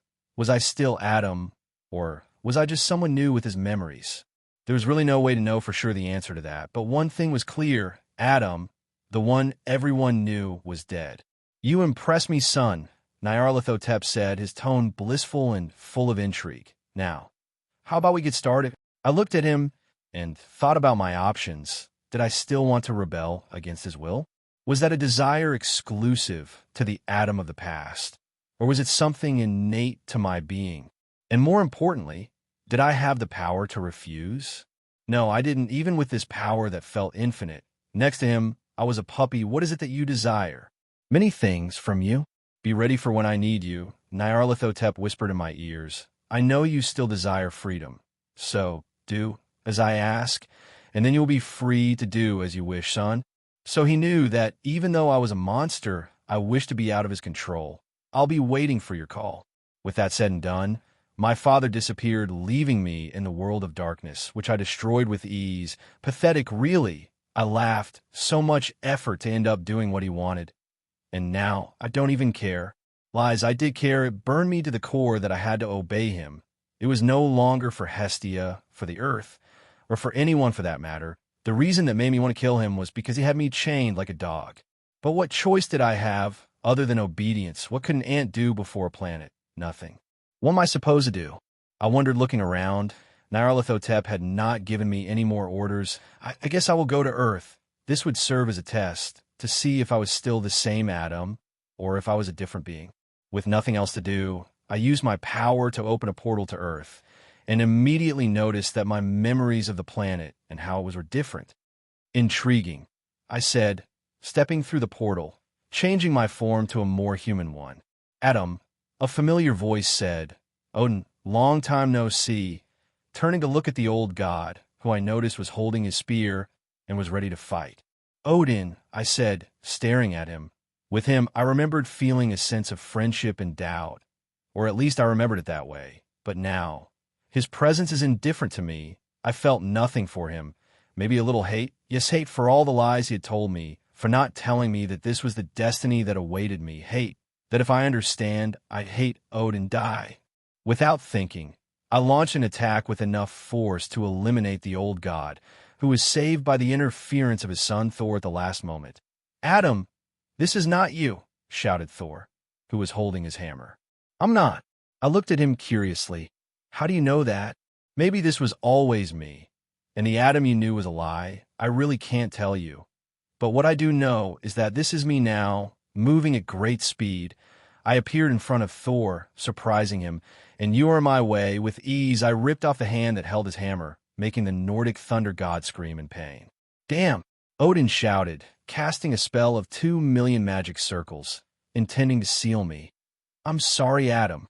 As the circles fell on me, I looked at Odin curiously, and with absolute ease I moved through his magic, tearing through each of the magic circles as if they were paper, until I was face to face with him. What are you sorry about? Lying to me for a long time? Trying to seal me? Or something I don't know yet? I'm curious to know. I never lied to you, Odin answered. At least that wasn't my intention. I only wanted to protect you, and protect the world. I see. I sighed, a little disappointed with the answer. Tell me, how did that work out for you? I asked, bringing my hand up to his one eye. I don't know yet, Odin replied, curious. Interesting, I said, proceeding to pluck out his remaining eye. To my surprise, Odin didn't even flinch. He didn't even try to dodge it. What was the old god planning? Adam, this is insane. Thor, who had managed to stop the bleeding from his arm, shouted, Your father is controlling you. Very likely, I agreed, raising my hand above my head, charging an attack to kill him.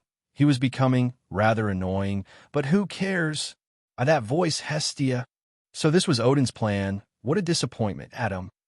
Look at me, please. Hestia begged me. I didn't expect to see you here, I said, staring at her, my attack now aimed at her. For someone with thousands of years of war experience, I expected a better strategy than this, I said, addressing Odin. This is not you. This will never be you. Hestia, who for some reason beyond my power of understanding seemed not to be scared, said, walking towards me with a small smile, but maybe I'm wrong. Maybe this is you now. And if so, no matter how low you sink, I will always love you. Love, I laughed. Pathetic. Did you actually see this working out in the future, Odin? Hestia, who was already in front of me, smiled. If I must die, dying at your hands is the fate I choose. My hand trembled. Why did it tremble? What was going on? I looked at her and I know I don't feel anything, but I'm not able to shoot her. I know I told you this 6 months ago, but I love you." With that, Hestia came closer, kissing me, her warm lips full of life, against mine cold and dead. "You are crazier than you look," I laughed, lowering my hand.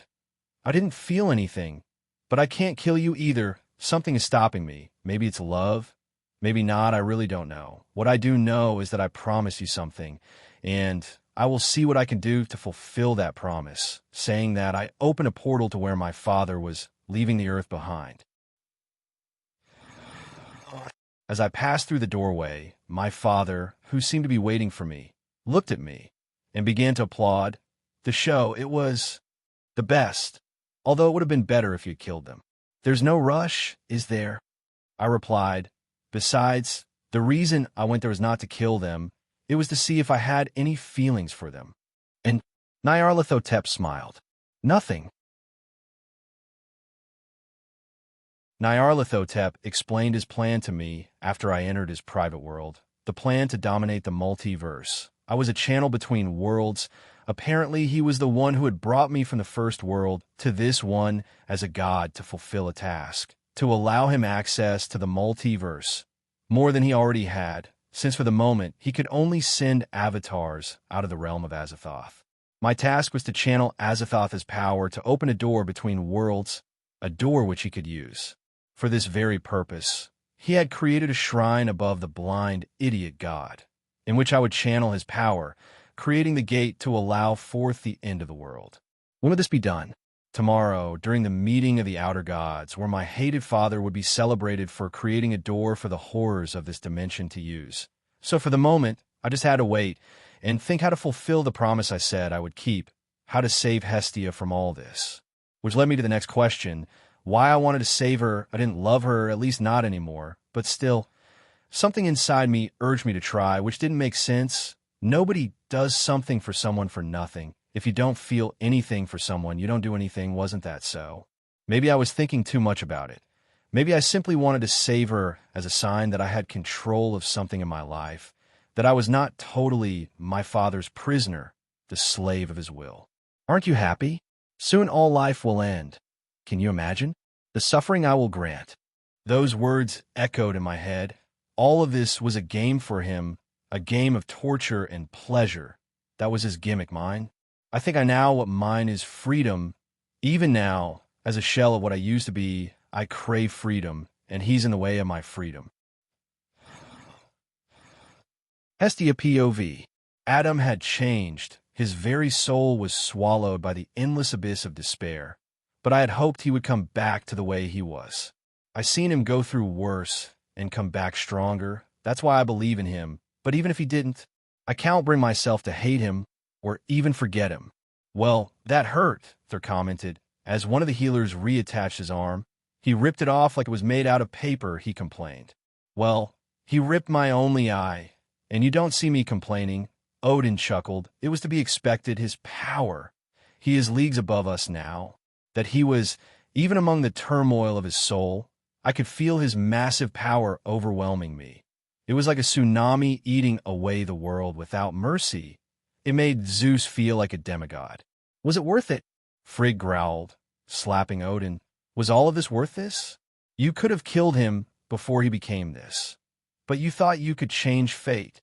"I did," Odin declared, shocking everyone inside the room. "This timeline is different to the one I saw. In many, he ends up killing Hestia at first sight, but yet he didn't, which means there is still hope. That is why you wanted me to come, so that I could confront him," I muttered in realization. "Yes, you see, if Adam was truly lost, you would have died anyways. All of us. This was the last test to see if there was still hope, and in a way there is." Odin sighed, even without eyes. I saw as he struggled to understand why he couldn't kill you. This Adam must have done something different during his ascension to change what was the 99.9998% of all possible outcomes. What exactly? I don't know. But it made him different, and that's an improvement. It would have been nice to know I was going to lose my fucking arm. Thor barked. "Oh, relax. The healers will fix you in no time." Odin sighed. "Besides, if I was wrong, we would have died. It was the only way." "I hate you right now," Thor grumbled. "Not Adam," Frigg asked, raising an eyebrow looking at his arm. No, of course not. Thor answered without even pausing. He is my bro. You don't hate bros. You beat them up, and then you get drunk together, but hate my bro? That is no bro conduct. Is very anti-bro, bro. Bro, honey, who had been sitting quietly in a corner, nodded, agreeing with Thor's unique reasoning. I hope your hope is not misplaced, Athena said, entering the room. Many would think that after thousands of years, I would be ready to die. Alas, I am not. Do you have any better ideas, wise girl? Odin snorted. The way I see it, this is the only way, which really worries me. After all, a blind man seeing our path is rather problematic, Athena shot back. I'm not blind, Odin declared. I still have one eye. He pointed to where his eye was, in a jar, on a table, waiting for a doctor to attach it. So, no depth perception. Even better, Athena rolled her eyes. In none of the possible timelines your life was a necessity. So, be silent.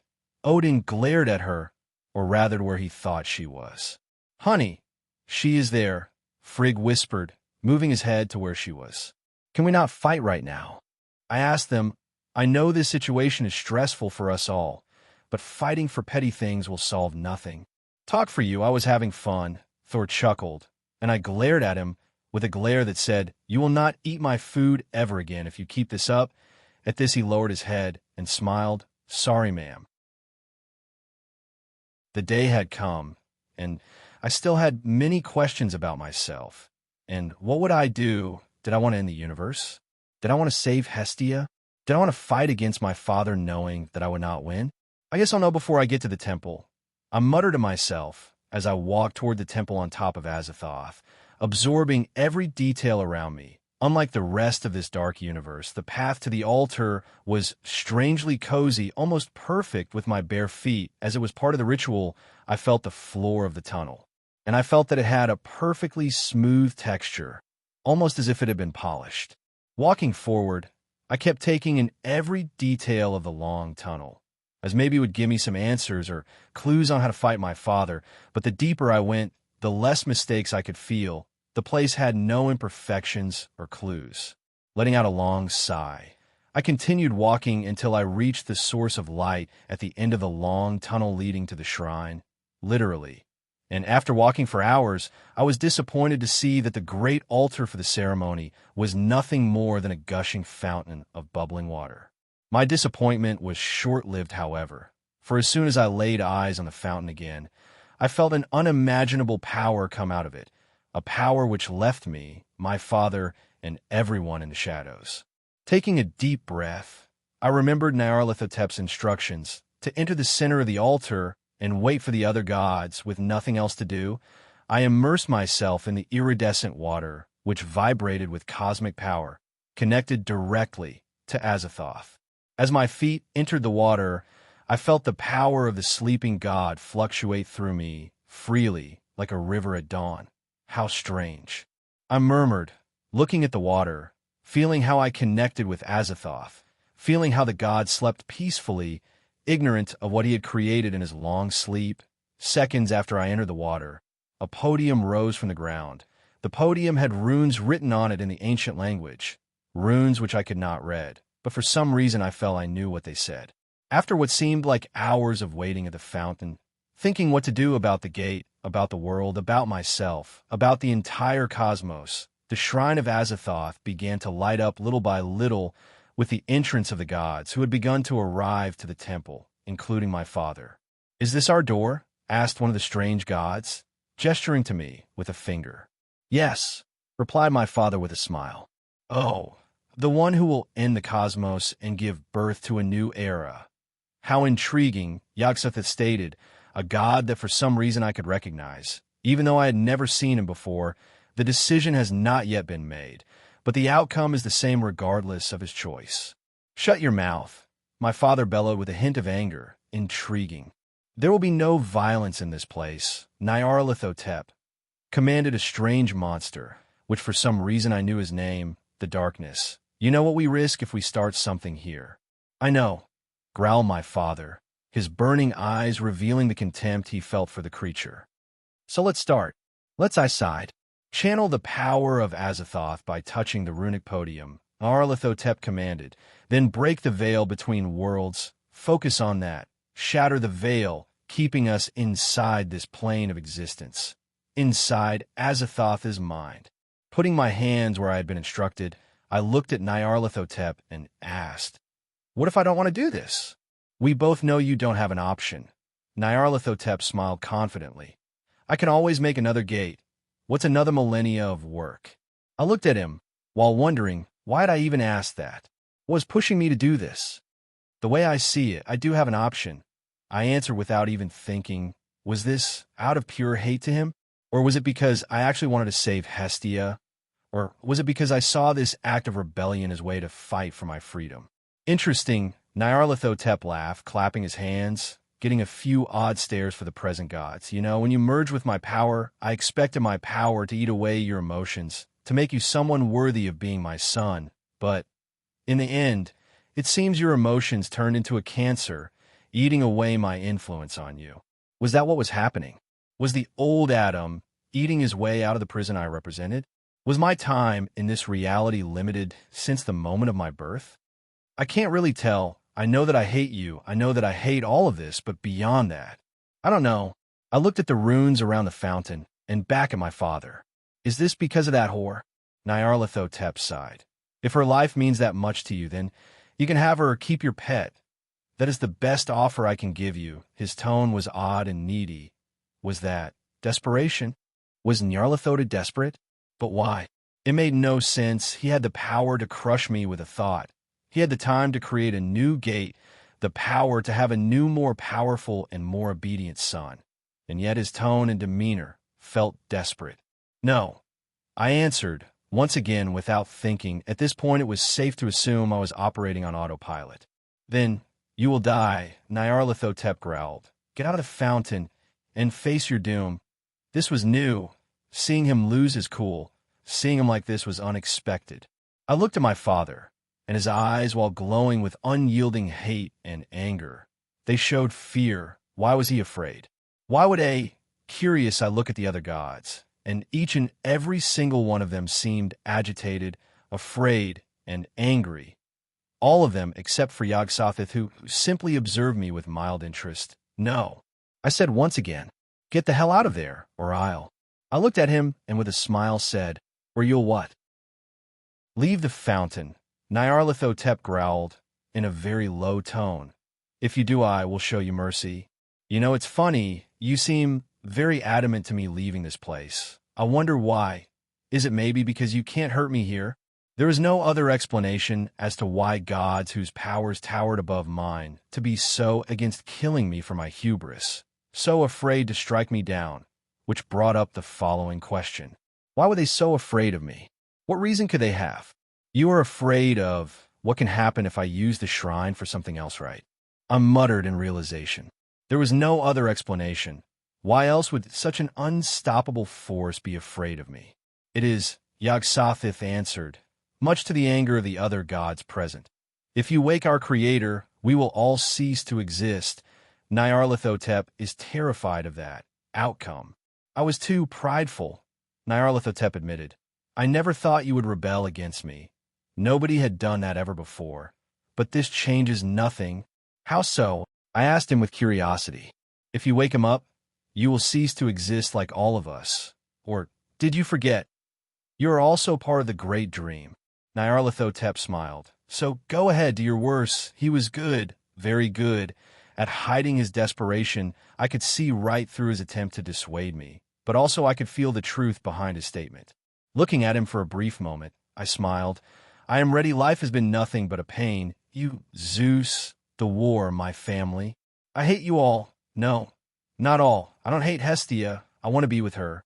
I think I want to. No, I can't. So let's all die together." With that, I knelt at the fountain, and with all my power sent a pulse to wake the blind god up.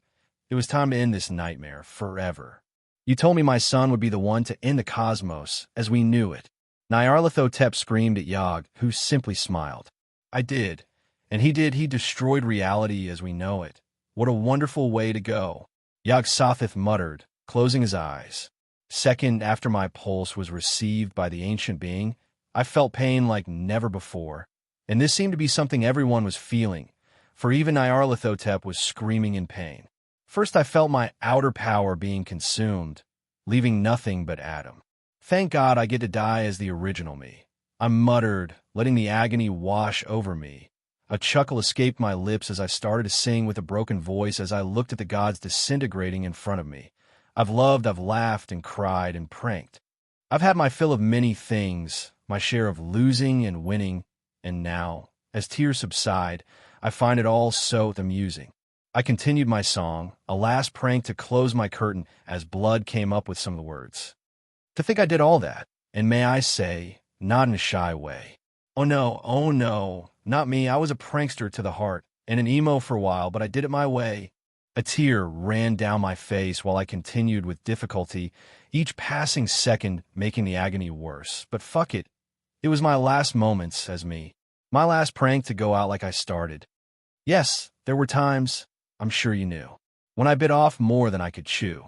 I could feel by this point Azithoth waking up, his energy so large it was impossible to miss, and a grin came to my lips as I closed my eyes and put my all into the last words. But through it all, when there was doubt, I laughed it out, because no matter how hard it was, I faced my enemies with a smile, and in adversity, I stood tall, and I did it my way. Adam, I heard the Narithoteep scream, and then there was nothing. Did Adam's story end there? Well, it didn't, and this was a surprise for many, including Adam himself. You see, when Adam decided to channel his energy through the well of Azithoth, he was fully prepared to die, as everything connected to the outer did. But for some miracle he survived, but he was changed. Losing all connection to the outer, Adam was now free of the shackles of destiny, free to be himself. Many say that because he never fully accepted his outer part, he was saved, for a part of him didn't belong to the outer. In a way, Adam did die during the cosmic event, but just a part of him. As for what he did after all of this, well, even without Zeus and Narithoteep, there were still many problems in the world to be fixed.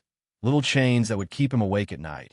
But with the help of the newly formed triad of pantheons, these problems were merely an inconvenience, for Adam was not alone in them. Kronos was killed by Adam soon after the end of the outer universe, leaving Hestia to rule in peace, who with her heart of gold made peace with many of the victims of Zeus' paranoia. Things changed for the better. As for Hestia and Adam, well, they got married. This, however, took years of effort from both parts, but after 7 years of dating, with nothing more than kisses, Adam asked the question, and Hestia said yes. How could she not? She was madly in love. As for the rest of the gods, many things changed. Without a god of the heavens, this title was given to the king by marriage of the Greek pantheon, Adam, who ironically now held the realms Zeus did. Hades was welcomed into Olympus with open arms, and new rules were set for the gods. Like they could only have kids if they were going to take care of them. As for the children of Leto, Adam couldn't bring himself to fully forgive them, but accepted their apologies nonetheless. And after a few years of changes, the realm of the gods entered a new era of peace and pranks. But even then Adam knew he had to become more than what he was, so that Banes like Nyarlathotep would never hurt him and his friends again. And so he trained every day, at every hour he could. And by the time Gaia woke up, Adam had surpassed the primordials. Without this outer powers conflicting with his natural given powers, Adam increased his power exponentially. And because of that, in the span of 7 years, he became the new primordial of the skies and heavens, and with ease submitted Gaia back to her slumber. Many were scared of Adam and his new immeasurable power. But even surpassing the old gods of the Greeks, he still had a long way to go. Nyarlathotep was still stronger than him, and Adam knew that. So even after reaching such heights, he continued training and training. But that wasn't all life had for him, for marriage brought him the gift of life and fatherhood. Yep, after a decade of marriage, Adam became a father, a strange thing for him, considering gods are born as adults, fully knowing what and who they are. Aura, the goddess of love, and Merlin, the god of magic, the children of Hestia and Adam, both realms given to them by their parents. With Adam giving his realm of magic to his son as a birthday present the day he was born. Can you stop narrating? Wait, how did he got? And oh, he got me an O, he LPPPPP. Hello, Adam here. To make this boring thing short, I survived, no idea how, but I'm gonna look too deep into that. I'm married Hestia, love that woman, have 2 kids, never thought I could love something more than Hestia, but I do. And it's them, and well, that's it. It's now Adam POV bitches. But what about what you did 100 years later? The narrator spoke, as I held him in place, or what you did to the Roman pantheon. Fine. I have dinner at 6, but okay. I killed Jupiter, and with my new powers forced the gods to stop existing, erasing their double personality shit. And, well, after that you know the rest. I bitch-slapped Gaia. I killed Kronos. I transmigrated humans to other worlds and stuff.